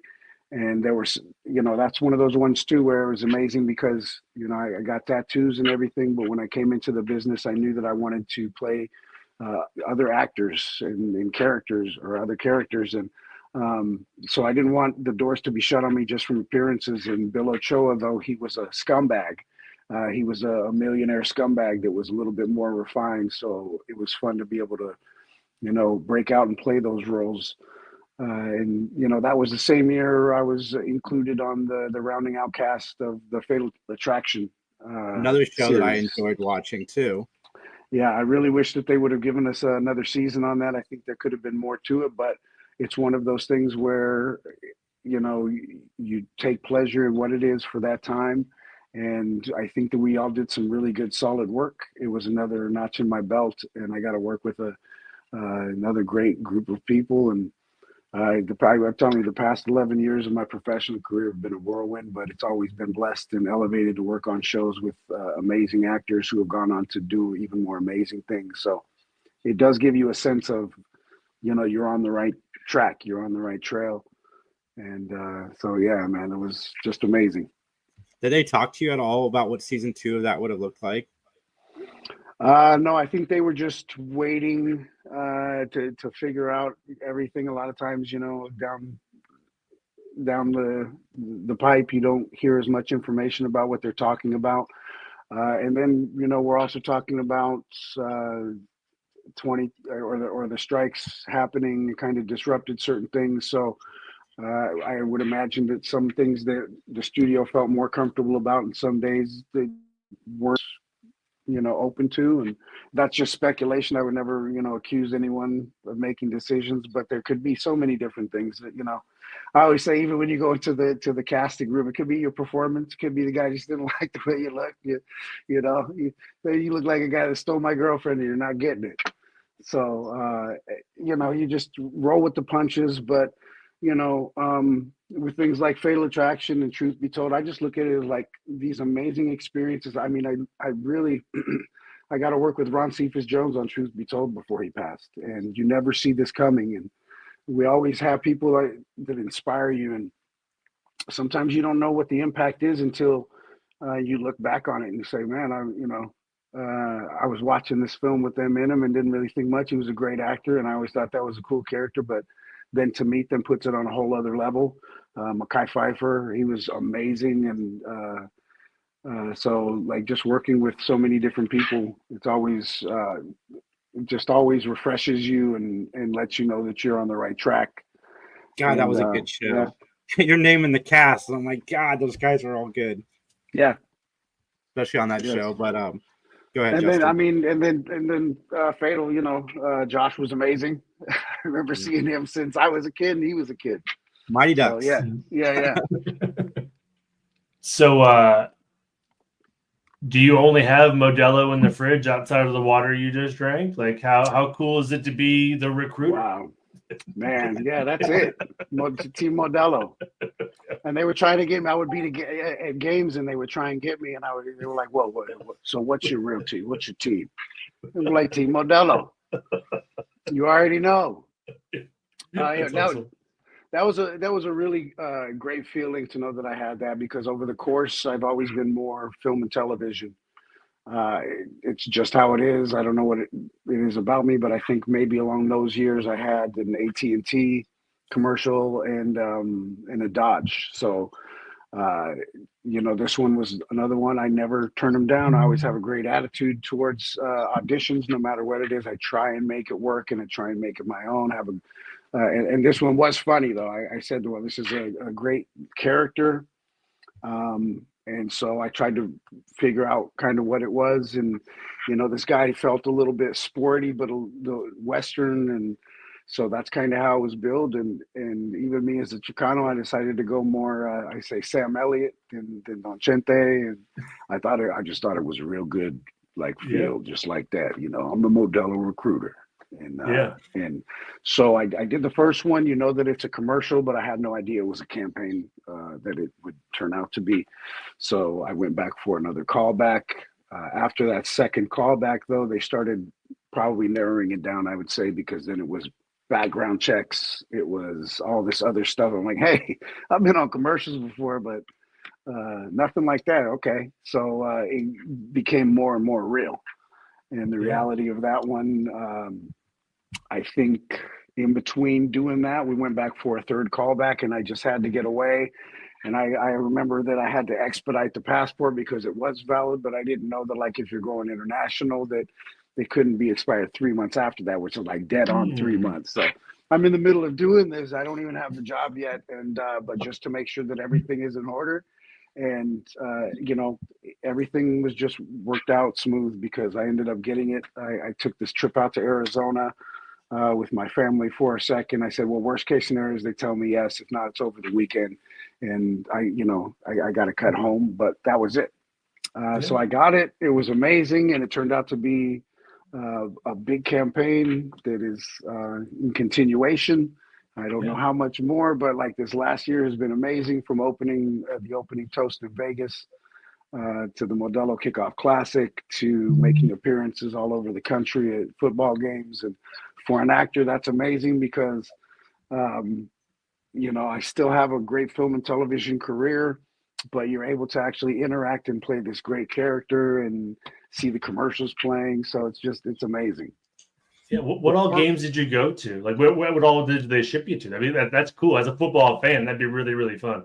Yeah, I was at Ohio State, and then I think we were Atlanta was really amazing. That was the championship. Yeah, yeah. And then Vegas. So it hasn't been shooting all over the place. I believe this next season there will probably be a little bit more appearances. But I mean, I think they did a great job in balancing the commercial play with the appearances that I've done, and so everyone's been asking for the jackets. They're killer. It's a dope jacket. It really is a dope jacket. Yeah, so keep your eyes out for that. I think that they're getting popular, and I was even amazed too. I was just in Orlando recently, and just got back in town, and some of the people that I was meeting out there were showing me it, because I was thinking when the commercials dropped, I was like, well, it's close to October. It's October, and I want to see some Halloween costumes. And so you don't really see too much posting. I wasn't hunting for it, but then all of a sudden, recently they were showing me from the same Halloween that I was like, where are all the costumes? People were literally, my brother dressed up, my husband dressed up, and they would show me the pictures, and I was loving it because I was like, okay, good response. Yeah, people resonated, right? That feels good. They did. That's awesome. Yeah. So I got to ask, before we get into the stuff you've got coming out soon and all the fun stuff, what was it like working on the Happy Madison movie home team?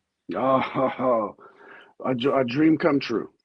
Absolute dream come true. Great story. It's one that people still tell me that they love watching. A true story too, based on a true story of Sean Payton.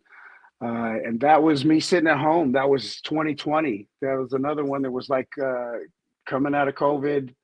The industry is just starting to get back, and then I'm given this great opportunity. I think it was just a couple quick scenes from it, and I didn't know what that one was, and got a call back for it. And then the second time, that's when you find out it's Happy Madison, and then I believe it was the producer callback.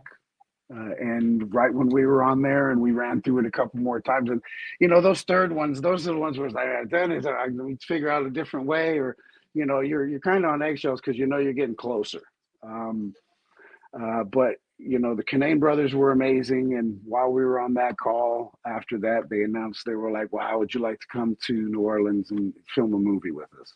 And my heart just popped out of my chest, my head.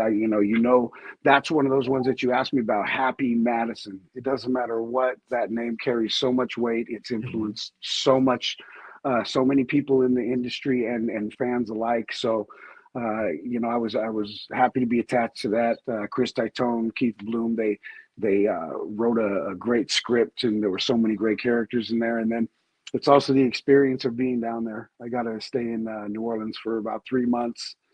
And then you just get those moments where Rob Schneider, you get to talk to him, and he's really a great guy, warm heart, very talented, but he's dropping these jewels of the industry, and interested in you and your life, and then able to reply with great advice. And Taylor Lautner, man, he was amazing. He's a great guy too, with a big heart. The entire cast was just fun to work with, and I said the Titone brothers. Kevin James was amazing.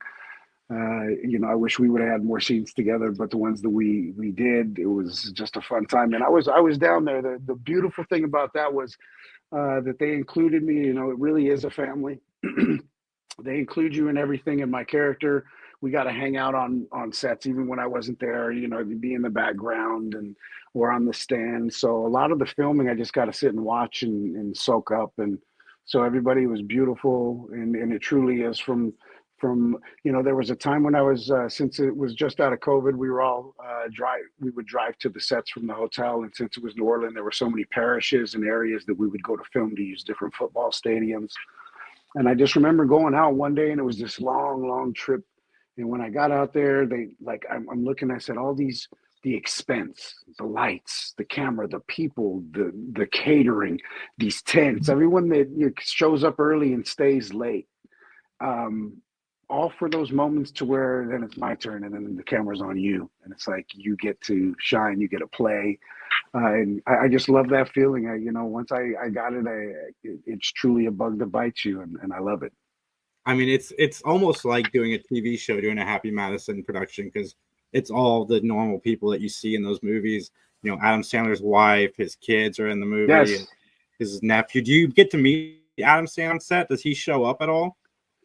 We didn't. I'm not sure if maybe he came down previous, but there were aside from the group that was there filming, there were very strict guidelines they kept everyone separated. Even I didn't get to spend as much time with with Marcos Eddie, but I mean it was it was a great experience though, because the people that you do get to talk to, you realize why this is a dynasty that Adam has created, that he can put his stamp on something, and then the people that he works with, they can go out and hold up that name and deliver something that's heartfelt and funny, and the fact that it was a true story, it was just kind of amazing to me. And Chris Titone, one of the writers, he was actually Jackie's brother, and he's been in a bunch of Happy Madison flicks, and it was just fun to be able to sit and talk to him, because he has such a broad view and scope of the lineage of the movies, and then this particular one, because he literally wrote it with Keith. And so those moments where he kind of tells me the decision process and how they decided, he was like, when we saw your audition, we knew it was you. And but yeah, I would have loved to meet Adam, but I never closed the book on anything. We're in the profession of making movies, and I would love to work with him again somewhere down the pike. Yeah. You got him one, you can get him more for sure. Mm-hmm. Why not? Yeah. So what's next for you? What do you got coming out? So April 1st, there is a hood comedy. I think we made magic. It was a project, almost a passion project, but a collective of Chicano Latino entertainment came up, and there was an amazing script called Horchata with Oat Milk that's basically centered around the gentrification areas like East Los Angeles.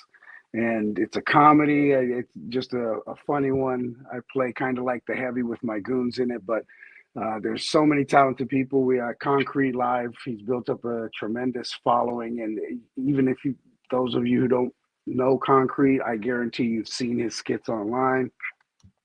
Jay Valentino, he's another online personality who's extremely funny. And Jerry Garcia is a stand-up comedian. He's delving into the film and television business as well. And Duno from the Brown Bag podcast and then Brown Bag in LA with Letty and Vic. So there are so many amazing, talented people behind the scenes there. The producers, some of them have been more focused in the music industry, but they're crossing over, and I think they did an amazing job, because when I got back from Orlando the other day, I went straight over to the Neighborhood Watch Studios in Hollywood to do some ADR, and I got to see some of these clips, and it's really a funny one. Looks beautiful, and that's starting to remind me of something classic. When we were filming, I believe that was another project that was kind of coming out of COVID. And so everyone with a project, was kind of on their own, left to like, let's make something. And so with the help of Chicano Hollywood, you can find them on Instagram. They decided to put this together, and I was just happy to be attached to it, because I really think that you just felt like there was magic taking place. Everyone that was on, no matter what their role, was jumping up to help and put in work. So we got the green light to release it. The producers are putting together a premiere in Hollywood. I'm not sure what the theater is, but it'll be off somewhere around Weddington. But yeah, it's going to be a funny one. So you can find out. I don't know if they've dropped the trailer yet. They might be waiting to drop it sometime this week. The press release will be out, and I believe there'll be. You can go to horchata with oat milk on Instagram. Yeah. All right. I can't wait to check that out. I'll make sure I put the link down below, so everybody out there that's watching, you guys can also go check it out. Yeah. Yeah. Show your love and support, man. It's really one of those ones that I'm proud of. And, the characters that I played from, from It's Bruno to being Barry in Brooklyn to even the Texas accent that I used on Home Team. This was another one that kind of like I was able to expand the character actor, and I grabbed a little bit of almost from him, and it was. But this guy is so funny because he's trying to save the hood, but he's left with the everyone's gone. They're either dead or in jail, and I can't do anything. I got two goons on my back, and I mean the performance. Like I said, I'm really proud of it. So one more notch in the belt. Nice. Where can everybody find you online, Anthony? You can find me on Instagram, actor Anthony L. Fernandez, Facebook, Anthony L. Fernandez, and I am on X, I believe, as actor Anthony. All right, everybody. I'll put all that down below. Like, comment, subscribe. We'll talk to you soon. Have a great night. Right.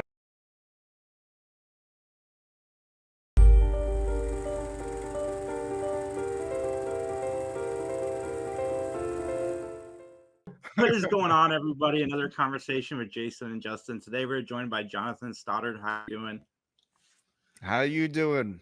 Thanks for having me, guys. Absolutely. What made you want to become an actor? Oh, we're just gonna dive right in. Yeah, let's do right it. Into it, man. Right into it. Yeah. All Jumping right. off the high dive. So I did a lot of acting. So my parents are psychiatrists. I've trying to boil it down because it's hard to define, life decisions and the road we take. But I think it's because my parents are psychiatrists. So there's always been this interesting introspection as well as an interesting curiosity in others' behavior. I'm the youngest of four. So fortunately, by the time I came around, I think my parents had a philosophy of like, well, kids are harder to kill than we thought. So sure, go play in the streets. You'll be fine. We have three others. Yeah. Yeah, we have three others. And it's like, I had a sister 2 years older than me. And I'm sure they were like, you know what? Watch your younger brother. Whereas before, I'm sure with the first one, they were like, call national security. She's walking down the street. Well, by the time I came around, they were like, yeah, we'll see you in like 45 minutes. We don't really care where you go. But point being, I think always having somebody to play with, and then especially having looser parental and authority figures, because my siblings don't have authority, not when you're growing up.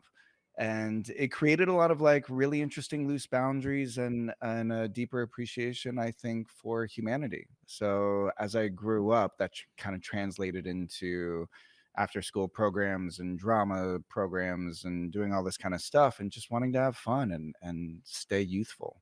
So acting has always kind of maintained that for me. Absolutely. You grew up in the 80s, the same as me. We would just vanish for like 4 hours and our parents would never think twice about it. Nowadays, there's Amber Alerts if you're gone for an hour without any like conversation or text or whatever. That's such a different time. Did any of your siblings go ahead, my bad. Go ahead. No, I was going to say, I mean, they're Amber Alerts, but then every single kid, I mean, other than having like a chip in their head or something like that to track them on your iPhone, it's Look wild. at you, Elon. Yeah. What were you asking? Oh yeah. So are you the creative of the family? Do the other three siblings, did they go into acting at all? Or is it like a family thing at all, or not really? So there's a deep appreciation for the arts. So my dad would take us to like the opera and ballets and stuff whenever he could. We of course hated it. And because we're kids, no one wants to sit through 4 hours of anything. And then we also grew up on, and we had a longer attention span because we didn't grow up on social media. So I will say that. But then growing up with, piano and music being a really important part. So they really wanted to make sure that we had a certain kind of culture and education for the creative arts and an appreciation for it. But there was a heavy push to say, be cultured, be a decent, educated human being. However, go medical or do something that's reliable or do something that's secure. And so the rest of us kids, it's definitely more creative between my youngest sister, because it's girl, boy. Sure. So us bottom two, we're the most creatives, and she's actually a really phenomenal photographer in Northern California. Cool. Yeah. And then there's me, and I'm me. I was where we going? You are you for sure. Yeah. And there's me, and I kind of do a little bit of everything. So yeah, I've got to ask. Christmas holiday movies, especially like the Hallmark Lifetime type, are a big guilty pleasure of mine. And you've been in quite a few of them. So my question to you is, once you start making them, do they just have you on a Rolodex where you don't have to keep auditioning, or do you have to keep going back to audition every time? Because I've noticed that they like to use the same actors in a lot of them. So for these, I mean, we're in a whole new, very interesting movement of content and creation, especially after quarantine and then everything going on with AI and all this kind of stuff, right? But I think mostly this is what I've come to reason out or logic out myself. But there was a very interesting third-party acquisition push for content after quarantine. And when everyone got out of the theaters and it was all about online streaming and distribution like distribution services, Netflix, Hulu, all that kind of stuff. So there was this massive push to drop the budgets, drop everything to like a 12 to 15 day shoot, and then just pump them out and then sell them for online streaming services. And with that, they're starting to find these really interesting niches. So a lot of the time with the relationships and things like that, I'm not auditioning because there are already so many out there that I've done. But I feel like you can't mention one without the other, because the industry like this would not have been possible 10 years ago. And it is possible now to be able to have, however many, I think there are 4 or 5. I think I've done 4 or 5 of the Royal Christmas kinds of concepts, and then worked with Brittany Underwood. I think we've done 3 movies together, and she's phenomenal, and I love it every single time. And this is all with Hybrid as a production company, and then selling it to GAC or GAF. They like to change their name a little bit, so it's a process that's always evolving. But yeah, I don't know. It's a really fascinating cinematic universe that's being created. I have noticed that when the chemistry is good between an actor and an actress, and especially those kind of movies, they will bring you guys back to be the leads again, and something else as different characters. And that's fascinating to me. Does it get stale coming back and doing it with the same people, or do you have fun each time? Because I feel like watching them each time. Because what? I said I have fun watching them each time. I was just curious. Yeah, no, thank you. If anything, I feel like every time we come back, I personally believe it keeps getting better and better. And mostly because from production also to my co-stars. So even for this last movie that Brittany and I did, and I don't know if they're going to do a Christmas in July thing and do a release, or whether they're going to release it in December, but it's all about ballet and dance and all this kind of stuff. And we're able to show up and support each other so much more just differently, and a lot more like hands-on. Like I was helping her prepare, taking videos for her. She's also helping me prepare and get ready for it. But you can only do that because, again, these are 12 to 14, 15 day shoots. I mean, you don't have a lot of time. You don't have a lot of rehearsal. You're going in and you're doing 10 to 15 pages a day. And so every time a movie's done, we're like, woo, what a ride. And then we show up for the next one and we're like, yes, thank goodness it's with people that I already have a history with, that I know are going to rock it. And now we get more and more comfortable because we know the content, we know the general storyline, we know basic general characters of how we're going to play with things. We know how we can feed off each other, how we can keep each other in line and support each other. And all of that just gets easier and easier every time. I was gonna say, it probably feels like a warm blanket, right? Just you're coming home. If it's that level of continuation, it probably feels really good. Right? That's awesome. Oh, 100%. If they offer me the role and then I'm like, who's the co-star? And they're like, Brittany. I'm like, okay, good. That's awesome. Whew, okay. So I'm looking kind of at your IMDb. So if this isn't the right, like if this is wrong, you gotta let me know. But it seems like you've done a little bit of everything. You've done stunt work, producer, obviously actor, camera and electrical. I want to ask about the stunt work. Like, did you actually do like stunt work? I don't want to like take this as face value. How did that go? And I'm just curious now because it says stunts. Yeah, no, I mean, film in general is really interesting. I like to be very physical, and especially being the youngest of four, and like I was the wild child that would disappear up trees, and we did like circus school in San Francisco. So when I get a chance to do action or sci-fi or things like that, I want to do all my own stuff. Cool. And I love it. I love it. I want to feel it. I don't like sitting too much. The Christmas movies are really challenging playing Royal because I have to be so like, oh yes, really, you don't say. But then meanwhile I'm like, oh, I just want to like I want to get out there. I want to run, jump, climb trees, do things. So I've done everything from handheld to martial arts, the sci-fi, some of my own stunts, things like that. But yeah, do you have a favorite? Do you have a favorite thing you've done in terms of like a stunt? Is that a thing? Oh, I don't know. That's a great question. I've done rope work and wire work, like getting pulled and yanked. Yeah. For things, even some stunts that happen on horseback, which is really, really fun. That is a whole other element when you're adding in, an animal component. Yeah, 100%. That's really fun. And then just some interesting car stuff and falls and stuff like that. It's fun. Sure. Cool. Yeah. Awesome. So you're here to promote some stuff, obviously. Let's talk about that. Well, what would you like to know? Because this summer there's a number of stuff that are actually on the horizon. Let's start with My Nanny Stole My Life. That is a fascinating title. What is that about?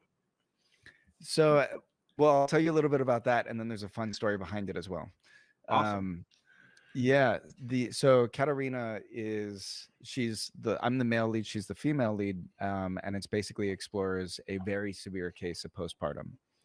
And the thriller suspense part of this is that as she's going through postpartum, after us having our first child, there is also a legitimate and real threat that's happening simultaneously of somebody imposing and trying to take over her life. So she's caught in this world of what's real, what's not, the hallucinations, and as this person is kind of messing with her and kind of provoking her postpartum to get her life to fall apart. So it's really interesting. But yeah, the trailer looks awesome. I play a nice guy in this, so I'm a nice, loving, supportive, sensitive husband. That must be nice. It's such a heavy topic. That's such a heavy topic. It's probably nice to be the undercurrent of joy, maybe. I don't know. Well, it is, because I mean, Katarina had to be insane throughout the whole thing, and almost every single scene she's in, it's either paranoia, crying, investing anxiety, all kinds of stuff, and it's hard to do that day in and day out. And sure, she rocked it. Here's the fun story behind that, though, which is really cool. So my very first, I want to say my first kind of bigger rom-com was called The Beauty of Love. And Katarina was my female co-star. So it was a couple years ago. So she and I have this meet cute, we fall in love, and that's the movie. We fall in love. And so when we got cast in this together, we were like, oh, this is like the unspoken sequel. This is after the rom-com. They get married, have a child, and their life falls apart. Yay. Great. It's as if Romeo and Juliet survived. And now we get to see what really happens. Deep pregnancy. Yeah. Nice. I'm going to watch that as a double feature. And one's a rom-com, one's a thriller. I mean, it's kind of perfect. It's very cool. I've always said I wish more movies would do that. Just change genres with a sequel. Let's do something different. Right? Yeah, like the end of The Hangover 2. Instead of making another comedy, make it a horror movie. Oh, that would have been cool. Right? Yeah. They get drugged and they wake up in some bizarre bloodbath someplace. Alan's missing a kidney. Just like, what? Right. when does this come out? Looks like it airs May 16th, actually. And yeah, May 16th. Lifetime Movie Network. Awesome. Be there or be square. Nice. What about Silent Thunder? So Silent Thunder is a very cool project. It's going to be doing a theatrical run at the end of the summer. They haven't started doing a full marketing push or anything like that yet, but that is a very cool 18th century acid Western horror. And the writer, Isaac, is an absolute genius. He's phenomenal. And I've shot a movie with him, one movie with him every year for the last couple of years. And it's just now starting to get legs and getting released and everything like that. But Silent Thunder so we did a lot of like stunts and horseback riding and things like that because you can't fake it. But we had 6 shooters. It's full out Western. That's fun. Yeah, that sounds cool. And it's got people like Ted McGinley in it and Jack Lucarelli, both of which are phenomenal. Ted is just great. If you guys have seen Love Boat and Married with Children and the current show Shrinking, Happy Days, yeah. But Ted is what a powerhouse of a human being and a talent. He's great. So did I hear right that Silent Thunder, maybe you didn't have like the release stuff kind of ready? Did you shoot it and then not know where it was going to be streamed, or did I misunderstand you? No, yeah. We shot it first. Yeah. And then throughout the process of shooting it, because I mean, going back to earlier in the conversation, talking about third-party acquisition, so many production houses now, instead of it being an Apple original, which they're still making, or a Lifetime original, Hallmark original, so much high-quality ARRI Alexas, high-end camera gear, all that kind of stuff. You could shoot a 4K if you know lighting, you could shoot it on your iPhone. And so people are making independent features for $1 million or less, and then doing third-party acquisition and selling it to streaming services, platforms, things like that. So that was the driving idea behind dedicated filmmakers, is go out and make your own stuff. So Isaac made his. That's super cool. It's really, really cool. Television icon. Have you ever geeked out on set? Like kind of knowing who your co-star is going to be and been like nervous walking on the set? Oh yeah. I would say it would be Ted, but fortunately we were able to get together a lot to rehearse before getting on set. I am so grateful I didn't have to say my lines to him the first time I met him, because that would have been atrocious. But Vivica A. Fox, I did a movie called The Wrong Prince Charming, which was the first time I did a British accent on TV. And I don't know what it was, but because I had a childhood crush on her when I was younger. And so when she walked into the room, all the words of my scene left the room. And it was, I don't even know how to explain it. Like, I'm getting nervous talking about the fact that I was nervous. But yeah, that was probably one of the the things that sticks out. Yeah. It's awesome. I bet that's exciting. I bet it is. So yeah, you got, like I said, you got a lot of stuff, and that's awesome. It's a good thing that I was about to ask, are you exhausted before he goes into his question? Like, are you just tired? Like, what? There was an article. There was an article that I saw relatively recently, and they were like, so John has another movie coming out. This is movie number 129 or something like that. And then it's like, just kidding. But John, this is only movie 14 that he shot within the year 2023. He's working harder than Nicolas Cage with the Taxman on his back. I would agree. I second that motion. Yeah.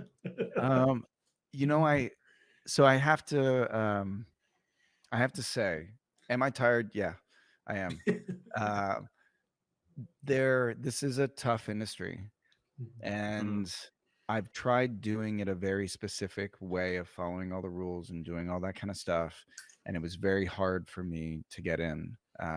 And so part of the reason why I did what I did over the last 4 years was because I decided, you know what, I'm going to make enough noise. If I can't be selective about a very specific project and hope that like puts me over the edge, I am going to become the hardest working actor in the world. I want to be the biggest recognizable nobody, where I'm on every platform, on every genre, everywhere. And I am going to say yes to absolutely everything. And I'm going to build enough momentum, cut my teeth, and I am going to make sure that I'm everywhere. And then from there, once that's established, now I'm going to start cultivating more selective projects and things like that. But I want people to look at my resume and look at the body of work, and whether or not it's the most high end or moving or anything, this has been an invaluable experience for me to be able to do this. And I know that the best work is yet to come. But this has been an incredible ride for me so far. And you never know who's around either. You don't know who knows who and who knows what. So any of these movies you're doing could be, the next step. Yeah, exactly. Well, a lot of these have led to some very fascinating movies, even like Somewhere in Montana with Graham McTavish and Michelle Hurd, or even The Plus One with like Ashanti and Cedric the Entertainer, to even potentially, some interesting ones coming up with some Oscar winners. There are some very interesting movies that are coming up within this next year that were a result of doing a smaller TV movie and just hustling and wanting to continue to be a value add in the spot. I was going to ask about Somewhere in Montana, but you brought up Cedric the Entertainer. What was that like working with him? Oh my God, he's a legend. He is a legend. I mean, it was an all-star cast in general, just phenomenal. From Ashanti, Michelle Hurd, Cedric the Entertainer, BJ Britt, Cassie Serbo, Jonathan from Mean Girls. Like, we just had so much fun. Brendan Bradley and Austin. Like, you should see the photos of all of us, because we're all staying in the same hotel and like getting up and going to work every day. But yeah, Cedric was phenomenal. He is such a genius to work with, and he had us cracking up every single day. Yeah, so he has really funny. I had to see. Yeah. Yeah. And so effortlessly too. He's just such a genius. Like it's insane. That's super awesome. cool. Yeah. So tell us about Somewhere in Montana. So Somewhere in Montana is it's a human I don't know if it falls under a human interest piece, but what I will say is that Brendan Smith, who created this movie years and years ago, wanted to make a movie and wanted to hire Robert Downey Jr. At the time, this was before Iron Man and his comeback into the industry and everything, and it was a little bit more during the period of time with his allegations and stuff. He wanted to hire Robert, and he couldn't get the insurance. Like it was the insurance company wouldn't insure him because he was too much of a Hollywood risk to bring in a big movie star for the movie that he wanted to make. And so the project died, life happened, he has kids, family, everything. And then later, now is about the time he decided, well, I want to make a movie about what would happen if we brought that movie star, and if something like, what's the worst that could happen? And then he turned it into a script. And so Somewhere in Montana really explores a production that comes to this ranch in Montana, and Graham McTavish is the head of the ranch, and it explores people, it explores the industry, it explores pursuit of happiness. Like, it has a little bit of everything. Sweeping landscapes, of course, it shows off Montana beautifully. And then I play the kind of off-kilter, risky person and movie star, and some things happen that are no bueno, and so it's kind of a cool thing. It's a fun journey for sure. It sounds fun. It's crazy because Robert Downey Jr. I believe that they had to put Jon Favreau put up a lot of his insurance to be Iron Man in that first Iron Man movie. And I mean, that sounds fascinating. I can't wait to check this movie out as well. Yeah, and I mean, Robert's phenomenal. He's even before Iron Man and all that kind of stuff. I mean, now everyone, of course, is like, oh yeah, like Robert, I've always believed, like, but at the time, nobody, right? Yeah. Well, he was, he had really reached phenomenal status as a brilliant actor, but you know, the industry had its own kind of say about him. I've always respected and appreciated his work. He's been phenomenal from the beginning. Absolutely. Yeah. So what was it like working with Graham? Because I know him from The Hobbit. I know him from a bunch of stuff. Like, was that fun? Was that cool? Like, do you have any fun stories about him? He is great. He is just a solid, wonderful human being, and very kind of understated with his. Even though he's a big dude, he's just kind of there.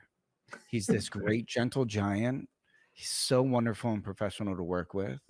Really just eyes open, wanting to like help people, make sure the production is the best it can possibly be, looking out for people.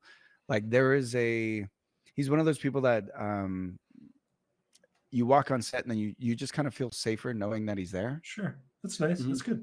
He was really, really wonderful. I mean, yes, professional and talented and great. Absolutely. But yeah, I absolutely adored working with him. It was great. And Michelle Hurd was on that one too. So it was great to work with her again as well. That's awesome. Yeah. So that's awesome. I love that you're working with all these wonderful people. Tell us about Killer Fortune. Oh, that was fun. So that came out a little bit ago, right? Like a month or two ago. Not at the time this podcast will get released, but yeah, that was a fun one. They wanted to make something that was kind of Succession like, and it's based on a true story. So I don't know if do you know the story itself? Not often. I'd love to hear about it though. So the true story is that there was a guy who inherited his father's company, and he wasn't really like spiritual or anything like that, and but inherited all this money and everything.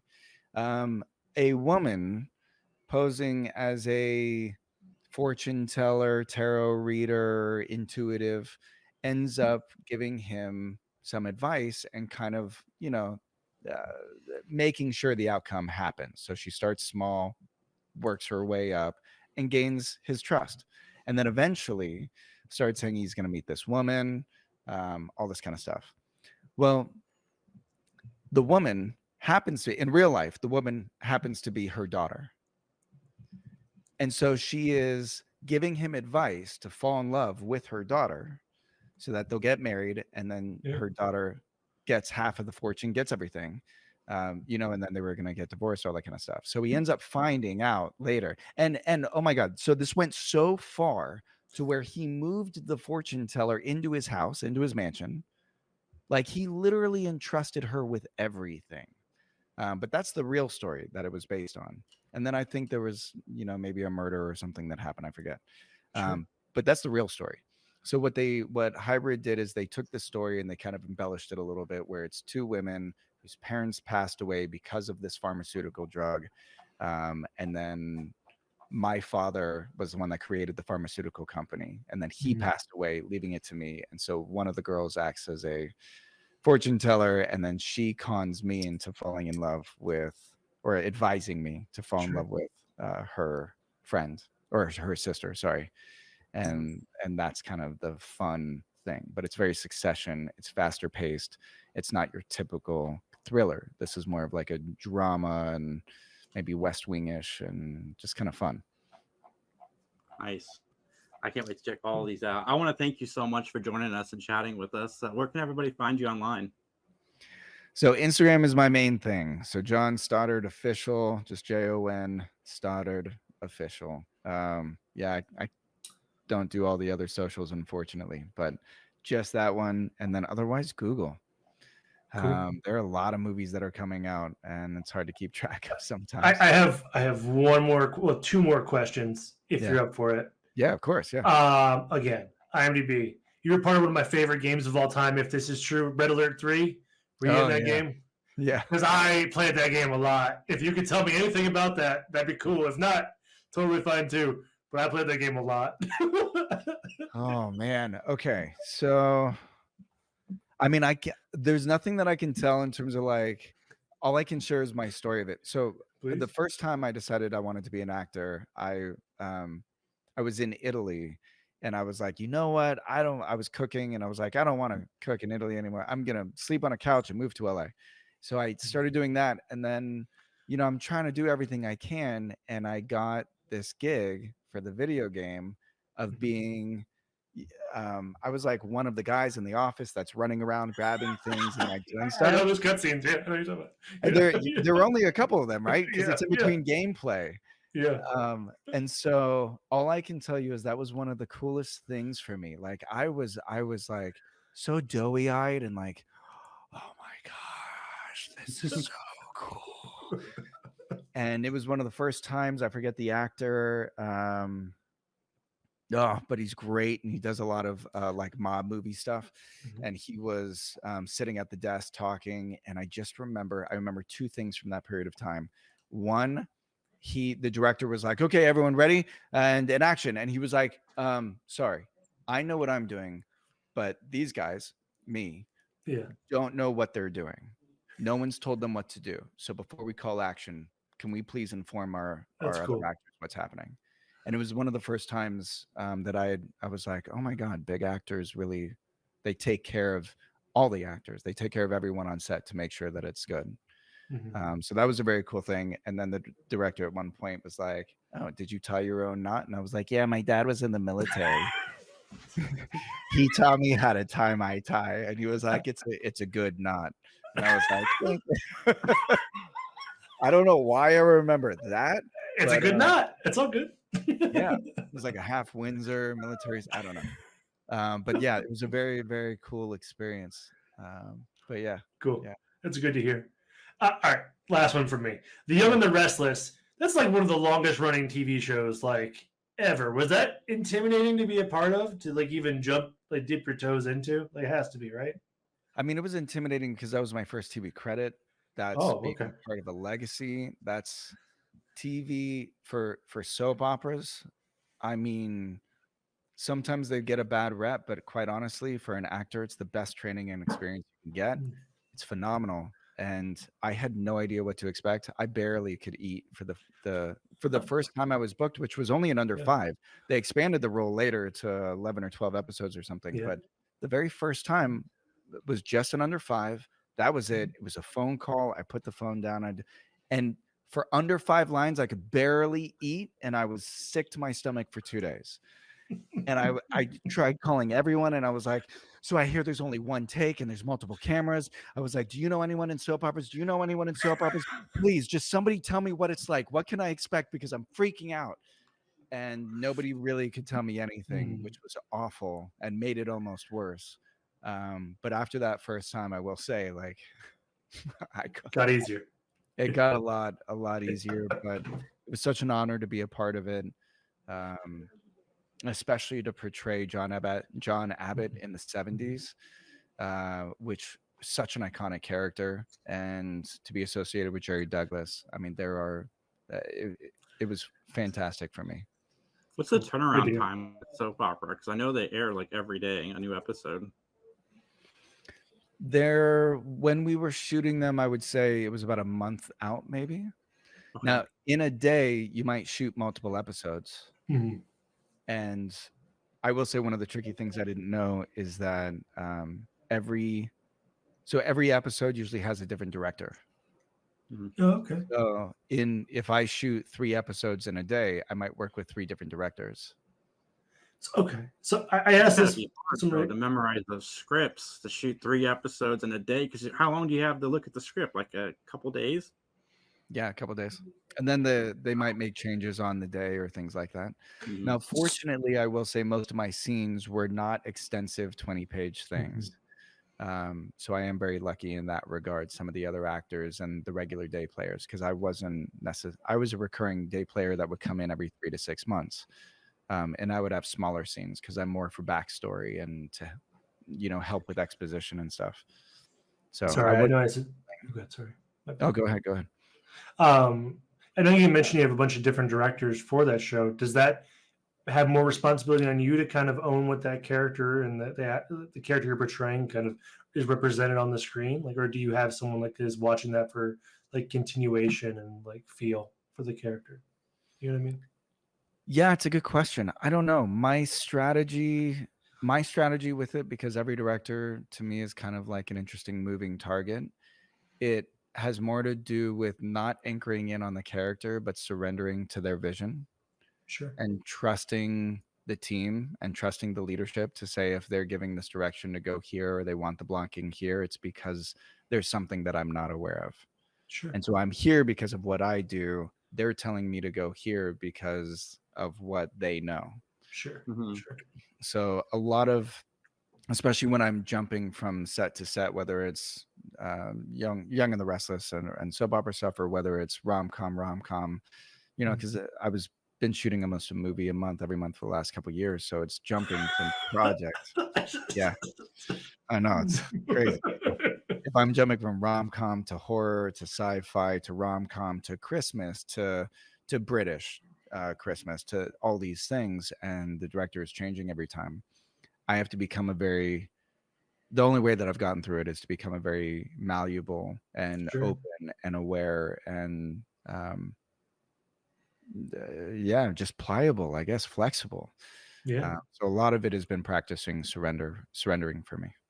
Cool. The Swiss Army knife of acting. Yeah, pretty much. Yeah. Well, thanks again, Jonathan, so much. Everybody, I'll put the links to everything down below and to his Instagram handle. And have a great night. Like, comment, subscribe. Bye, guys. See you. Bye. Thank you.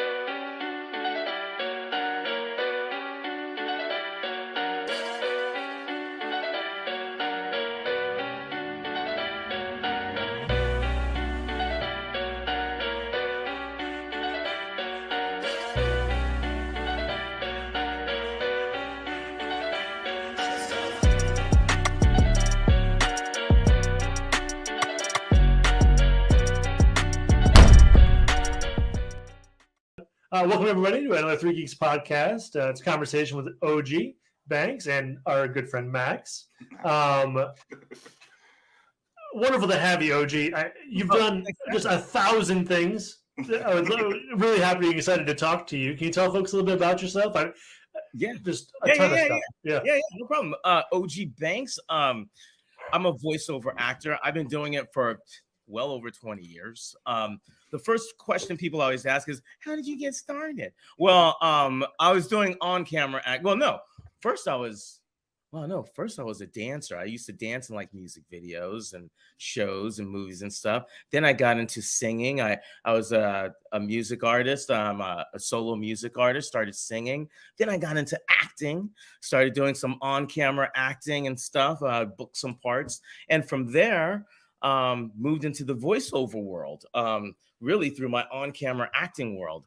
I knew nothing about voiceovers. My agent introduced it to me when I had an audition, and I booked it. I booked my first one and kind of went from there. And doing it now for over 25 years, I've been on, like I was telling Justin earlier, I've been on $1 million projects. I've been on $100 projects, you know what I mean? And everything in between, you know?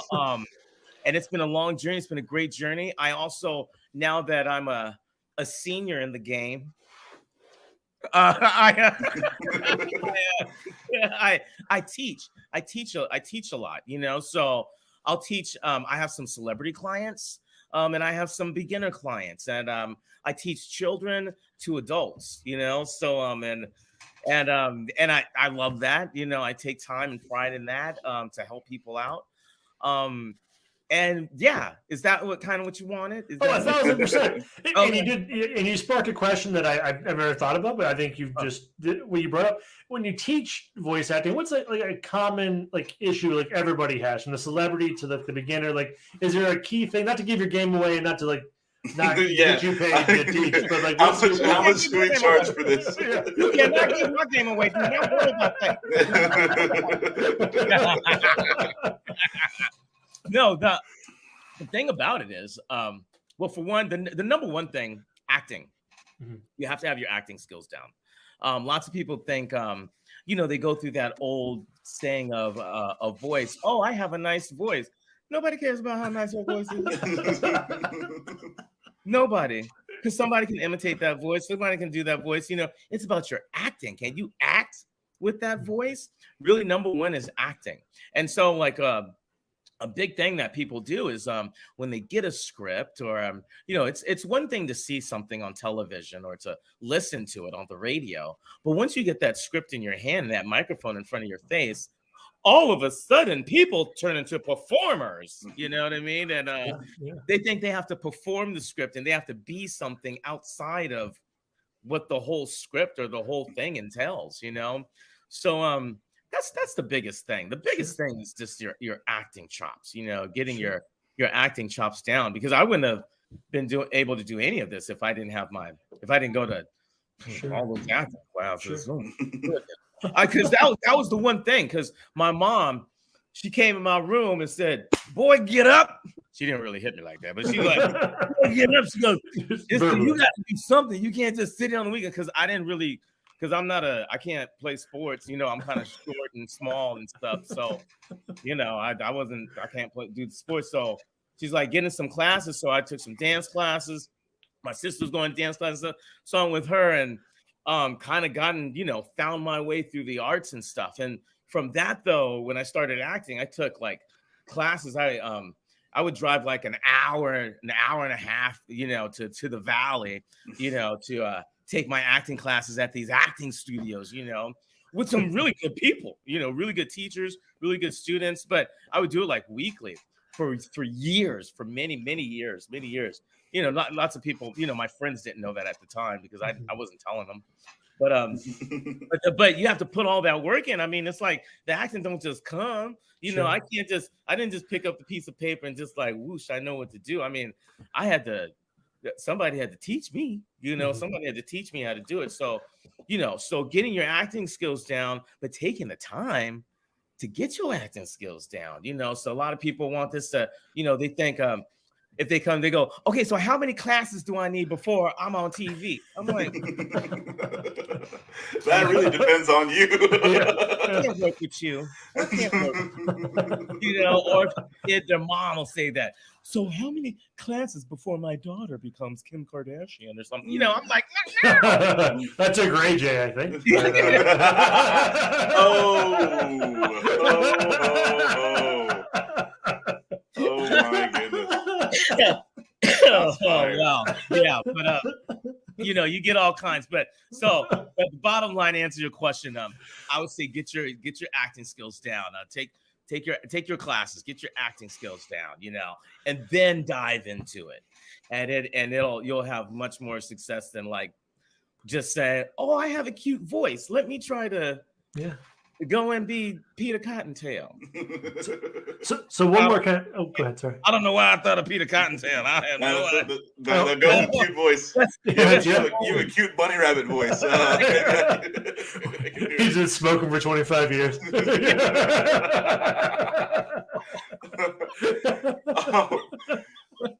Ogie, in your freaking million jobs that we're looking at, I'm just scrolling through here. I'm seeing you're on a lot of anime. You're on one of my favorite animes of all time, Naruto. And you get to play a character who's like one of the quieter badasses, But I was really wondering, like, is it different working with, like for an anime where it was a different language first, and you kind of have to switch it over, to English now? Is that an interesting process? Do you hate it? Do you not care? Like, oh no, yeah, it's Max. It's a very interesting process. It's hard. The reason why I find it hard is because if I do, say, one of my other shows, say Ghost Force, which is on Disney Channel, and so they say, "Okay, OG, you doing Ghost Force on Thursday," and it'll be like Monday, Tuesday. Go, here's the script. Check out the script. Prepare yourself. When it comes to Naruto, I get nothing. I get a time and a day, and that's about it. And they go, "You better hush your mouth. Don't you say nothing." Okay. So I get the time and the day, and they give me no script, no preparation, no nothing. So you gotta, when you walk in the studio, I'm like, "Okay, I'm here, and I know I have no idea what my character's gonna do. I have no idea what my character's gonna say, but I'm here to perform." And then on top of that, you have the timing. the timing thing. You know what I mean? That you have to say things in a certain time. You know, so there's some of the timing thing, and then dealing with the timing thing, and then putting all your acting juices within those times to make it sound all good. You know, so all those elements. That's why it's always scary when they call me. You know, because I have no idea what I'm doing. You know, and then this is what happens. So then I go in the room and they go, okay, pick up that binder. Binder? What you mean a binder? We don't have like 10, 15 pages. No, pick up that binder. turn to this and whatever. And I'm like, oh my goodness. Because I'm thinking, okay, maybe if I show up a little early, I can see the script a little bit and read. No. When they call you in, it's time to start. So I'll open up the binder and then I'll look for my parts and here's another thing that's hard because they're talking to you, explaining things, but I'm nervous because I don't know what's going on. I don't know what the hell's going on. So I'm trying to read things, like I'm trying to read the script and everything and listen to them as they're talking to me. These are skills that you need in the business, you know, because you got to be able to listen and to like get on your game at the same time. You know what I mean? Like that's a fine balance. That's a fine balance, you know. So you know, just to know what's going on, even though they do explain the scene, what's going on, the character, you know, they explain it all its, you know, to its goodness and everything. But I just need all the help I can get when I'm in there. You know what I mean? So I'm trying to read and see what other people said and stuff because they don't really show any of the scenes. I don't see the scenes before. I don't see the scenes after. I just see my little part, my little lines. And the other stuff is in gray and stuff in between. I'm just reading that gray part. Trying to figure out, okay, all right, this is what's going on. Okay, you know, but it's complicated. So take that into consideration when I do a Ghost Force. When they send me the script, I'm recording on Thursday and they send it to me on Monday. I read that puppy on Wednesday. I read it on Wednesday. I ain't reading it on Monday and Tuesday. I am lazy. So either I read it on Wednesday or Thursday morning, right? So, but I get to read it. I get to laugh. I get to giggle. So now, see, I'm on it. So take, for instance, like the Ghost Force. Now, we recorded on Thursday. They give me the script on Monday, right? I ain't reading on Monday, Tuesday. I'm lazy, like I said. I'm reading it Wednesday, Thursday morning. But here's the thing about it. With a show like that, I'm able to read it, laugh, giggle, be like, oh, that's cool. I don't know about that. You know, do all my opinions. I'm able to be like, oh, I think I should do it like this. Oh, this might be cool for me to do like that. Oh, you know, my juices start just going, you know, creative juices just start popping, you know, when I get in there. And then when I get in there to record, you know, I can read it a certain way, but then I can also play if they want me to do it a different way or whatever. Even if I say, hey, I got something, can I try this to see if it works? You know, it's much more, you know, much more inviting for that kind of stuff. So when I do any kind of anime, it's nothing like that. It's like they know what they want. It's their time. You just read them what they want. Don't talk about it. Just do it, and it will come out fine. You know? Yeah. Oh my goodness. So what emotional direction do you get when it's all blurred? Like if you're reading one sentence, how do you know, like, are you angry in that sentence? Are you passionate? Are you sad? That's right.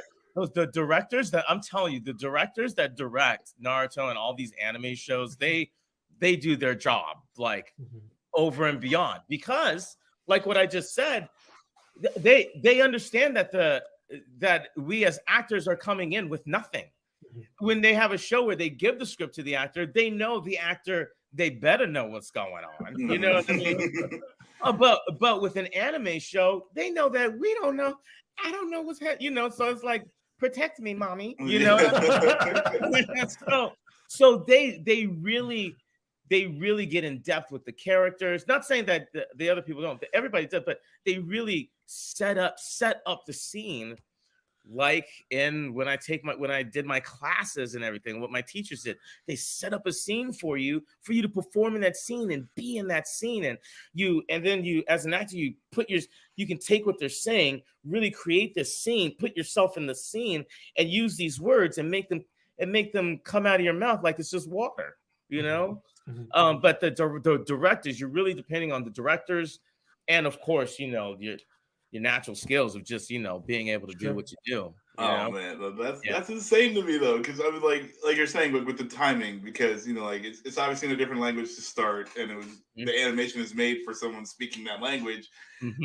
So, you know, like when you got to fill in, like, you know, even though, you know, a whole thing in Japanese might be 3 words in English, you got to somehow make that work. And so, like, I don't know. I figured they give you more prep time, but that's crazy to me that they're just like, no, here's your work, like blah blah blah, get to it. Like that is insane. I'm telling you, Max, and I'm like, well, maybe one day this will change. And every time they call me, I'm like, well, maybe they're gonna send me a script this time. Nope. Okay, you keep hope alive, right? Yeah. So are you more invested to rewatch old works of yourself in anime that is grayed out, so you actually can see the story you're actually presenting to people? No, it's hard for me to watch anything that I do. I'm just so critical. Sure. You know, I'm so critical. Sure. And then I hear all this chirping from everybody, so I'm just like, I just go crazy. So I'm just like, let me watch something. I'll watch some sports. Just to tune out. You know what I mean? Just to tune out a little bit. But I'll watch it, like, but I don't watch it right away. I usually watch it way down the line. Sure. You know what I mean? When it's been out for a while or something, and then I'll like go through it. But usually when I watch it, then I think of that day, or I think about what was going on during that time. You know, stuff like that. You know, reminisce. It has to be fun. Like think about the cast days and the meeting the people and things like that. That's great. That's cool. Oh yeah. You know, especially in the past, like before pandemic, reminiscing on the shows. Yes. After pandemic, not so much. No. Reason why is because before pandemic, like when we did Spider-Man, when we did Ultimate Spider-Man, you know what was so cool about that record? They set up the room like a horseshoe. Basically, think of a horseshoe, right? Okay. You had the good guys on one side going all the way to the bad guys on the other side, and the people in between at the top of the horseshoe. So when Drake Bell and I are sitting there fighting the Green Goblin and everything, they're right across from us, and we're like, "We're gonna get you, Green Goblin," and the Goblin's like, "No, you're not," you know. But that energy and everything in that room is just insane. It's insane. Now, after pandemic, it's like at your home studio, or you go into the studio there, but there ain't nobody around. I'm like, that's rough. I'm by myself. And hopefully hopefully an actor came in and read the line before, so you can hear something before to get you read in. But that, you know, it's a little harder on actors now because with that situation, because you really have to jump yourself in the scene. You can't really use other people's energy. And, you know, we're human beings. So like to vibe off of everybody's energy, like when you're at a concert, when you're at a game, when you're at, you know, anything, you know, that vibe of energy, you know, you don't get that live energy vibe anymore. You have to create that. So that's another element of acting I had to, you know, build on top of my other acting skills, you know? Oh, for sure. It's just jumping into the scene, you know, getting into the scene and getting excited. Yeah, you know, having that same excitement as if the Green Goblin is across the room like they were like years ago, you know what I mean? So, but I know what that's like. So I kind of know how to build myself up with that same excitement and to make my mind, you know, I get a little crazy and I see Green Goblin over there. You know what I mean?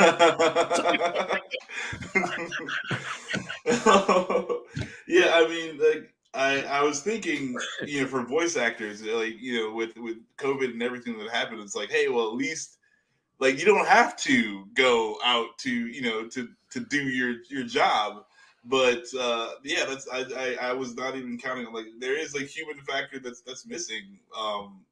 It's got to be a lot harder, especially like you're saying, you know, if someone can read ahead of you and you can get their line, but like, what if you're the first guy, you know? Like, yeah. And then what they say is, we ain't got nothing for you, OG. You're gonna have to ride this. You're gonna have to ride this alone. You know what I mean? It's like, okay, I'll be the template. Yeah, thinking about Ultimate Spider-Man, and you have a plethora of character voices on that show. Is that hard as a voice actor? Is it jumping from Miles Morales to Luke Cage to Kid Arachnid Is that a hard thing to do? Is it weird to get in those different mind frames, especially if they're all in the same episode and you're kind of recording back and forth? Is that weird or hard? No. It can be, but to me, I look at it as, being in the business as long as I have, like, it's such a challenge. Sure. I took it on as a challenge, and so even when I rehearsed it and of course, getting the part of Luke Cage, I was like, and then Miles Morales, I was like, oh, how many? Yeah, I mean, you know what I mean? All right. So then I'm like, and then on the same show. So, but check it. Here's I'll never forget the first time I got the script and Luke Cage and Miles Morales were in the same scene, right?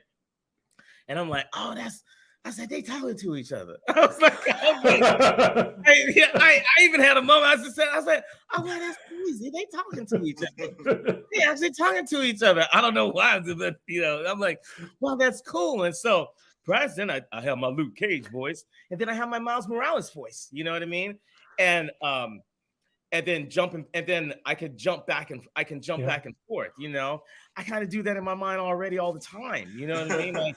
I do that really all the time anyway. So I would just jump back and forth. Of course, I could rehearse it just as Luke. I rehearse it just as Miles. But then the back and forth. But then the day of record comes, and I'm telling you, that energy. Yeah. That energy when you're in the room and all these people are in the room. You know what I mean? It just. It just hypes you up even more. I feel like Kobe out there.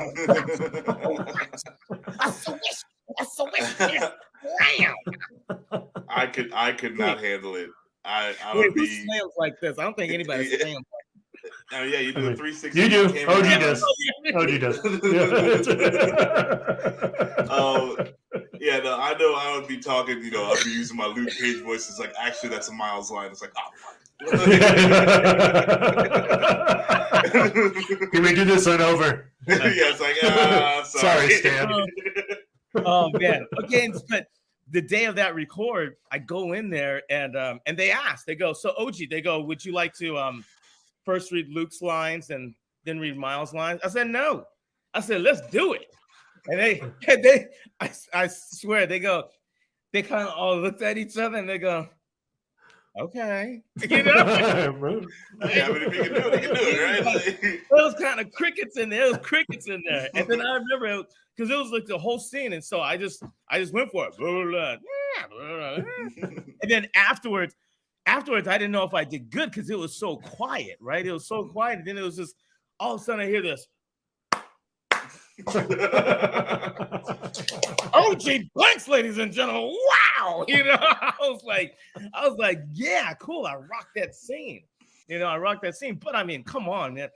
I was reading that script. I was so into it when I was reading it. I was rehearsing it. I was practicing it. I felt so proud to do it. My creative acting juices were just all on point, So yeah, that was fun. So you had said, you've done like $1,000 jobs, you've done $100 jobs.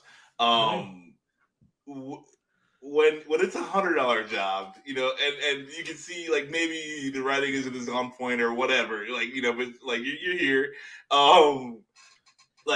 Do you have more fun with those where you're kind of like, okay, well, I'm just gonna do a thing or what, or is it like, or do you treat everything the same, or how do you come at it? I come at it like this. I come at it as like it's a job, and no matter what, it's a part of my VO adventure. So I don't take anything lightly. And plus it has my name on it and it's gonna have my voice on it. So I want it to be as good as possible, right? So I don't ever slip on anything. So if anything, more fun, I have as much fun as they will allow me to have. Now, if they allow me to be creative, now sometimes I'll get in there, they say, okay, Ogie, we need you can just be your Ogie, just go off, and if you want to do some things, I'm like, oh, okay, thank you. And then some things, even, they'll just be like, no, we have this and we want it like this. And it's for our marshmallows, and that's all it is, We don't want any extra fireworks or bells, and I'm like, oh, no sprinkles on the marshmallows. no secret sauce.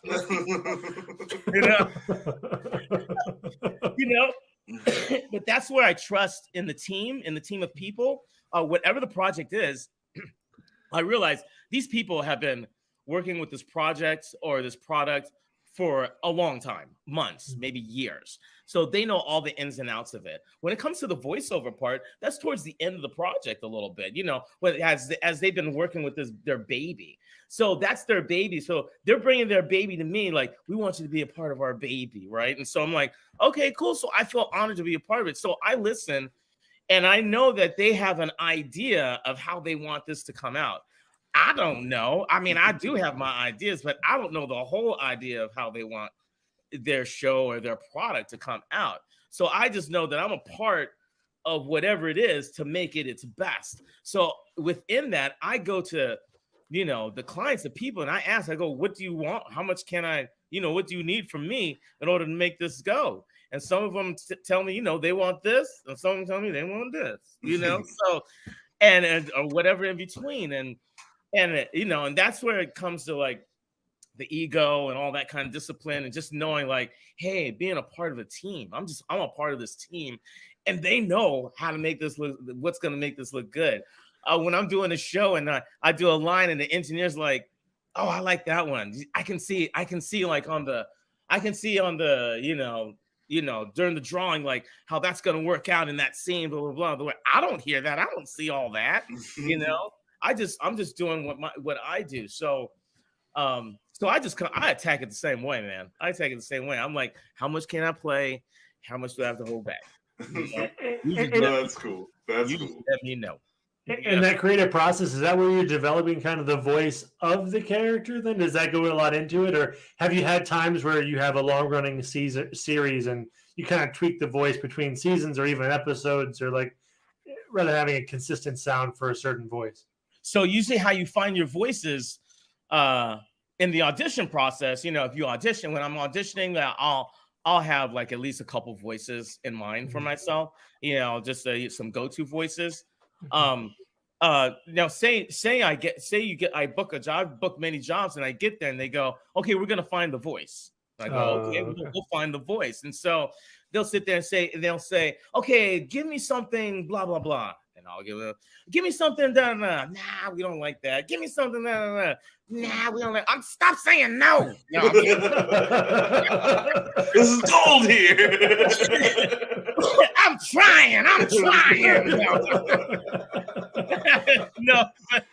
No, but sometimes, and then we'll find a voice. They go, oh yeah, that, and then they start tweaking the voice like that. I've been in many sessions where they do that. Or I come in with my voice, I come in with my kid voice or something like that. And within the first 3-4 episodes, they really find the sweet spot of the character. And then once they find that sweet spot, then the writers and everybody, they know how to do for that character. They know. So usually in shows, like the first couple, 3-4 episodes, they're finding really the characters and their spots and working with everybody. And then boom, you go off. Now, as the years go, and you have the same character as the years go, like as the years go, whatever. I'm getting lost in my mind. Anyway, your voice doesn't change. That is the character's voice. They do not want you to change that voice.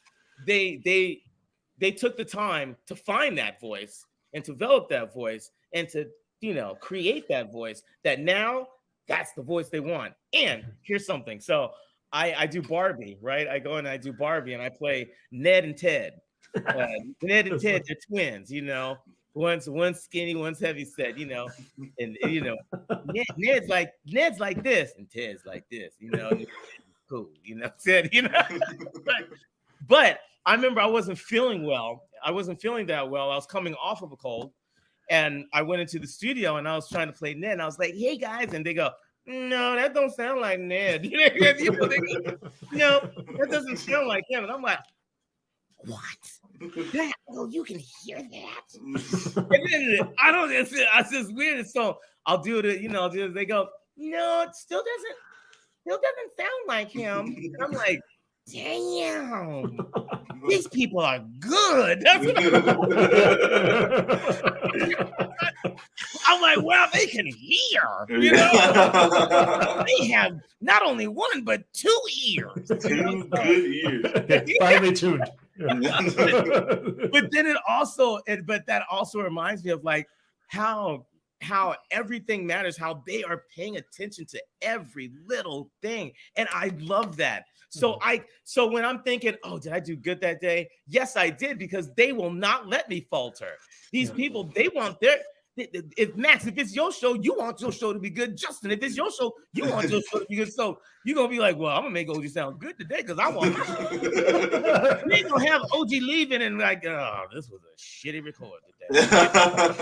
you ain't gonna put on that, you know? But that's crazy too, because I mean, like you said, you're coming off of a cold, so like that's not really something you can help, you know, like it's not really your fault. You don't sound like like in your head you're doing the, you know, all your muscle memory is doing the same thing. It's just not coming out the same. How that's very interesting. Like have you had many experiences where you had to like oh yeah, that's kind of why train your voice up or down just to kind of deal with what you're dealing with? Yeah, sometimes you got to push. Sometimes I push through it if I can. I'll push through it like if I really know. But a lot of times, like if it's bad, like I just have to take a day, like a voice day, you know, and I just can't talk that day and can't do anything. And I gotta strengthen that voice to where I can push through, because you can still be a little, and I can push through if I'm still, you know, strong enough, you know, if I rest in my voice. But yeah. I didn't even think about that. Are all Are all the voices? Are there? Let me rephrase. Are there any voices that like you can do like an hour with? Like there's certain like pitches or tones or certain octaves that are just like, hey, I can do it, but like let's not make this a long session because this is gonna really burn up my voice. Yeah, well, video games. So when it comes to video games, that's a big thing when you know, the voice where you can ruin, you know, not ruin your voice, but you'll be hoarse the next day. Let's say. But we solved that a while ago, like with video games. Like so now what they do is we save all the dying stuff till the end. You know what I mean? So they're going like, OG, you will die at the end. All the screaming, all the falling off the cliffs, all that at the very end. Taking breaks in between. You know what I mean? And then yourself as the actor, of course, you're excited being there. You want to do a good job, but you can't push through things like that, you know, because you might not have a job the next day, but yes, you do. Auditions are jobs, you know, going in and talking to any kind of business or anything within your day. Those are jobs. So you can't, you know, your mouthpiece, your voice, you know, you need that. So make sure you take care of yourself and give yourself those breaks and, you know, not push through. Another thing is that's why it's good to you don't pick a voice that, I'm gonna pick a voice and do a voice. This is my voice. Well, you know, you can't do that damn voice. You know that voice. You know you can only do that voice for a minute, boy. You know, you know what I'm saying? It's like don't do that. You can't. Don't do that. Be smart. But all the dying and stuff. They usually save all that stuff till the end. Or sometimes if it's a lot of dialogue, they'll just do a day of the dying stuff. They'll save that for another day or something. Gotcha. But even if it's a regular show, they try to push all that extraneous voice stuff towards the end, which is good. Yeah. I mean, especially when it's early in the morning, when it's like 8 a.m. record, 9 a.m. record. It's like, I don't want to do that at 7 a.m. Like, can I finish my coffee earlier? You know? Oh my goodness. It's like, it's 7 o'clock. You've been impaled. Totally. It's like now, right? We couldn't do this at 3. You know? No. So you have a lot of projects over the course of like, let's say a single year. Do you have a lot of overlap in terms of jumping from one set and voice to another set and voice, or do you try to space that up? I have a good story with that one. Yeah.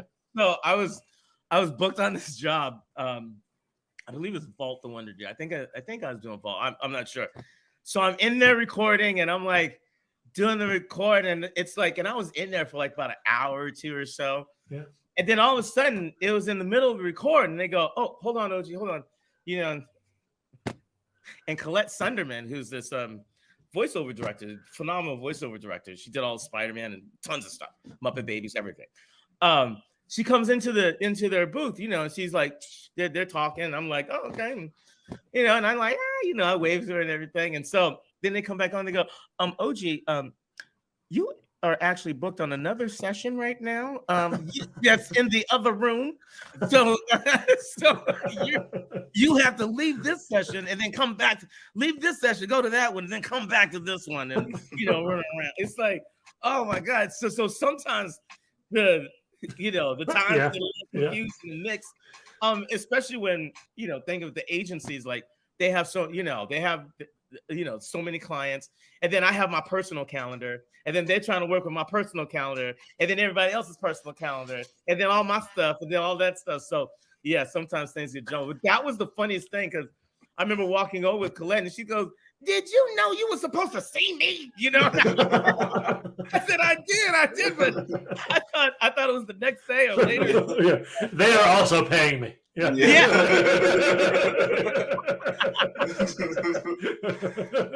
Oh, and then it's like, isn't it wonderful to feel wanted? Yeah. For sure.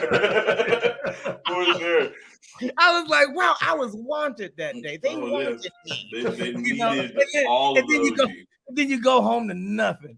Then you go home. I go home to my TV and video games. I'm like, they were loving me before. We need to get Ogie a dog. Where should I go find him? Oh man. So, what are you working on right now, Ogie? Can you share anything with us? You know, a lot. I wish a lot of stuff is NDA, but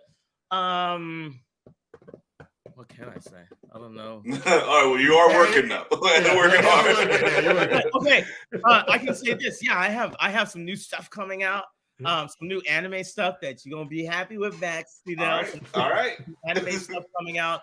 I just did what just came out is the Great Wolf Lodge, which is I don't know, it's just the indoor water park. So I'm one of their new characters on. Well, they revamped the characters, so I'm one of the raccoons there, which is great. I got to bring my son there for the that's awesome. All right, for the opening, which was cool. First time I ever did something like that, which was awesome. You know, Vivica Fox was there, Mario Lopez was there. All right, all these people. Look at these people. Look what I bring you to. Look what I bring you to. You know.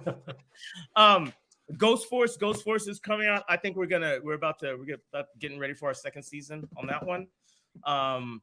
But I think I have some video game stuff coming out. You really can't. I just that's all I can say about video. Yeah, don't get in trouble. Don't get in trouble. All I say is something's coming in the water. That's all I can say. Some will be coming around the mountain. You know? Rockstar's coming. Yeah, that's all I can really say. Oh, here's a job I can talk about. They don't NDA me on. Is you know, it's so interesting. I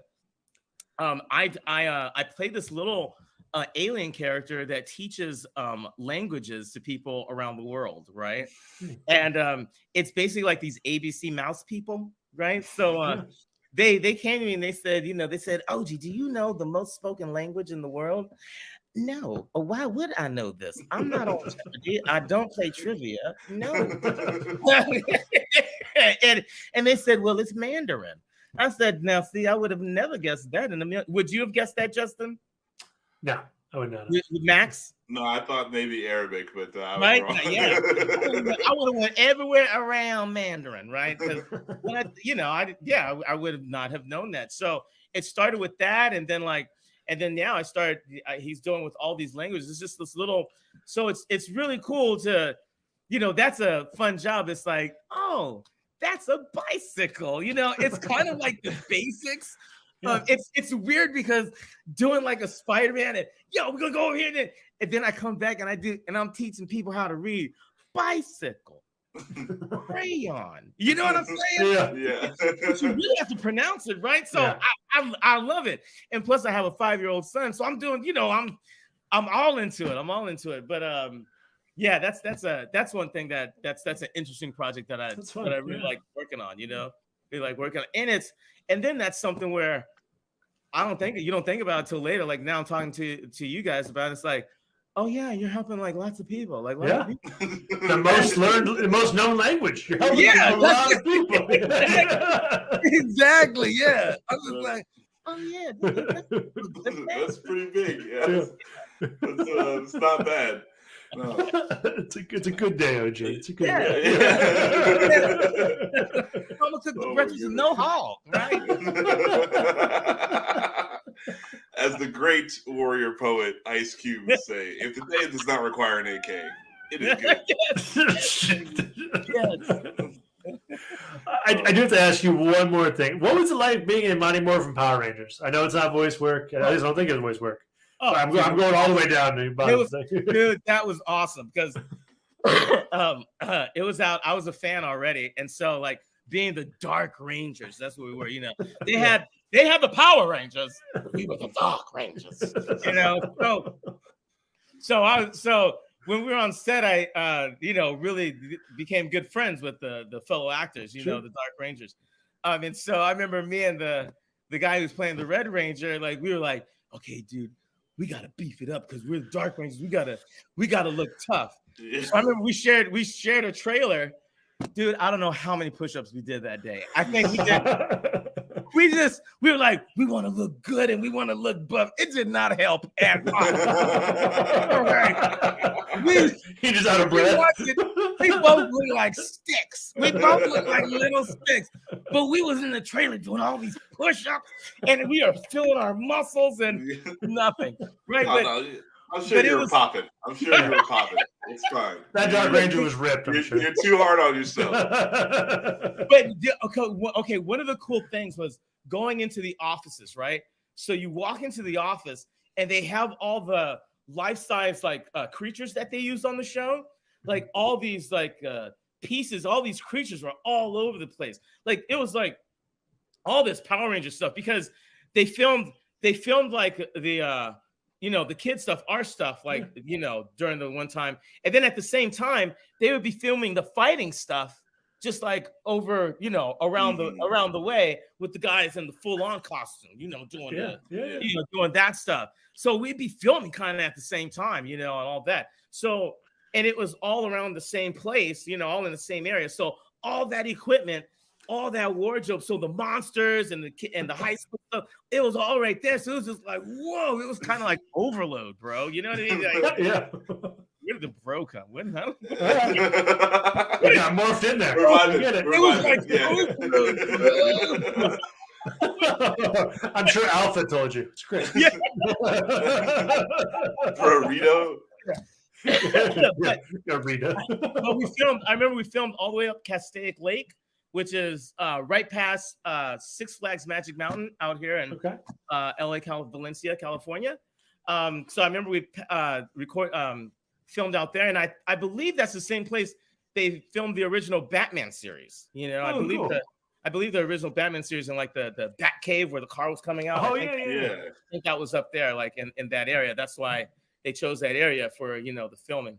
And I remember meeting the Power Rangers, right? So then when I met the Power Rangers, right, it was lunch. So they called lunch, and so they had the Power Rangers on one side, and us Dark Rangers were on the other side of the table. We just happened to be on the table, right? And they were cool as hell. I was so surprised that they were cool as hell. I mean, I was like, I had a moment because I said, you know what, y'all? I said, you all are so cool. I said, I walked up in here thinking y'all was gonna be a bunch of assholes. I said, but y'all are cool as hell. They said, well, wait a minute, OG. He said, you thought we were gonna be mean? And I said, now they're gonna be mean. I said, I sure did. And they go, no, we cool. I swear, I'm still friends with Walter Jones today. Yeah. Who's the Black Ranger? Him and I are still really good friends. I'll see him at Comic Cons. He's like, "Come on out, OG. You coming out with me?" I'm like, "No, I'm not coming out. I'm going to bed, Walter. I'm going to bed. I'm old. I'm going to bed." But that was that, and that's probably why that was one of my funnest times. Is like because I'm still friends with Walter today. just like with Newsies, when I did Newsies with Christian Bale and all those guys, that was, I worked on that film for like 2 years. We worked on that for like 2 years. Oh my God, I've seen that movie like 800 times. I'm sorry. Yes. And a lot of those cats, I'm still friends with them. A lot of those cats, especially like the younger ones, because we were kids. We were like the young ones on the set, so we had to have a teacher on the set. So we'd have to go to school every day. So that's how we got really tight. So we all still talk today. But that's like what's so cool about these projects, and it's like happy and sad. It's like happy being on the set, being in the studio, being on these projects, on anything, and then meeting these beautiful people, creative people, wonderful people. And then you're working on a project, and you might work on it for a year or 2 years, but when that project's done, then it's like you don't work, you really don't, that group is not together. So then it's like oh man. But so you just have these pockets of groups of people you worked at, unlike my dad, he's been working on his job for so many years, or you know what I mean? So he has his group of people, or he's changed jobs maybe 2 times or 3 times. But how many y'all said, wow, you over 100 times changing jobs, basically. So getting that, so I really appreciate and really cherish like the friendships that I make, and like holding on to friends, because it's hard to do when you have limited time with people, Yeah, So sorry, go ahead. Oh, no, you go ahead. So I guess you brought up a good question, I think. Was your childhood in terms of education, was that really weird then, jumping into Newsies, and like you mentioned you had class in school with those kids, like jumping back into like maybe a normal high school or middle school, whichever grade you were in? Was that odd, or was that hard? Yeah, that was hard. Hard. Nobody understood. I was like alienated a little bit. And so it's like it was like once I left, they were like, you left, we didn't see this, so they didn't. Life goes on. I really couldn't go back to school and have friends. I didn't know anybody. They didn't know me. It was kind of like I basically showed up. It was in high school when I did. I remember showing up for high school, and everybody was like, "Who are you?" You know what I mean? I was like, "Don't you remember me, freshman year?" I know it's almost graduation day, but I wear my cap just like everybody else. I remember. It's like nobody signed my yearbook, And I was like, I don't know who to get to sign my yearbook or who I want to sign. I'm like, I don't know you fools, But okay, it's cool. But yeah, that was really, and then the schoolwork too, because my teacher on the set was totally different than the teachers at the school, So that was a little hard, but made it through. But yeah, but just the social aspect sucked. Yeah, that sucks. Yeah, for sure. Max, did you have a question? Sorry, I think I was just gonna say it's kind of like you're, having 100 jobs, being 100 places. It's sort of like being in the military. Like you're like, okay, well, I'm here now. But like, don't get too used to everything, because I'm not gonna be here in 3 months. Like, yeah. That's why. I guess that's why I like shows like Survivor. Because it's like, as soon as you get comfortable, you get voted off the island. You know what I mean? I never get comfortable. Oh, are you happy? We're going to fix that real quick.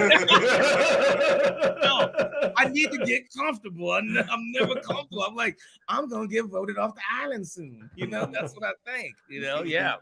So it's the curse of the beast. Go ahead. Sorry. No, you were on my favorite childhood show as a kid, Rugrats. How was that? Do you remember that at all? Oh, are we frozen? Yeah, that's a great face to freeze up. No, I'm gonna clip that. Oh, that's so good. Oh, gee, you froze on us. You made a great face. I'll send it to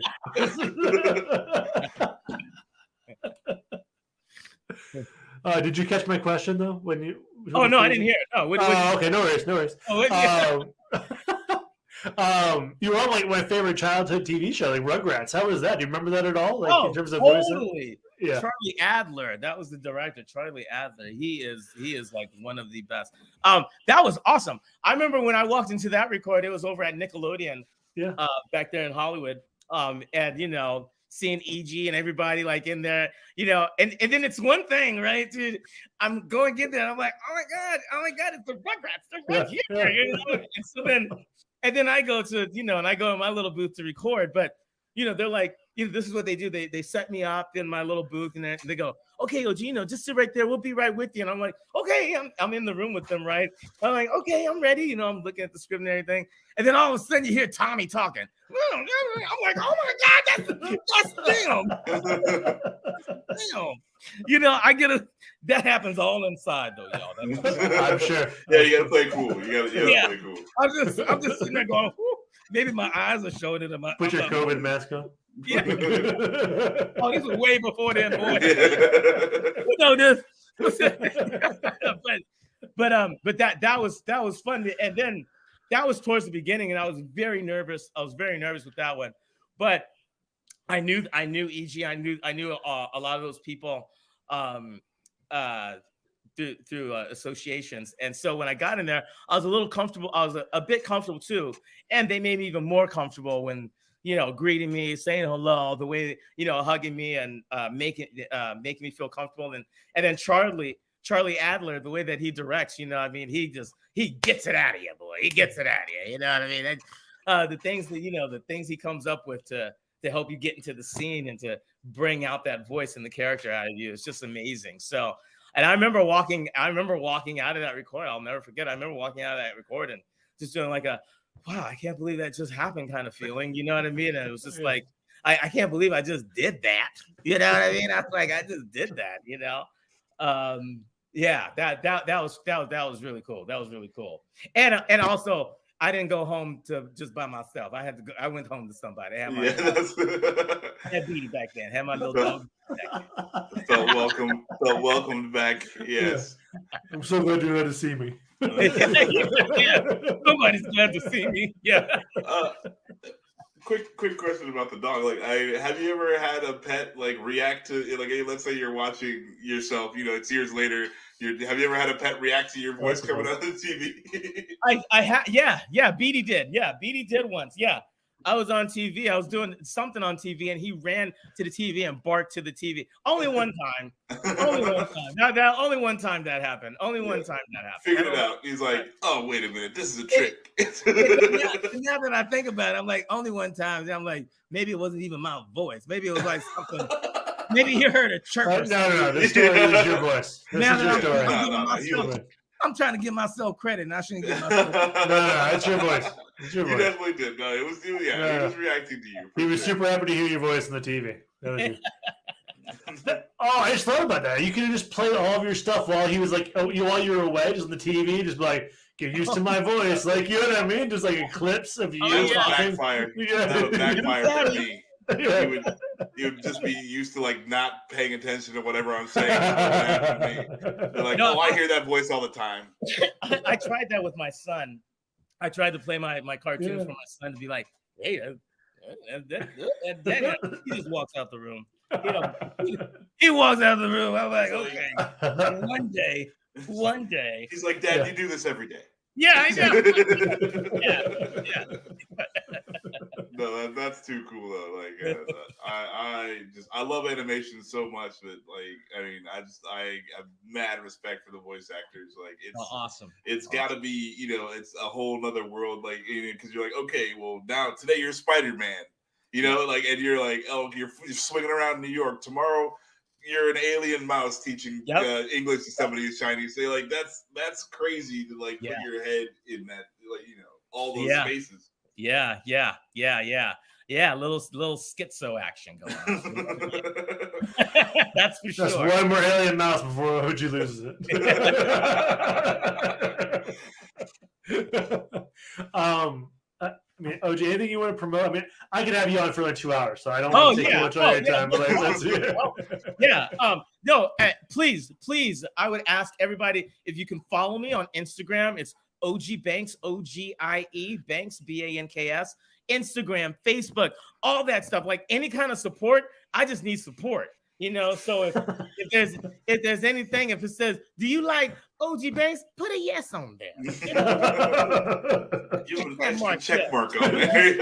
Start a Twitter poll. Who doesn't like Ogie Banks? Just like confuse them. Just like no, yes. If you see a project I'm on or something, you want to write a little something saying, "Oh, that OG was good. Oh, that OG.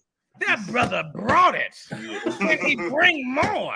You know, I need all the help I can get, y'all. I need all the help I can get. That's all right. Yeah. All right. Yeah. Check him out. OG Banks on the Twitter, on the Instagram, Facebook, and wherever you can find him. Make sure you send that positivity his way. OG, thank you so much for coming on, man. You are wonderful. I had a wonderful time. All right. Thanks, OG. See you, everybody.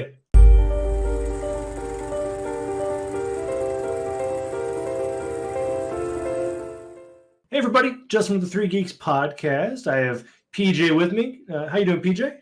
Good, man. How you doing? Doing well.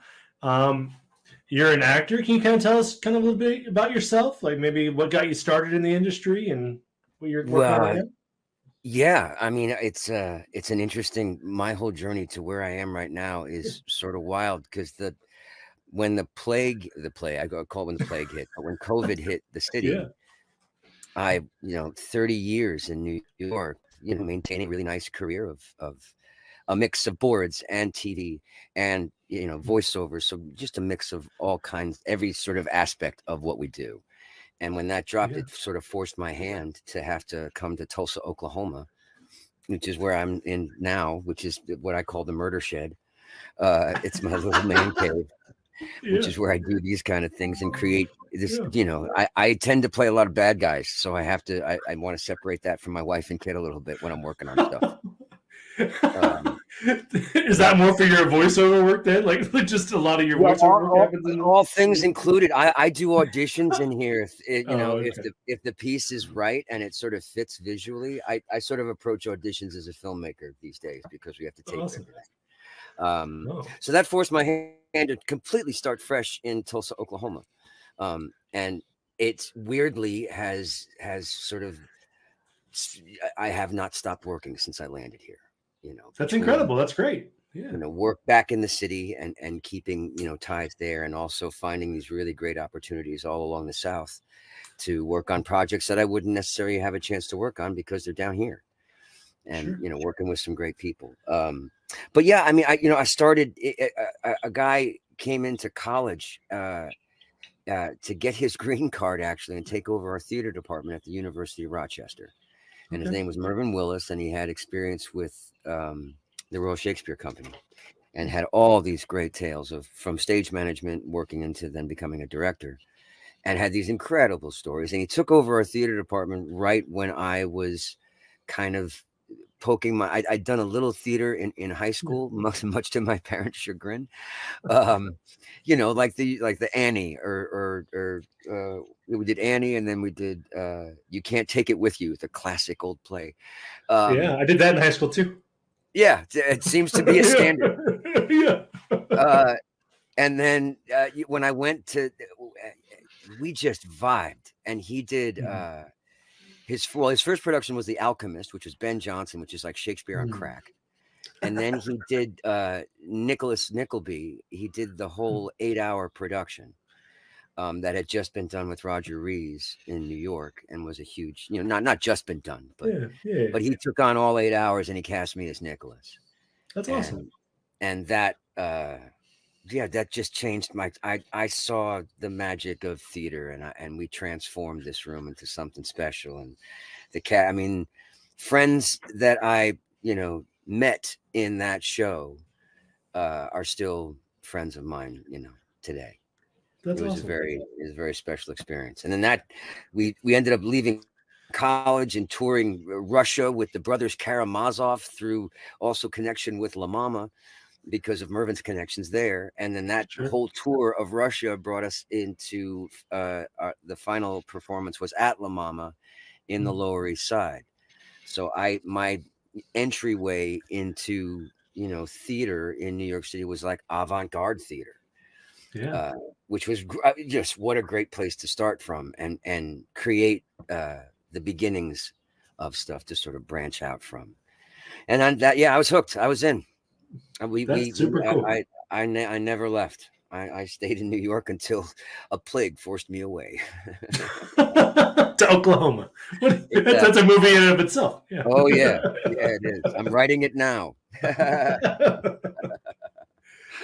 That's awesome. So we'll talk about your film and TV shows here in a second. But do you get a chance to do more theater? Do you do stuff around where you're at now, or not really? Since COVID, that went out the window. I just because we were recently in a SAG strike, the actors strike. We couldn't do any films, and weirdly enough, because for too many years, and it's still on AOL, an old director reached out for me from New York, who I hadn't really worked with in probably 20 years or more. And he's like, "Hey, I got this thing. We're rehearsing in the city, and it's 3 1-acts." And they were great. So I came back to the city and did a play, which I hadn't done, which was so weird for me. I'm always coming from the board. Well, originally I come from the boards and then tackled film. And then to be in a situation where I'd really probably done like 3 years of nonstop film work in varying degrees of, lead to whatever. And, to suddenly jump back into theater was a very newly strange experience. That's awesome. Sorry.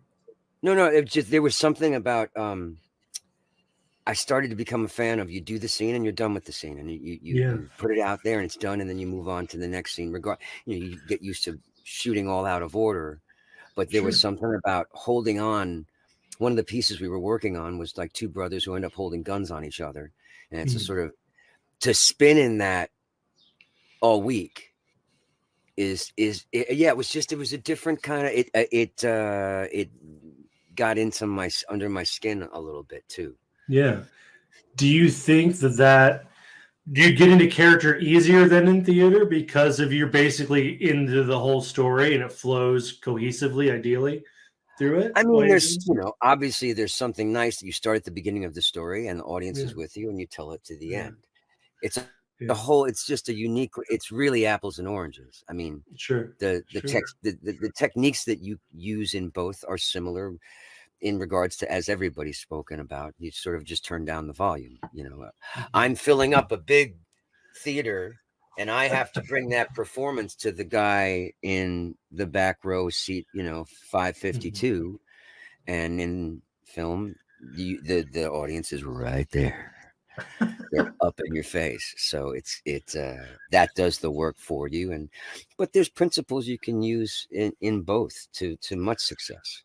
Sure. That's awesome. And speaking of getting into character, we can talk a little bit about Hunter S. Thompson. Like, holy cow, what a character to portray. That's a heavy, like, as soon as I saw your name attached to that, I was like, holy cow, that's a name. That's a big man, name. it's big, Rich. When I got it, I was like, holy shit, I'm gonna play Hunter. It was and it was a quick process to that. I sort of auditioned, sent the audition in.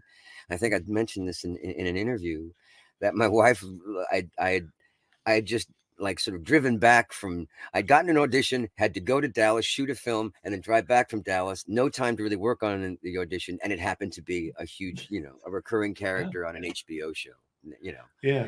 So, and that HBO show is The Girls on the Bus. Sorry, we didn't really kind of name the title, but that's we probably should. Are we? And my wife said to me, "God," and there's times when you feel this way about auditions.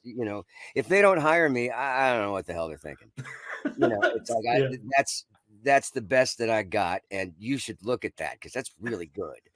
And it was one of those. It was, a couple days later, put on hold. A couple days later, I'm doing a show in New York, having, and then I get, it's about this career. It's the more you know, the less you know. Because, I move away from New York and then I get somehow the biggest thing that I've ever, sort of had in a long time back in, none of it ever makes sense. But yeah, huge britches to fill. But there's, I've had a very unique opportunity to work on a bunch of geniuses more in theater than on film per se. But weirdly, like they're all kind of connected because Hunter was a huge fan of F. Scott Fitzgerald and Hemingway. Mm-hmm. And I had played Hemingway in a play that was about F. Scott Fitzgerald and their friendship. It was called The Jazz Age, written by a wonderful Alan Nee. Actually met my wife on that play. She was playing Zelda. That's cool. Yeah, That's yeah. cool. And one of my dearest and still dearest friends was playing F. Scott.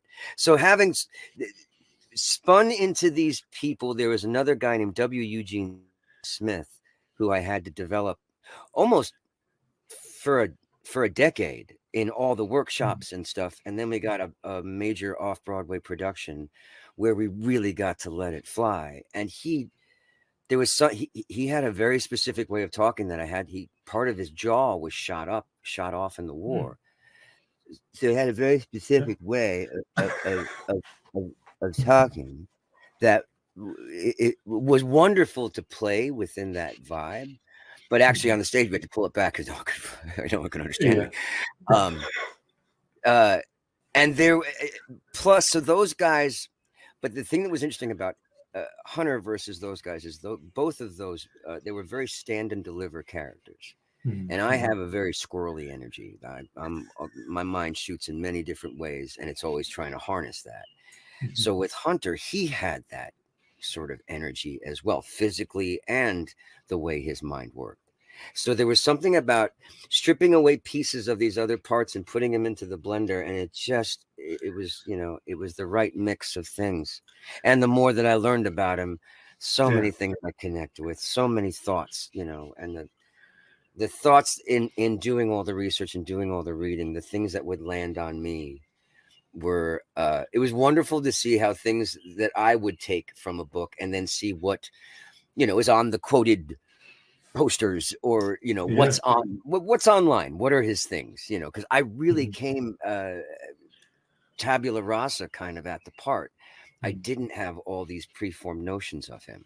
Sure. So that was kind of great, and then to sort of have the time over the whole series to just dig into work and read and watch and absorb and let him mix around inside me for that amount of time was it's great. It's great.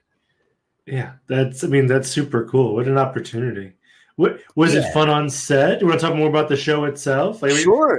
It was one of these parts that it required such a focus of. He held his jaw differently. He walked differently. He's got a whole aura to himself that I kind of in between takes was staying in my own. We did the Vegas episode. I think it's episode 3, and it was on that one. I just let him loose. He was just wandering all over the place, talking with people, just to let him. Oh, this is the place that I love. It was just. That was one of those where I really got to not just pace in the hallways and back. So I love just connecting with other actors on a set. It's just a wonderful feeling. And that's one of the joys. Collaboration is one of the reasons why you do this. For me, at this stage in the game, it's that sense of when we're all sort of putting our minds, the smartest idea in the room wins. Mm-hmm. Everybody's advocating for their character, but also keeping story in mind. And there's many different levels when you're dealing with a whole series to think about too. It's very different than just coming in and doing a guest star or doing a film. Having dealing with different directors coming in. That was a new experience for me, where they're entering kind of your world.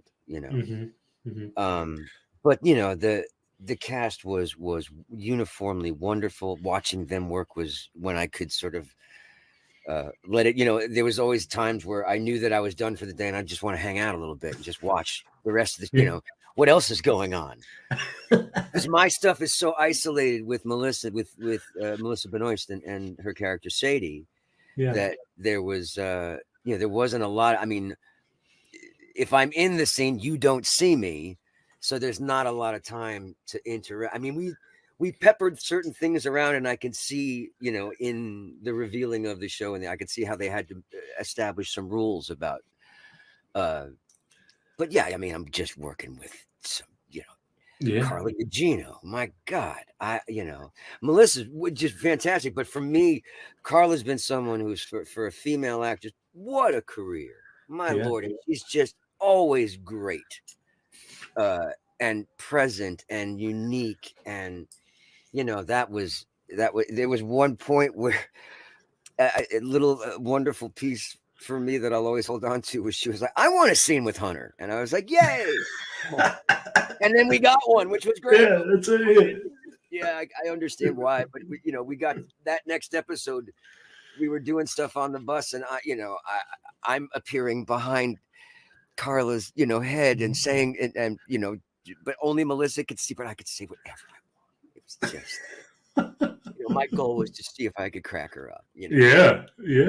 There were moments that we tried to play with to see, what's the roadmap for this guy. I'm the, for those of you who haven't seen the show, it's about a group of female reporters who are covering a political campaign, and the lead reporter, who sort of falls on the independent side of the thing, but probably left leaning. She idolizes Hunter S. Thompson. So when she has moments of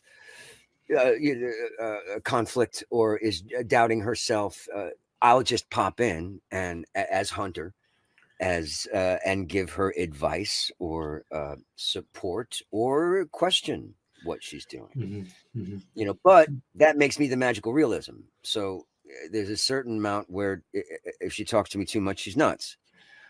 So we know there's a rarefied air that we can play with. It was very similar to Reservation Dogs, where how they used the chief. It was just when I got the part, I was such a huge fan of Reservation, and I just worked on a little episode. I was like, oh, this is this show's chief. This is how I can, this has opened the door. Not that I want to rip off what he did, but that's, that place is something that he identified with so well. His performance was just mwah. So, the archetype of what I was doing, and sort of, being the magical realism, and then also grounding it in all the authenticity that I could bring to it from it. That makes total sense. So you mentioned guest directors and kind of coming into your realm when it comes to the TV show. Did that allow for flexibility a little bit on your end to be like, I think Hunter would do this rather than that? Universally. There was never, everybody was always, you hear on when we as actors listen to others actors talking on podcasts, one of the things that's I never had sort of put, but I heard, I think it was Oscar Isaac talking about being an advocate for the character. That once you start to dive into things, it's not about hey, look at me. It's from 30 years in New York of developing really wonderful plays with really great companies, going off, whether it be for 2 weeks in the woods, and we work on plays with guys like Lucas Knopf, who've won Broadway. So it's having those experiences and working with these kind of people have empowered me, that I'm coming to the table not just as an actor, but also as a producer, also as a writer. I'm thinking about story. I'm not trying to just showboat. But if we're going to talk about this topic, oh my God, I know he'd have an opinion about it. There was one point in particular which ended up in the show, which was sort of Melissa was making an argument, and she listed off like 3 presidents or 3 writers, and I knew for sure that he would have an opinion about each of those, even whether even it's an insult. That it and is it okay to have that back and forth? Because I know when I talk to myself, there's a certain person, and there's always a back and forth. It's not like we just monologue to this, invisible person. That invisible, the person who's in the back of our mind always has stuff to throw in, whether we like it or not. So I felt like there was room for that, and everybody agreed, and some of that got into the show, which was great. That has to feel good. Like, everyone agrees this is the right direction for the character. That's well, cool. I knew that responsibility, and if we take him out of the treasure chest, we can't. It can't just be anyone saying it. Yeah. It's got to have his. I mean, not always. We say normal things all the time, but it's such a love for words and such a love for rhythm and such a love for, rather than call someone an asshole, he would call him a 1,000,000-pound shit hammer. That's delightful. If someone was, slow, he'd say they approached the stage like a slow moving golem. It immediately, just the word organization brings a giggle, but then the things that it supplies also brings, and he nails it on just, but it's also very unique. So as much as I could, I wanted to bring to the table, I think he'd say this or and they just kind of let me go. It was great. I felt very supported in trying to figure out, this unique little corner of the show. That's cool. If let's say I was a huge Hunter S. Thompson fan and I'm watching your work, did the show or you work in like Easter eggs or some of his work, maybe some of his books, some of the movies? Like, does any of that kind of pop up and they should be on the lookout for if they might be in the show? I mean, his whole canon is quotable. I mean, I mean, there's I always tried as much as I could to bring in, to stay away from trying to bring the quotes that we all know. Sure.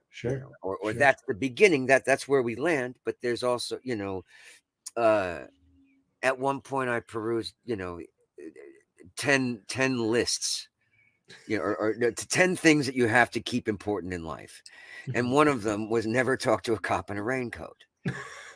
And I just loved that. I can't remember if that got it in. So I would bring these little things, like if Melissa and I were done, I would also say, hey, never talk to a cop in a raincoat. Just because they were just so uniquely random, but truths to, and always trying to. This is what was really fun about it. Not just trying to use any lines, but also trying to feel, okay, what would her mind be saying to her? So what is the thing that she learned from Hunter that's trying to break through to what she's doing now? So you had to be very clever about which ones to use. And then suddenly you find one in this thing that we were talking about, the list. It was about, Bobby Kennedy's voice had a psychic connection with the Rolling Stones. So everybody wanted that trip. And that's awesome. So she had just met, she mentioned something about him. And I, what was the interesting thing also is that I knew when I would pop these out, there weren't things that I could stumble on like I just did. Yeah. He was definitely a beginning of the thought to the end of the thought, even though there were 5 different complete campsite trails that he made in a complete other topic before he got to the end of his point. But it was there. There weren't hesitations. Yeah. He wanted to eliminate the steps from the writer to the page. That's cool. It's an interesting way to, well, you have to, but there's a forward, there's no sitting back and figuring it out. You're not pondering, There's no pondering. There's no pondering, So, or at least that's where, I'm also not pulling from an older version of him. This isn't a biopic. So this is a certain, I can, but that's what's really cool about it being magical realism, that I can pull these threads in from what she knows about Hunter's life. But we were using it as, Fear and Loathing on the Campaign Trail. That time for him is what we're jamming on. That's cool. That's her version of him that's going to visit. My clothing never changed. My looks never changed. It was just always the same. I did get a coat. I got a coat in Central Park, which was it was a nice choice. Very nice choice. Good touch. Yeah. Yeah. Was it cool? Like, being on like a Max, like an HBO Max kind of Oh my set? God. Like, was that different? I guess I Oh don't my know. God. Yeah. My first day, it was like 300 people and me. It was just, you're in this beautiful sound stage. They have a bus that pulls apart. They got screens that make it move. We had like a 1970 campaign bus. We had all and 50 extras decked out in that clothing.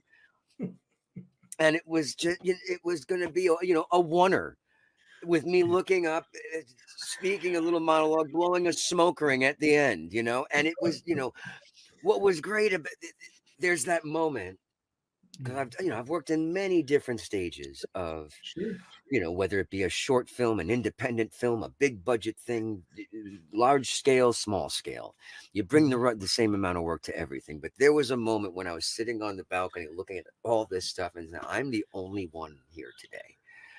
This would not be the day to screw shit up. So but it didn't, at the first time, the oneer, he's coming down, I do the thing, I blow the smoke ring, cut everything, and we hear laughter outside. That's good. That's so good. We sort of nailed it on one, and then we explored different things, but that response was so, you learn, you miss an audience on set. There's something that you love about the instantaneous of stage where there's a feedback right there. But you learn to keep your radar out the more that you do, and the crew becomes, to a certain extent, a little bit of an audience. I love you never want to screw up a shot, but there's nothing like finding a nice little, ender of a scene and the DP's, shaking because he's trying not to laugh.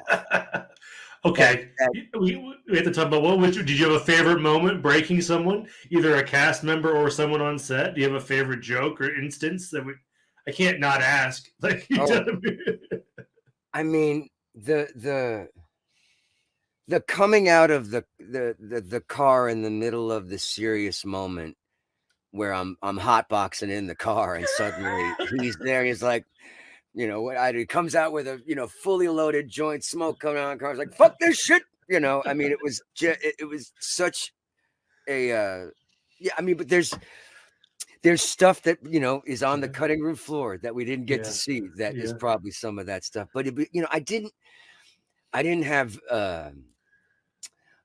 I didn't want to have a it's like, I have to play this guy. So I don't want to have this one line that I want to get in. And then I could hold on to that as the one that, they're like I explained in that moment of, because I came in with these ideas and everybody was like, yeah, that should totally be in there. Everybody was agreement and it worked.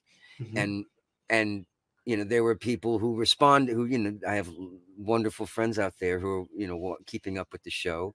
And there was a lot of individual messages after that episode. They were like, wow, that was, this really landed on me. And it was like, yeah, great, good. I've done some of my work, I can't write, we can't, you don't want to go in trying to make the audience feel this or that, but knowing that he has such a fan base and such, people idolize him.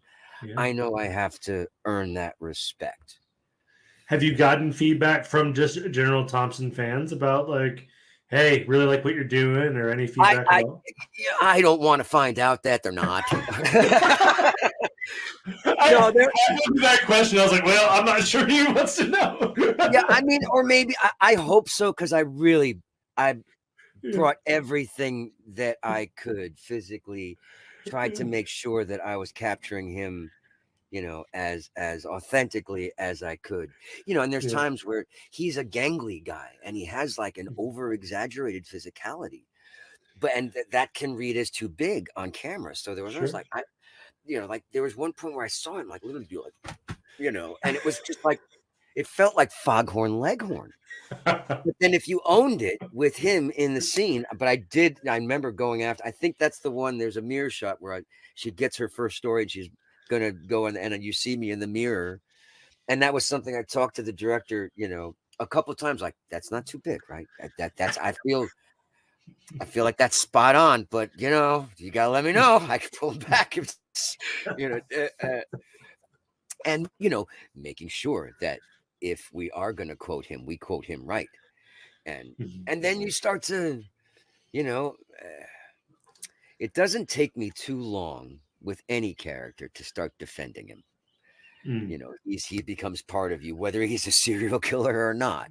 I will start to fight for him and make, I love making the audience want to befriend the bad guy, but also, show the tough guy with the heart too. And the punching of two strong archetypes together is something that I really love to play with as much as I can. And That's he's awesome. just a wonderful mix of all of that, That's incredible. I'm sure everyone loves your representation of Thompson. I refuse to believe otherwise. But I would love to talk to you about some other stuff. Is there anything else about the show you want to talk about? Or anything else you want to kind of call out that maybe I didn't ask? Just what a huge honor it was. And to be part of that family. I mean, my God, it's the work that they put behind it. And I'm proud of it. It's a good show. It's something that I'm enjoying. And it's not necessarily a quote unquote guy show. But I'm in, what's great is I knew it as I was watching it. You root for Melissa, you get tied up in her, in her world, and these actors and actresses that are surrounding her, it's very compelling, and everybody's got a really cool journey from beginning to end. So it's nice to be, you never know what the results are going to be. It's nice when you can say, yeah, I was part of this great project. I'm sure that feels good. Speaking of a great project, and I refuse to leave this conversation without talking about Red Dead Redemption. So we're going to talk about Red Dead Redemption. That's one of my favorite games. I loved that game. Was it fun working on it? Tell me everything you remember. I loved that game so much. Did you like being Cletus? Was that fun? Was it? Oh, I mean, at that stage, and this is Red Dead 2. This is one of Cletus. Yeah, that's what I'm talking about. That's what I'm talking about. Yeah. I got invited to do the mocap on that one. So Was that up cool? until that point, it was cool and challenging. Yeah. There's you're running around with, everybody knows sort of there's balls in the lycra suits and whatever, but we're sort of running around in cowboy boots with this on. Now, when you're all running around and shooting at each other in this huge warehouse with there's nothing there really other than us doing this thing. I can't go into the specifics of stuff, but it's a fairly, it's clean. And then there's this stuff that you just kind of run around. That's fun in the young, kid cowboys and Indians. You could just get lost in that. But when the time comes to like the scene where he's about to get hung, you better figure out what you're doing real quick. It's like, this is why we paid you, and it's to act around through past your given circumstances of this guy in a lycra suit with balls on him and cowboy boots. But then you have to really go deep and act, get there to that place where you are pleading for your life for real. It's not a video game. So that was very challenging because you almost lose obviously with running around, you just gotta run around with a gun. It's serious. I mean, not to make that it's that easy, but there's a certain amount of joyous play that you can tap into and your imagination takes hold. But then when the scene becomes real, and it was just great, all of them were dynamite actors, and it was a really, really, I felt like a privilege to join them. Some dynamite people who were, this is, the guys who are the leads in those games, years that they are filming this film with the lycra jumpsuits and the balls and the things on their head, But for me, it's really cool that I've had this, long-standing relationship with Rockstar Games, who just happens to, and I've seen the development of their stuff. I was, to have done the early days of a GTA, and then, Manhunt.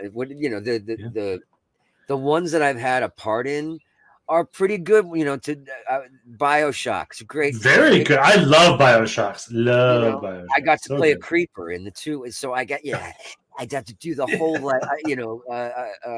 like Gollum in Lord of the Rings. Yeah. Just shattered my voice for weeks. But yeah, I mean, and now it's weird because I've had touchstones in these really very celebrated games. I'll go on to a set and someone's like, "Dude, you're Cletus in Red Dead 2." I mean, and it's it's so further from anything that I sort of connect with because I'm not a gamer. I don't play them at all. That's not. I remember when I first got cast in one. I remember borrowing my friend's system, and suddenly, I started at 7, and suddenly it was like 3:00 in the morning. Yeah, that's the life. Yeah, and I was like, no, there's no way I'll succeed. I'll get into this, and I will not be able to stay focused on my work. There's no fucking way that I can be, and I'm not going to I'm not going to be a gamer.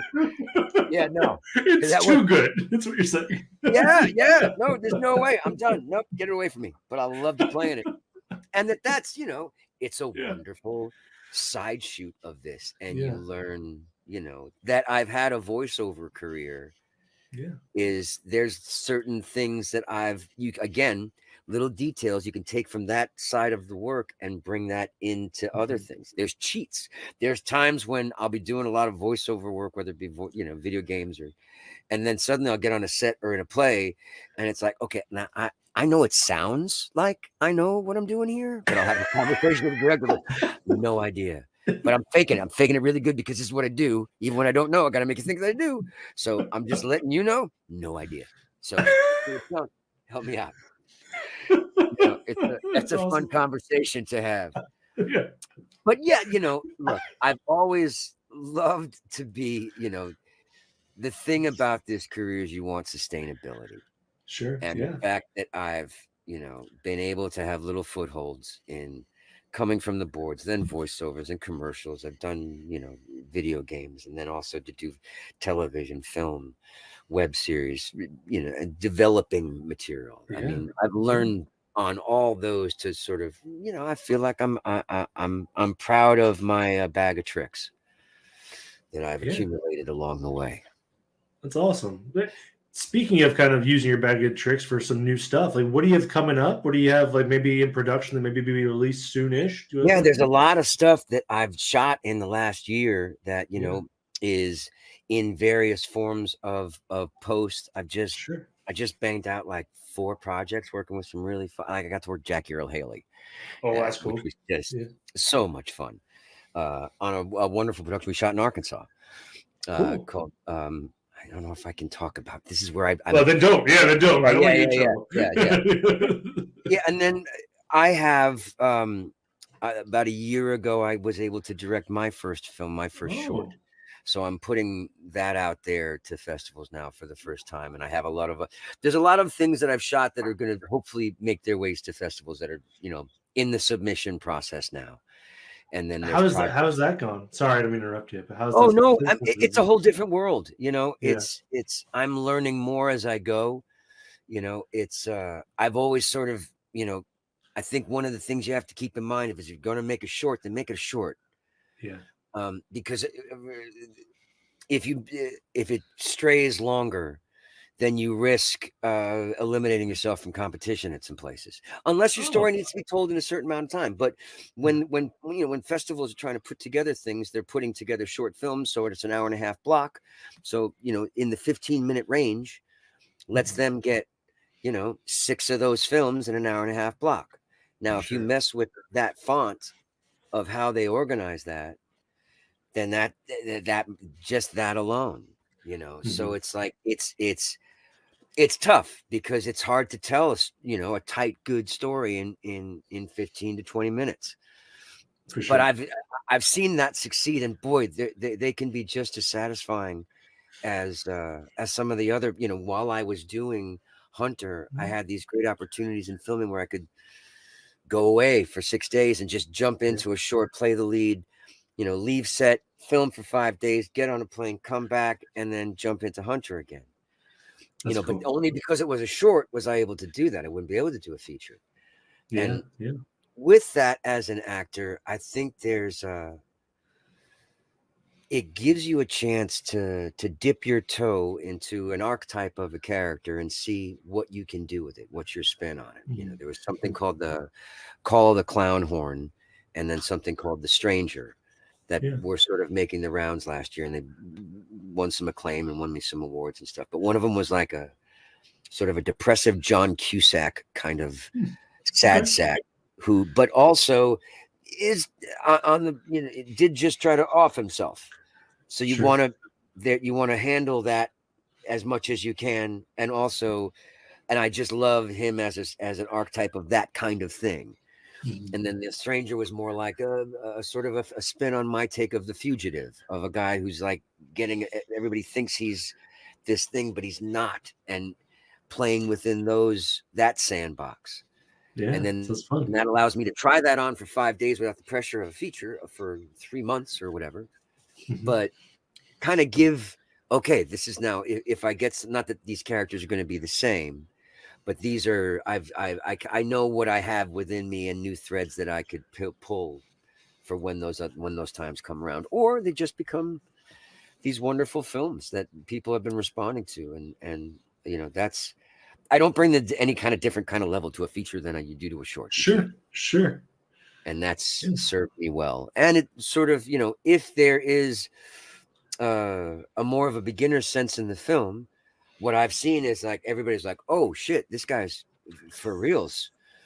And then it raises everybody's game, you know, with how you present yourself as, whether you're the number one or whatever, you know, but being the number one, I've had the good fortune to do that a lot in the independent world with some projects that didn't see the light of day. Sure. But there is an importance of how to, you know, guide the ship, how to be on, you know, spread the right energy and make sure it's a collaborative force that everybody's included in. You know, you have, you need to own some of that you know, when you're doing that kind of project. That's awesome. So it's been great to sort of keep spinning in that, you know, and then bring that knowledge to the next one. That's cool. Yeah. Anything? I know you said you have a bunch of stuff like in the fires. Anything you want to call out? It's coming out soonish. Well, there's a post-apocalyptic film that I shot with a buddy of mine named Stephen Ogg, who's from The Walking Dead. And also he's the guy that played Trevor on the GTA film. I know him very well. I want to know Trevor. So this has been a labor of love for a good amount of time, and we're nearing the end of post on that. It's taken us a while because it was an independent without a lot of money, and it's a big world building, and it looks like we made it for $1 bajillion, and we didn't make it for $1 bajillion. But it's not going to be everybody's cup of tea for sure, because it's got like a little bit of, you know, we used to say it was like video, a little bit of Videodrome, a little bit of oh, the director's gonna kill me now that I'm not so good at it's a really interesting you know, genre piece. Yeah. You know, where the basic premise is cancer's gone airborne and is a sentient being. And you know, everybody else is in different stages of it sounds super interesting. Yeah, holy cow. Yeah. It's really a cool project. And yeah, there's I just did they wrote me back into The Equalizer, which was really, really fun. I thought I was going to be just I was in the season finale of season 3. And I thought it was just going to be which came out great. I was very happy with sort of like robber situation, taking hostages, and but sort of got arrested, but got saved by, you know, main characters on the show, and now they've written me back. Cool. So that was really fun. You know, that doesn't always have to happen, and I've had that happen a couple of times where I've done something that I thought was an isolated thing, and then they've written me back into it means you're doing something right? Yeah. As my dad would have said, it's better than a kick in the ass with a frozen boot. Fair enough. Yeah. Well, yeah. I'm taking a lot of your time, BJ. I love talking to you. I talk to thank you. you. It's such a delight. For sure. Where can folks find you, though? Is there a social media account? Yeah, sure. www.pjsosko.com. That is a really fun website. When I left New York, I'd never had a website or anything. And a really dear friend of mine who is a wonderful web designer named Michael Thomas Holmes, shout out to him. He put together a dope website that captured the chaos that is me. And I feel like it really, it's weird when you put 30 years of work, and you can't even include the first, 15, 20 into a place. And you're like, oh, man, I've been around. I've done some really good things. And it's, check it out. Cause it's a really fun website to sort of peruse through. And there's links to past work. There's a short film on there called Bagman that was done. We did a long time ago, but I think it is a perfectly, beautifully structured short film. I think it's got there's a great turn. You don't know where it's going. It's shot beautifully. It's a really, so if you're on a good, it's 15, 20 minutes long. It's a wonderful short, but there's a link for it on the site that you could check out. There's a link for a bunch of stuff on there. That's all worthwhile. If you find yourself with 15, 20 minutes to spare and you want to check out a short, there's stuff that's linked there. I'm very proud of all the work that's listed there. Cool. We'll make sure it's in the description, folks. Again, PJ, this is wonderful. Thank you for being here. Thank you for having me. Thank you for being a fan of the show and being a fan of Hunter. Of course. Such an icon. All right, man. See you, everybody.